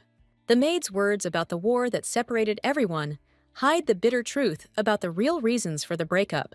The brothers' furious protest against Rosie's rapprochement with Prince Henry reveals the depth of the family conflict. An unexpected visit interrupts the girl's painful thoughts, introducing a note of anxious anticipation into her solitude. The appearance of a guest who looks incredibly like the princess takes Rosie by surprise, foreshadowing a fateful conversation. The realization of a cruel reality forces Roshi to decide to use her gift to seek the truth. Divine power proves powerless against secular intrigues, leaving Rani in painful ignorance. While comforting her grown-up daughter, the Duchess does not realize that deep sadness is hidden behind her apparent calm. The Duchess's loving gaze is a mixture of pride for her grown-up daughter and a slight sadness about her past childhood. A mutual agreement about the transience of time brings mother and daughter closer together, creating a moment of touching intimacy. For the Duchess, the grown-up Roro will always remain a little girl whom she wants to hug and protect. The girl's playful protest against her mother's affection is filled with tenderness, revealing her love for her family. The glitter and bustle of the imperial ball become the stage for an invisible drama unfolding in the lives of the heroes. The formal introduction of the guests, including Mrs. Clive, creates a tense anticipation of what is to come. Rosie's radiant smile next to the young man creates the illusion of an ideal couple, hiding all the internal storms. The young couple's haughty calm hides a storm of unspoken emotions. The friends receive a blessing, but there is a premonition of separation in the air. The heroine gives everyone a smile, but there is a slight sadness in her eyes. Roro's sudden appearance takes the boy by surprise, causing a storm of confusion. The girl's sincere laughter momentarily destroys palace etiquette. The young man is deep in thought, but his solitude is rudely interrupted. An unexpected meeting with the prince makes the girl shyly freeze in a bow. Roro's bold touch to the prince's face breaks down the wall of alienation. Bibi watches the scene in complete confusion. Not understanding the feelings, the guy realizes his true emotions, and this discovery scares him to the depths of his soul. Roro pushes the boy away in anger, not wanting to listen to any excuses. Resentment and misunderstanding are reflected on the face of a young man wounded by injustice. Bibi turns the awkwardness into a joke, but the girl does not succumb to provocation. The prince's happiness is clouded by secret thoughts about Roro's origin. The girl admires the couple, but a slight doubt arises in her soul. Bibi watches her friends from afar, feeling like an outsider at this celebration. Longing for her brother pierces the heroine's heart, darkening the joy of the moment. An incomprehensible feeling for her brother makes the girl's heart tremble in confusion. Roro's thoughtfulness attracts the attention of both boys, making them curious. The heroine hastily hides her true thoughts behind a carefree smile. The sudden awakening of power plunges the heroine into a state of shock and panic. The embarrassed girl tries to run away, afraid to give herself away with an accidental glance. Behind the mask of benevolence, the countess hides a cold and penetrating calculation. The loud cry of the young man upsets the fragile balance, foreshadowing a new conflict. Rosie's naive gratitude is drowned in Madame Mills's icy calm. The sudden memory of another Rosie makes the young man's heart clench. The countess's cold interest in the mysterious girl betrays her dangerous intentions. The news of Ronnie's arrival in the Duke's family takes Madame Mills by surprise. The countess dismisses the maid, remaining alone with her dark plans. Madame Mills' quiet voice carries a deadly threat that makes your blood run cold. The countess's conviction that this girl is an imposter is unshakable. The terrible truth about the real Rosie's confirmed death hits like icy horror. Alarming news about a mysterious stranger makes the heroine wary. The realization that the countess is gathering information about Roro foreshadows great trouble. The heroine tries to unravel Madame Castile's motives, sensing a hidden threat. A sudden revelation strikes the girl, and a terrible guess begins to take shape. Gossip about Lady Castile's past reveals the aristocrat's dark secrets. The decisive ringing of the bell becomes the signal to begin the execution of the insidious plan. The maid's calm consent confirms complete trust in the mistress. Heavy premonitions force the heroine to prepare for the worst in order to protect a loved one. The ducal family's care for the girl becomes the subject of close attention from the guests. Anticipation is brewing in social circles for a big announcement that will change everything. The rumor of Lady Cleo's adoption spreads through the hall, causing a wave of gossip. The birthday girl greets the guests, hiding her true feelings behind a shining smile. The girl gives everyone a warm smile, but anxiety is growing in her soul. The guests' admiration for the heroine's upbringing is mixed with envy for the girl's position. Behind the masks of politeness, the heroine feels cold waves of condemnation and envy. Thoughts about a future in the imperial family fill the girl's soul with chilling fear. The heroine resolutely rejects the very idea of a connection with the imperial family. A sudden worry about her brother Jost takes the girl's thoughts far from the holiday. The memory of her brother pierces the girl's soul with a sharp longing and unspoken tenderness. The young man's quiet call pulls Roro out of his dream world, returning him to the tense reality. The image of a cheeky girl fearlessly teasing her embarrassed brother comes to mind. The childish promise of protection from her brother echoes in the girl's heart like a warm wave. Saying goodbye to a brother leaves a bitter aftertaste and an unspoken request to return. Fresh air does not bring relief, because thoughts of childhood and growing up do not give rest. The disdainful glances of the aristocrats behind her back remind us of the precariousness of the heroine's position. Poisonous rumors overheard in the garden make the girl doubt the intentions of her foster family. The sinister grin of one of the nobles hints at the truth of the dirty gossip. A terrifying rumor about the Duke hits Roro, coloring his kindness in monstrous tones. The evil grins of the aristocrats reveal their dirty thoughts about the girl's future. The heroine's loneliness in the garden becomes bait for predators in human form. The unspoken sentence hangs in the air, and fear grips the girl's heart. A hypocritical invitation sounds like a threat that cannot be avoided. The sudden appearance of the young man disrupts their plans, and an icy fury can be seen in his eyes. The young man's icy command leaves no doubt about his determination to protect Rosie. The brother resolutely stands up for Roro, shielding her from the impending threat. A tense confrontation begins with false excuses that fail to hide true intentions. The accusation of disrespect for the Marquez family turns a personal insult into a serious challenge. The unexpected seriousness of the accusations takes the impudent ones by surprise, knocking all their arrogance out of them. The aristocrats' brazen attempt to belittle the girl's importance only adds fuel to the fire. The young man's cold command, full of suppressed rage, cuts off the flow of insults. The girl tries to calm her brother's anger, fearing that he will go too far. Roro's scornful remark puts the insolent ones in their place, demonstrating her steely character. The outraged aristocrats appeal to the young master, not believing in such insolence. Tenderness and pride for the grown-up Roro fill the heart of the brother, ignoring the anger of others. The appearance of a new figure, full of righteous anger, foreshadows imminent reprisal. A familiar voice makes the heroine's heart freeze in anxious recognition. A sudden and cruel blow falls upon the offender, interrupting his indignation. The memory of a childhood oath to protect Roro explains the mysterious savior's rage. The father's appearance casts an aura of absolute power and calm confidence on the stage. Animal fear grips the aristocrats, and they fall to their knees before the angry Duke. The Duke's merciless sentence puts an end to the future of entire families, banishing them forever. Justice has been served, and the brother leads Roro away from the humiliated offenders. The Duke's gentle words are meant to calm Rosie, but her heart still trembles from what she has experienced. In the Duke's arms, the girl finds the long-awaited feeling of security and warmth. The tears in the heroine's eyes reveal all the horror she experienced alone. A strange feeling when looking at her brother does not allow the girl's heart to find peace. The Duke's soothing voice drives away the remnants of fear, returning Roro's peace of mind. Fear is replaced by genuine joy, and the girl illuminates the Duke with a happy smile. The Duke's pride in the grown-up Roro is mixed with the jealous annoyance of his youngest son.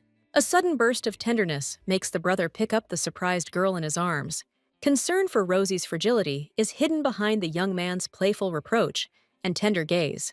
The heroine is overcome with embarrassment from the unexpected embrace, making her heart beat faster. Childish resentment overwhelms the younger brother, who was deprived of attention at the celebration of life. The brothers' playful bickering diffuses the situation, but leaves Roro slightly confused. The icy fury of the aristocrat falls upon the defenseless servant, who does not dare to raise her eyes. Behind the maid's submissiveness lies a deep hatred born of the family's ruin. A cunning plan to eliminate Rosie is brewing in the mind of a woman who despises servants. A hidden threat lurks behind the calm mask, as the aristocrat gives her final instructions. Behind the aristocrat's apparent calm lies a tense anticipation of the young master's return. Memories of Mr. Ulysses awaken a hidden obsession in the woman's heart. The predatory gleam in her eyes betrays the impatience of a woman who wants to see Ulysses immediately. The news that Ulysses visited Lady Clive, first of all, deals a blow to the aristocrat's pride. Burning jealousy makes a woman wonder about the attractiveness of an unattractive rival. The aristocrat is overcome with rage at the thought that preference has been given not to her, but to some simpleton. The seething anger finds an outlet in a cold question addressed to the faithful servant. The conspiratorial whisper and sly look of the maid promise the mistress long-awaited information. The maid's submissive response does not fully convince the aristocrat of the veracity of the information obtained. Contempt for Rosie struggles in the woman's soul with the irrational irritation that the girl causes. The insidious idea of adopting Rosie as a princess is born in the aristocrat's head. The woman's cold order leaves the maid no choice, turning her into a pawn in someone else's game. Behind the maid's submissive bow lies a readiness to carry out any order, even the most vile one. The sinister grin on the maid's face promises that she will carry out the task assigned to her with pleasure. The bitter truth revealed after the investigation fills the woman's heart with despair. The shocking realization that Lady Clive is her lost daughter Rosie turns the mother's world upside down. Hope and doubt battle in the soul of a woman who fears losing her newfound daughter forever. The girl's imperial origins turn the long-awaited reunion into political intrigue. Cold calculation makes the mother see Rosie as nothing more than a useful tool for achieving power. The secret of the girl's origin becomes the main trump card, which is not yet the time to reveal. The mother's cold calculation turns her newfound daughter into bargaining chip for a profitable marriage. The fate of his son Hale becomes an instrument in the hands of his mother, who weaves a web of political intrigue. The assumption of Rosie's weak divine power becomes a key factor in the insidious plan. The powerful Marcus family is still unaware of a secret that could change the balance of power. The decision to hide the truth about the girl's origin turns the mother into a cold-blooded manipulator. Her illegitimate status makes naive Rosie an easy target for her mother's control. The awareness of oneself as the sole keeper of the secret fills a woman with a feeling of dark superiority. The girl's carefree happiness stands in stark contrast to the web of lies that is woven behind her back. Rosie's joyful agreement to go with her brother highlights the purity of the relationship that is under threat. The innocent, childish spontaneity of the brother and sister evokes tenderness, overshadowed by sinister plans. Roro's impatient question about Yusa's whereabouts betrays her great desire to see him as soon as possible. The younger brother's casual response to Yusa's training is filled with mild annoyance at the family tradition. Admiration for her brother's selflessness is mixed in the girl's soul with a helpless desire to help. An energetic shout from her younger brother breaks Roro out of her reverie, pulling her along with him. The hope of seeing Yusa's brother inspires the girl as they walk towards the majestic snow-covered estate. The heroine's joyful cry echoes throughout the frosty forest, announcing the long-awaited meeting. Roro's sudden appearance takes his father and brother by surprise, interrupting their rigorous training. Concern for the girl's health clashes with her stubborn reluctance to leave, despite the cold. Rosie's shining smile and her desire to be together melt the severity of men's hearts. The unchanging cuteness of the grown-up Roro evokes affection and a warm smile from the brothers. The younger brother's mysterious question about Roro's doll hints at a hidden and cute plot. The naive desire to make the perfect snowman in the shape of Rosie betrays a deep brotherly tenderness. The sudden display of brotherly love towards the embarrassed Roro causes comical bewilderment in one of them. The older brother's impatience takes over the creative process, suggesting more active entertainment. A playful argument between brothers erupts over each brother's desire to spend time with their sister in their own way. Playful jealousy makes the young man control the game, not allowing his brother any privacy with Roro. The joy of playing with her brother is overshadowed by a barely noticeable shadow of doubt in the girl's thoughts. The worrying question of whether her brother sees her as a grown-up girl creates a turbulent feeling in Rosie's heart. An unexpected snowball that hits her face tears the heroine out of the world of dreams, returning her to reality. Roro's indignant cry is drowned out by the cheerful laughter of his brothers, turning the snow battle into chaos. Yusu's tender apology after the snow fun leaves a warm but embarrassing mark on Roro's soul. A sudden realization makes Roro realize that his feelings for Yusu go beyond sisterly love. The talk of training divine powers brings the brothers back to their stern duties, interrupting their fun. His brother's promising smile before leaving leaves Roro alone with his budding feelings. The sad look that follows Yus as he leaves reveals regret that the game was interrupted so quickly. The younger brother's pride in the snowman he created clashes with Roro's feigned displeasure. The admiration in Roro's eyes becomes the best reward for the diligent younger brother. Alone, the girl tries to sort out her confusing and still unclear feelings for Yus. The conversation in the living room confirms the terrible guess. Countess Castile really is Rosie's mother. The testimony of the former servant of the Castile family finally confirms the secret of the illegitimate child. The dark secret of the Count's secret upbringing of a child sheds light on a long-standing lie. The intercepted correspondence becomes irrefutable evidence of hidden connections and conspiracy. Reading the letter reveals the final pieces of the puzzle, revealing the girl's location. A village destroyed by an epidemic erases all traces of Rosie's past, cutting off the threads of the investigation. Countess Castile's later search for that very village becomes the final nail in the coffin of lies. Rosie's mysterious divine powers point to a scandalous connection with a notorious ancestor. Memories of the former glory of Countess Castile, the most beautiful rose of high society, fade into obscurity against the backdrop of the truth. A forbidden affair with the last prince, known for his adventures, explains the birth of a secret child. The realization that the gentlemen have revealed the whole truth fills the heart of the interlocutor with chilling horror. A cold-blooded plan to isolate Rosie from the temple is intended to prevent official confirmation of her origin. Fear of the possible appearance of Rosie's real mother forces the conspirators to act preemptively. The girl's divine power becomes a dangerous factor that could reveal her imperial origin. The decision to push Rosie to make the right choice masks a selfish desire to keep her in the family. Warm memories of a happy Roro strengthen his resolve not to let the girl go under any circumstances. The Duke's anxious seriousness after the conversation leaves a depressing premonition of trouble in Roro's soul. The sudden question about adoption catches Rosie off guard, adding to her inner turmoil. Assurances of no coercion only increase the hidden pressure on the unsuspecting girl. The Duke's encouraging smile conceals cold calculation and manipulation aimed at obtaining consent. A sincere desire to see Roro as part of the family becomes the main argument in this difficult game. A gentle gesture and a request to think again become the last straw in the emotional pressure on Rosie. Sincere words about family take the girl by surprise, causing a storm of conflicting emotions. Deep in her soul, Roro cherishes a secret desire to forever remain with the family she has grown to love. The fear of dirty rumors that could harm the family's reputation makes the heroine doubt. The desire to protect her loved ones from problems forces the girl to make a painful decision to keep everything as is. A sudden cry from his brother, who appeared on horseback, breaks Porin out of his painful nighttime thoughts. The young man's worried look betrays the anxiety hidden behind his stern question about her presence. Concern for the girl's safety makes the young man reproach her for her dangerous night walk. Roro's slight smile hides the true reason for her insomnia and mental turmoil. His brother's playful rebuke of a possible kidnapping emphasizes his role as protector and savior.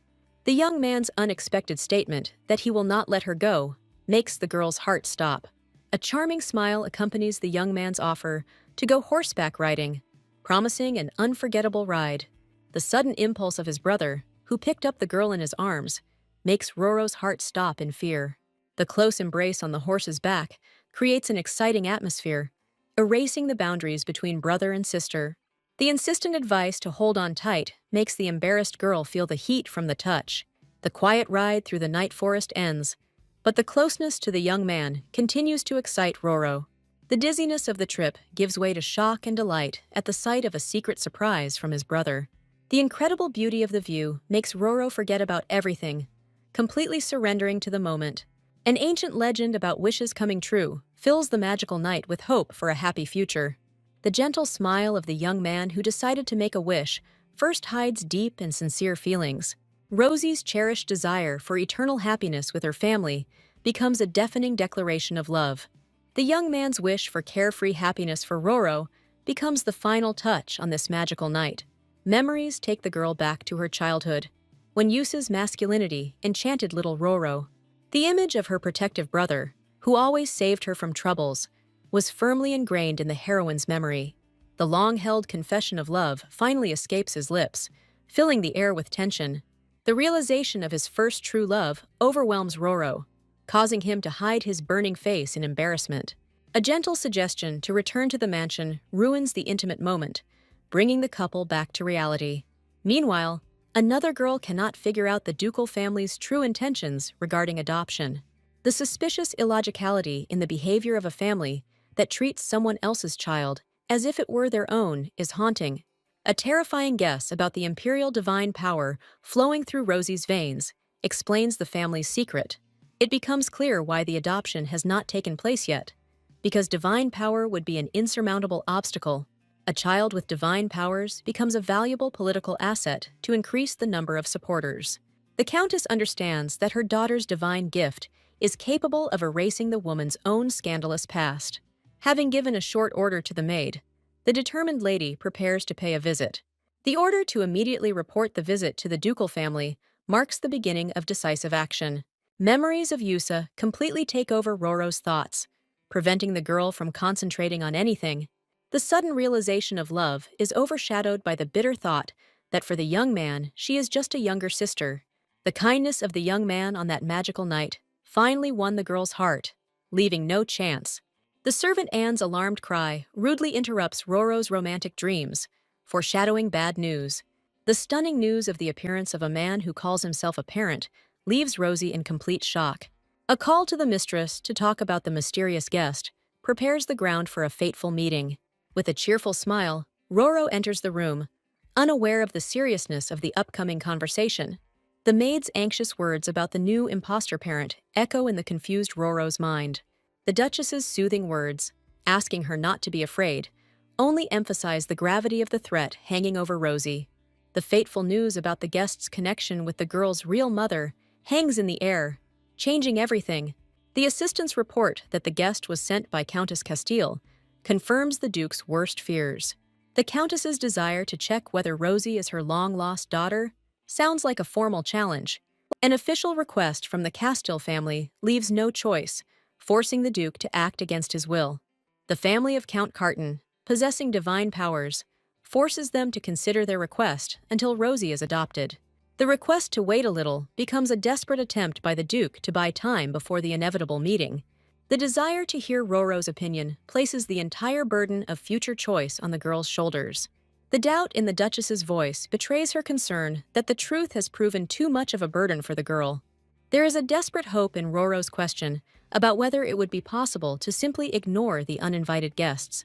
A warm handshake becomes a silent promise of support, even if fate decrees otherwise. A vow to do everything possible to prevent an unwanted meeting seals the union of two women. The Duchess's unwavering determination to protect Rosie, even if the secret of her divine powers is revealed, is reassuring. Fear of persecution, and even greater danger, makes the girl desperately cling to her fragile happiness. Rosie's selfless desire to protect her foster family from harm is interrupted by the Duchess's sudden insight. The realization that the imperial family is unaware of Roro's origins becomes a key clue in this intrigue. A firm promise of help, no matter what the girl chooses, gives Rosie much-needed support. The inevitable happens when the Duke asks to greet a guest, and Roro is forced to take a step towards his destiny. The polite introduction of Patterson's butler conceals the tension and inevitability of the events to come. The Countess's order, voiced by the guest, puts Rosie in a hopeless situation, depriving the girl of the right to choose. The insistent request to come in for identity verification sounds like an ultimatum, increasing the pressure on the heroine. The girl's firm refusal becomes an unexpected act of disobedience, disrupting the plans of the uninvited guests. The harsh words about the Countess and the butler's ignorance take Patterson by surprise, shattering his confidence. Rosie's unwillingness to leave the ducal family for the sake of a dubious truth demonstrates her unwavering loyalty. The appearance of a temple representative and the news of official approval of the request become the main trump card up the sleeve. The The bold question of the temple's right to compel someone challenges the most powerful authority. The unexpected appearance of Yusa, who stands up for the girl, radically changes the balance of power. The icy order to leave puts an end to this confrontation, leaving the guests no chance. The Countess's unexpected order to retreat if Rosie refuses only increases the Duke's suspicions. Butler Patterson tactically retreats, citing the suddenness of the visit, but reserves the right to return. The promising "we will wait" sounds like a threat, leaving Roro in a state of anxious anticipation. The Duchess's caring words give Roro only a moment of peace, hiding the inner storm behind a smile. Before one storm has time to subside, news of the arrival of people from the Imperial Palace foretells a new, even more terrible one. The panic in the assistant's voice reflects the horror of the situation, because a visit from the Imperial Palace does not bode well. The Duke's rage flares up with renewed vigor as the invasion of his home reaches unprecedented proportions. The mention of Princess Cielin's order turns what was simply a visit into a royal ultimatum. The Duke's angry question about impunity on his land becomes a desperate attempt to protect his home and family. A sharp command to silence, thrown at the knight, marks the end of negotiations and the beginning of open confrontation. No matter what the girl is accused of, for the Duke she is a noblewoman, and this puts an end to any dispute. The realization that a nobleman cannot be arrested without trial becomes a saving revelation for Roro. The Duke's order to convey his refusal to the princess sounds like a slap in the face, slamming the door in the knight's faces. The concern in Yusa's voice as he hugs the trembling girl gives a fragile sense of safety in the midst of chaos. The bitter thought that the accusation of imposture was caused by the surname given to her by the Duke poisons Roro's mind. The memory of the day of adoption, when the Duke bestowed upon her the surname of a vanished family, flashes through her thoughts. The feeling of being a fake noblewoman makes the girl think that what is happening is quite natural. The Duke's firm promise to deal with the one who dared to accuse Roro becomes an unbreakable oath. The Duchess's encouragement to trust her guardian gives Rosie hope that she will not have to fight alone. The chilling fear that the truth about the orphanage's past will bring trouble to the Duke paralyzes the girl's will. The thought that the brothers might get hurt makes Yusu desperately look for a way out of the current situation. The determination to fix everything herself grows stronger in Roro's soul, ready to do anything to protect her new family. The thoughtfulness of the High Priestess does not escape the penetrating gaze of the young man in the cloak. The priestess's embarrassed apology only emphasizes how deeply her thoughts are consumed by someone else's misfortune. The news of the girl being accused of imposture makes the High Priestess plunge into anxious thoughts. The young man's insightful question about the cause of her anxiety forces the priestess to face her own fears. The plan to use the temple investigation to help the girl is born in the guy's head as the only correct one. For the High Priestess, the problem of imposture fades into the background in front of a much more terrible secret. The real cause for concern is Rosie's belonging to the imperial family and the consequences that will come. Roro's decision to leave, made in despair, becomes the final sacrifice in the name of saving his loved ones. The decision to leave so as not to be a burden becomes an act of desperate self-sacrifice for Roro. Running away seems like the only way to take all the blame and free the foster family from responsibility. A sudden shout makes Rosie freeze in horror, because the escape plan is in danger of failing. Leon's unexpected appearance on a forest path interrupts the girl's desperate escape, causing shock and confusion. The boy's relief at making it in time is met with Rosie's complete bewilderment at the failure of his escape plan. A premonition of trouble made Leon rush to search, fearing that the girl would make a decision alone.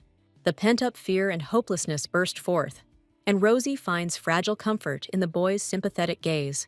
Admitting her reluctance to leave reveals Roro's internal conflict, torn between duty and her own happiness.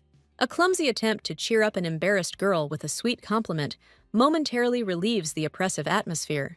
The embarrassment of their own vulnerability in front of Leon creates a touching and awkward connection between the young people. Leon's intuition, which told him that the girl might not be in easy circumstances, brought him here just in case. Feeling guilty about the rumors that defame the ducal family pushes Roro to take a desperate step. Memories of happy moments with family make the thought of hurting them unbearable. The bitter irony of her own powerlessness, when the desire to leave struggles with the impossibility of taking a step, torments the heroine. Leon's direct words about his unwillingness to let her go become a reflection of the feelings of the entire ducal family. A sudden question about her sympathy for the young Master Ulysses takes the girl by surprise, changing the tone of the conversation. Roro's complete confusion and embarrassment at the unexpected question gives her away. Leon's clever ploy to separate their feelings becomes an elegant way to get the dialogue back on track. The logical proposal to return to the mansion sounds like the only correct solution in this confusing situation. The overwhelming fear that returning will create even more problems for everyone paralyzes Roro's will. Leon's conviction that the girl was not to blame for what happened becomes the first ray of hope in her desperate heart. The gentle words about how people who truly care don't want to leave break Roro's icy wall of despair. The young man's sincere request to stay for the sake of those who cherish Rosie finally breaks her resolve to run away. The realization that running away is a betrayal of her loving family sparks a new determination in the girl. A sudden determination to cope with everything on her own becomes Roro's first step towards gaining inner strength. The Duke's outward calm as he calms his wife conceals a brewing storm and a well-thought-out plan of action. The realization that the princess has clung to Rosie's origins puts to rest any hopes of a quick resolution to the conflict. The cold presence of Countess Castile as an observer adds a note of sinister calculation to the tense atmosphere. The Duke's inner protest against the Countess's interference as a mother hints at old feuds and hidden motives. The Duke's mysterious words about other plans for the Countess make the Duchess freeze in anxious anticipation. The Emperor's sudden appearance in the courtroom instantly escalates the already tense situation. The respectful bow of the Princess of Étoile conceals her triumph, for now the Emperor himself is on her side. The Emperor's surprise at Countess Castile's interest in this matter reveals her unspoken influence at court. Under the guise of curiosity, the Countess cleverly weaves herself into the intrigue started by Princess Ellen. The ceremonial opening of the court session, chaired by the Emperor, leaves no chance for retreat. The princess's confident answer about the presence of a witness sounds like a death sentence for the reputation of the ducal family. The princess's triumphant grin foreshadows the appearance of the main trump card, a man with the blood of the Clave family. The order to bring in a witness is heard throughout the hall, and the young man destined to decide Roro's fate appears at the door. Introduced as a young master from the Clave family, the nervous youth holds the key to the mystery in his hands. The presentation of an identity card and a seal becomes irrefutable evidence that leaves no doubt. The judge's proposal to test the resonance of divine power through the temple becomes the only hope for a fair decision. The princess's devious suggestion to test the resonance directly with Lady Rosie sounds like a clever and deadly trap. The princess's feigned innocence, denying any danger to her relatives, only emphasizes the cruelty of her plan. Yusu's desperate attempt to insist on verifying the boy's identity becomes the last barrier to disaster. Yusu's cold logic shatters the princess's arguments, since a clash of forces will not prove Lady Clave's imposture. The devastating argument that the witness himself may be an impostor sows panic among the prosecution. The judge's order for silence interrupts the princess's hysteria, whose insidious plan collapses before the eyes of the entire hall. The unexpected appearance of the High Priestess, along with Rosie, completely changes the balance of power in the courtroom. The Emperor's amazement at the visit of the Great Priestess underlines her incredible status and influence. The High Priestess's imperious declaration of the return of the lost child puts an end to this judicial farce. Rosie's calm appearance in the courtroom, where her fate is being decided, demonstrates her newfound courage and readiness to fight. The Princess Étoile's caustic surprise only emphasizes how unexpected the girl's bold step was for her enemies. Roro's shocking admission of his innocence in front of the Emperor completely breaks the prosecution's scenario. Publicly confirming one's non-aristocratic origins becomes the first step towards revealing the whole truth. The inner voice predicting the end becomes not a threat, but a harbinger of radical changes for Rosie herself. The complete bewilderment on the Emperor's face shows how much the girl's confession has confused all the cards in this game. Roro's confident statement of her desire to gain recognition turns her from a victim into the main figure in this process. Princess Étoile's furious attack, accusing the girl of disgrace, betrays her panic and loss of control over the situation. The Emperor's thoughtful gesture suggests that he is weighing the new circumstances and possible consequences. The emperor's grim warning about the consequences of lying to the Marquez family raises the stakes to the limit. The thought of the duke's family dear to his heart strengthens Roro's resolve to go to the end, no matter what the cost. The realization that only by taking matters into one's own hands can one protect those close to her gives the girl strength in the face of the unknown. The emperor's decision to carry out an inspection immediately, taking advantage of the priestess's presence, accelerates the denouement of the drama. Permission to use the sacred artifact leaves Princess Etoile in shock, as her witness is now useless. The appearance of the sacred artifact in the hands of the high priestess fills the hall with awe and reverence. The golden bird that crowns the artifact appears to be alive, radiating divine light and undeniable power. The courtiers freeze in amazement, not believing their eyes that they are seeing the legendary relic with their own eyes. The high priestess's calm request to take Rosie's hand becomes a prelude to the moment of truth. The priestess's light touch releases a blinding flash of light emanating from the girl herself. An incredible level of divine power, not seen in generations, envelops Rosie, proving her true essence. The emperor's sly grin reveals his true intentions, as the girl is a valuable asset to the imperial family. The emperor's enthusiastic cry, recognizing Rosie as his daughter, comes as a complete surprise to everyone. The desperate protest of the Princess of Etoile is drowned out by the general amazement, because her triumph turned into complete defeat. Seeing his own reflection in the girl's bow, the emperor seals the bonds of kinship in front of the entire court. A quick matchmaking with the fourth prince reveals the emperor's true, far-reaching plans for Roro. The warm smile of the emperor, who declares everyone to be family, hides cold calculation and political gain. Rosie's submissive response, hiding a storm of emotions, becomes her first step into a new life full of intrigue. The realization of her new position as a member of the imperial family hits the girl with stunning force. The Duke and Duchess's unspoken joy that there will be no farewell fills their hearts with relief. The emperor's request for a name marks the beginning of a new chapter for Rosie, where her old life is left behind. The emperor's promise to give a new name becomes a symbol of a complete break with the past and acceptance into the imperial family. The emperor's command forces the entire court to bow before the newly minted princess, confirming his power. Universal obedience, from the high priestess to the lowest courtiers, clearly demonstrates the ruler's unquestionable authority. Rosie's bold appeal to the emperor interrupts the ceremony, showing that the girl will no longer be a silent pawn. The story of Duchess Marca's help in awakening the power becomes an act of devotion and an attempt to protect her family. Roro's admission that without the Marquez family, she would not have known the truth sounds like an oath of allegiance to the people who gave her a home. The girl's sincere request for clemency for the Marquez makes the calculating emperor think for a moment. Princess Etoile's desperate attempt to reverse the accusation of imposture looks pathetic in the face of her complete failure. The emperor's casual assumption about his mother's origins in the Clave family easily resolves all the inconvenient questions. The emperor's sharp word cuts short the Princess Etoile's indignation, finally sealing the humiliating defeat. The emperor's angry reproach for spreading lies and bringing shame on the family falls upon Princess Etoile. Public humiliation from her father, who calls for shame, leaves the princess paralyzed with horror and shame. Etoile's desperate attempt to save herself by blaming the maid seems like a betrayal of her last hope. The frightened maid, who has become the scapegoat, points in horror at her mistress, trying to shout out the truth. The emperor's rage, caused by the impudence of a servant or the lie of his daughter, results in a deafening order to the guards. The cries of horror of the unfortunate servant girl, who is dragged off to prison, become the final chord of this farce.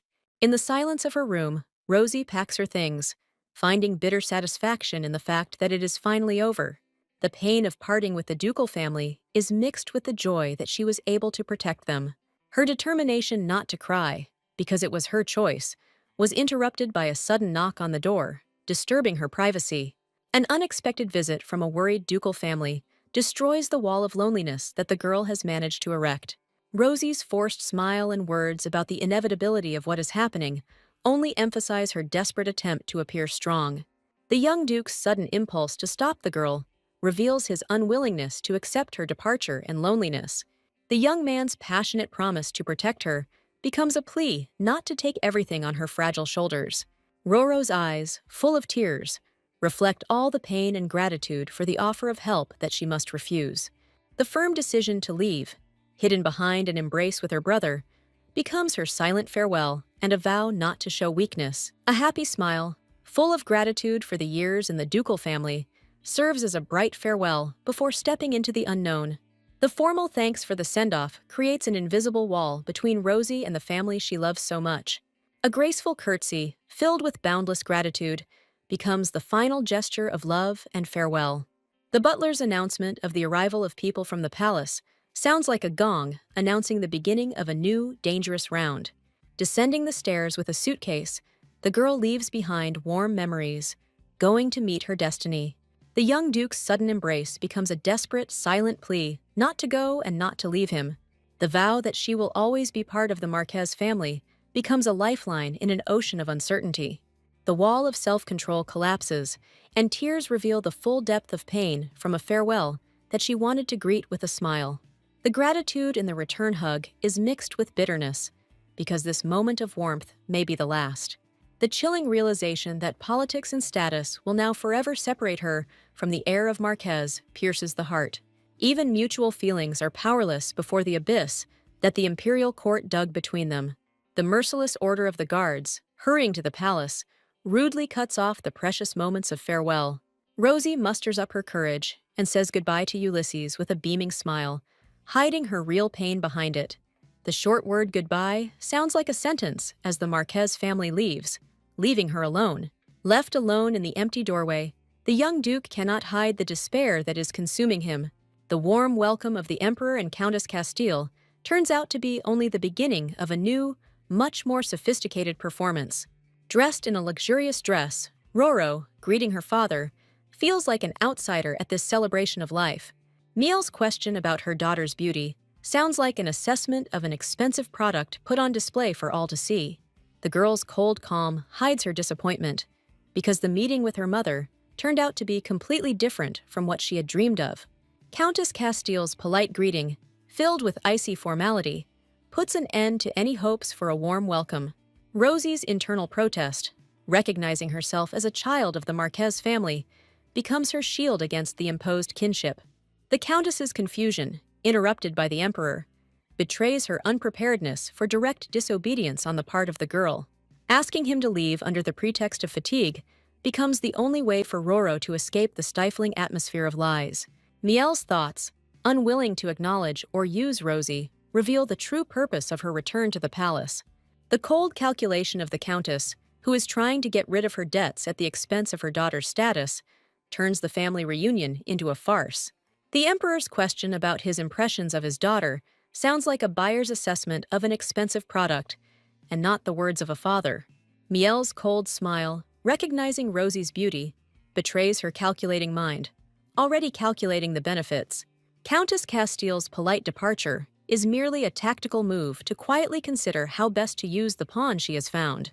A chilling plan to marry Roro to her master's son if she disobeys reveals the true nature of this woman. The cynical apology to Lady Rosie for having to use her only highlights the cruelty of the palace laws. The young duke is consumed from within by painful regret and helplessness at the thought that he could not keep his beloved. A sudden knock on the door breaks the young man out of his dark thoughts, but does not extinguish the storm in his soul. Caught up in a sudden impulse, the guy resolutely rushes to the exit, unable to remain inactive any longer. The hero does not recognize himself in this feverish behavior, realizing how much the girl's departure has shaken his world. Left on the table, the tiny figure of Rosie becomes a silent reproach and a symbol of a huge emptiness. The memory of Roro's happy smile torments the young duke, who is lost in longing for her. The joyful greeting of Princess Bibi, who suddenly appeared in the hall, breaks the oppressive silence of the palace. The formal address, Your Highness, becomes for Rosie an armor against the warm address aunt. The young princess's embarrassment at the suggestion to switch to informal familiarity highlights the invisible wall of status. The offer to communicate informally in private becomes their little secret and the first step towards friendship. Princess Bibi's sincere desire to feel comfortable around Roro breaks the ice of alienation. The princess's sudden embrace and tears of remorse become a symbol of her newfound trust. Taken aback, Rosie admits that her coldness was merely a fear of creating awkwardness. A concerned question about the Duchess's health becomes long-awaited news for Roro from his abandoned home. The Duchess's words, conveyed through Bibi, bring Rosie comfort and remind her that she is not forgotten. The Duchess's concern, conveyed through simple words, becomes a ray of warmth for Rosie in the cold loneliness of the palace.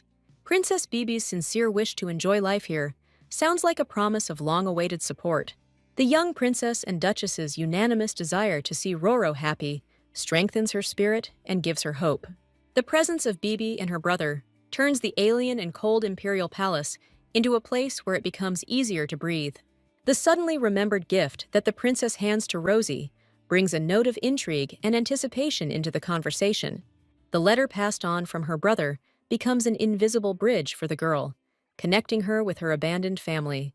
An elegant flower-shaped hairpin turns out to be not just a gift, but a silent message full of hidden meaning.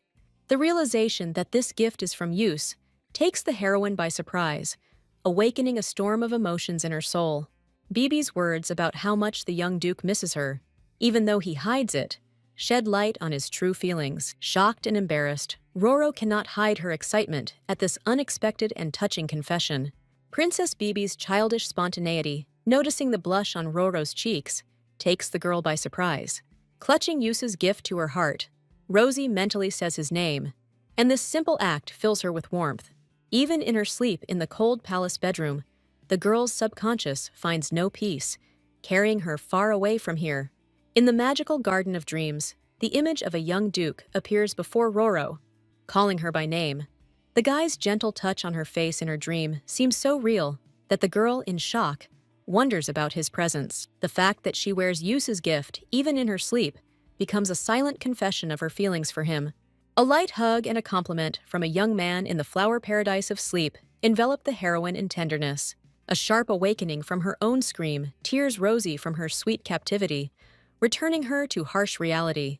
The realization that it was just a dream comes with a racing heart and shortness of breath. An embarrassed smile lights up the girl's face when she realizes that her longing for Yusu is so strong that it even penetrates her dreams. Roro's cherished wish for Yus to come to her, as if in a dream, suddenly takes on an ominous hue with the appearance of a shadow. A chilling horror grips the girl when she realizes that there really is someone in her room, and it is not a figment of her imagination. The shadow takes on familiar features, and Yusa's smile, knowing that she is not sleeping, dispels the fear, leaving only shock. The young duke's name, escaping Rosie's lips, sounds like a prayer that has finally been answered. The guy's simple words that he came to see her become the most important event in the midst of palace intrigues.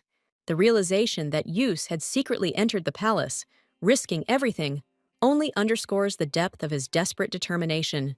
In a tight embrace, the girl finally gives vent to her feelings, confessing how much she missed him.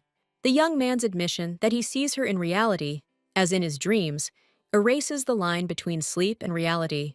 The embarrassment of the accidentally escaping words interrupts the touching moment, returning them to an awkward reality. A sudden knock on the door and an alarming voice from outside threaten to ruin their secret meeting and turn into a disaster. Panic sets in for Rosie as Yus, throwing up his hood, announces his immediate departure. The young duke's parting words about holding on become a bitter consolation for the girl. Roro's shining smile and firm promise are a mask of courage worn for the sake of her beloved's peace of mind. After watching the guy go, the heroine gains new determination, because now she knows that she is not alone in her struggle. The majestic statue in the temple amazes the imagination of the girl, who finds herself in such a place for the first time. Anxiety makes Rosie look around for Leon, hoping to find him among the temple parishioners. The news from the maid that Leon has applied to be transferred to the Imperial Temple takes Roro by surprise. The hope of finding Leon in the main temple makes the heroine set off on a search again. Leon's sudden appearance next to the high priest comes as a complete surprise to the girl. A respectful bow towards the high priest hides the storm of emotions raging in Rosie's soul. An encounter with the high priest makes Rosie wonder about the hidden hierarchy of power in the church. The girl's thoughts make it clear that, unlike the symbolic priestess, real power belongs to two. The high priest, unlike the saint, has enormous worldly power, like golden rain, The priest's smug smile only confirms his enormous influence, which extends far beyond the walls of the temple. The high priest's question about prayer sounds like a test, behind which lies a cold calculation. Roro's enthusiastic response about the peace of mind found in prayer is a perfect act of grandstanding. The high priest's blessing seems less like a divine gift and more like a condescending gesture. Saying goodbye to the priest, the heroine maintains a mask of piety, not revealing her true thoughts. Leon's offer to go for a walk becomes a saving opportunity for a long overdue conversation. Leon's request to leave them alone turns an innocent proposal into the beginning of secret negotiations. Leon's formal courtesy about Rosie's well-being conceals his true purpose for this meeting. The girl's radiant smile in response to Leon is just a facade, behind which lies tense anticipation. The boy's confession of love for information gathering rather than service reveals him as a cunning player rather than a simple priest. Leon's enigmatic grin hints that he is about to reveal a secret that could shake the foundations of the empire. The revelation of the dual purpose of the temple turns the holy place into an arena of political intrigue and power struggle. The claim of divine origin of the imperial family turns out to be just a well-thought-out legend. Rosie's calm reaction shows that she already suspected the lie that holds the throne together. An ancient legend about the founders of an empire, belonging to the same bloodline, turns out to be the key to the main secret. The location of the temple in the palace appears not as a symbol of faith, but as an impudent tool for strengthening power. The shocking truth that it was the Marquez family's ancestor, not the emperor, who founded the empire, changes everything. Leon's unexpected revelation that the Marquez ancestor was a woman forces Rosie to take a new look at history. The name Leona Marquez, the founder of a great family, becomes a symbol of hidden feminine power for the girl. For Roro, the news of the Marquez family's claim to the throne is nothing new, but the true extent of the mystery is mind-boggling. The antiquity of the Marquez family, equal to that of the emperors, underlines their original and indisputable right to power. The idea of a female warrior conquering a continent turns all the heroine's ideas about the past upside down. Leon's words about the unimportance of the founder's gender only emphasize that he is leading to an even more important truth. The guy's assertion that it was the head of the Marquez clan who led the war sounds like a direct accusation of usurpation of power. Rosie wisely acknowledges that the empire is a joint effort between both families, trying to soften the blow. The girl's direct question about the source of Leon's knowledge baffles him, because such information is mortally dangerous. The young man's evasive answer proves that discussing the right to the throne is a taboo subject that holds many secrets. Leon's clumsy excuse about accidental knowledge only increases Rosie's suspicions of his insincerity. The girl's penetrating gaze catches a shadow of anxiety on the guy's face, confirming the guess about the hidden truth. The priest's hasty farewell becomes the final proof for Roro that he has not told everything. Watching Leon go, the heroine becomes convinced that there is a compelling and dangerous reason behind his silence. The receding silhouette of a young man makes the girl doubt that she is looking for meaning where there is none. The realization that the Marquises, not the Ibernese, should be the rightful rulers completely turns Rosie's world upside down. Now the imperial family's hostility towards the Marquez takes on a sinister meaning based on fear and usurpation. The question she asks herself about containing the Marquez sounds rhetorical because the answer is frighteningly obvious. The idea of a union between two families, based on the truth about the female emperor, opens up new possibilities for Roro. The idea that the entire system of succession to the throne is built on a lie threatens to destroy the empire to its foundations. The revelation of the truth about the woman founder ignites a bold idea in Rosie's soul about equal rights. Unexpected news about a visitor breaks the heroine out of the flow of fateful thoughts. The appearance of Anne, a former maid, comes as a shock to Roro, mixed with joy and bewilderment. In a fit of emotion, the girl embraces Anne, not believing her happiness and secretly thanking the Duke for it. Anne's thoughtful offer to sit down brings Rosie back to the atmosphere of former friendship and warmth. Roro's curiosity is piqued when the maid mysteriously opens her suitcase. Anne's joyful desire to brush her hair like old times becomes the best gift. The touch of a comb awakens in the heroine warm memories of carefree days and girlish secrets. A sudden longing for the cheerful chatter and days in the ducal house is a sharp reminder of the loneliness experienced. Agreeing to the request, the girl sadly wonders how they could have become so distant from each other. Anne's concern for Roro's nutrition in A Sweet Memory highlights her genuine affection and concern. A rumor casually thrown out by a maid while combing her hair immediately alarms the heroine. The exciting news of Rosie's personal knight being chosen sounds like a promise of long-awaited change. The need for a knight protector that Anne talks about seems to the girl herself like another form of control. The idea that this is an order from the emperor immediately poisons the news with the venom of suspicion of total surveillance. A fencing tournament for the right to become the princess's knight turns political intrigue into a thrilling spectacle. Anne's enthusiastic curiosity contrasts with Roro's heavy thoughts about the new spy at his heart. For the heroine, a personal knight is an impossible dream, darkened by knowledge of the cruel reality of palace life. Members of the Imperial Guard may not marry. The knight appears as a faceless sword in chains, a symbol of complete self-denial and lifelong service. The Guard's harsh regulations shatter Rosie's hopes, because Brother Use can never become her protector. Anne's excited chatter about the upcoming tournament is met with the princess's cold and distant agreement. Distinct footsteps outside the door break the awkward silence, causing Rosie and Anne to freeze in anxious anticipation. The news of Countess Castile's visit promises the heroine a new headache.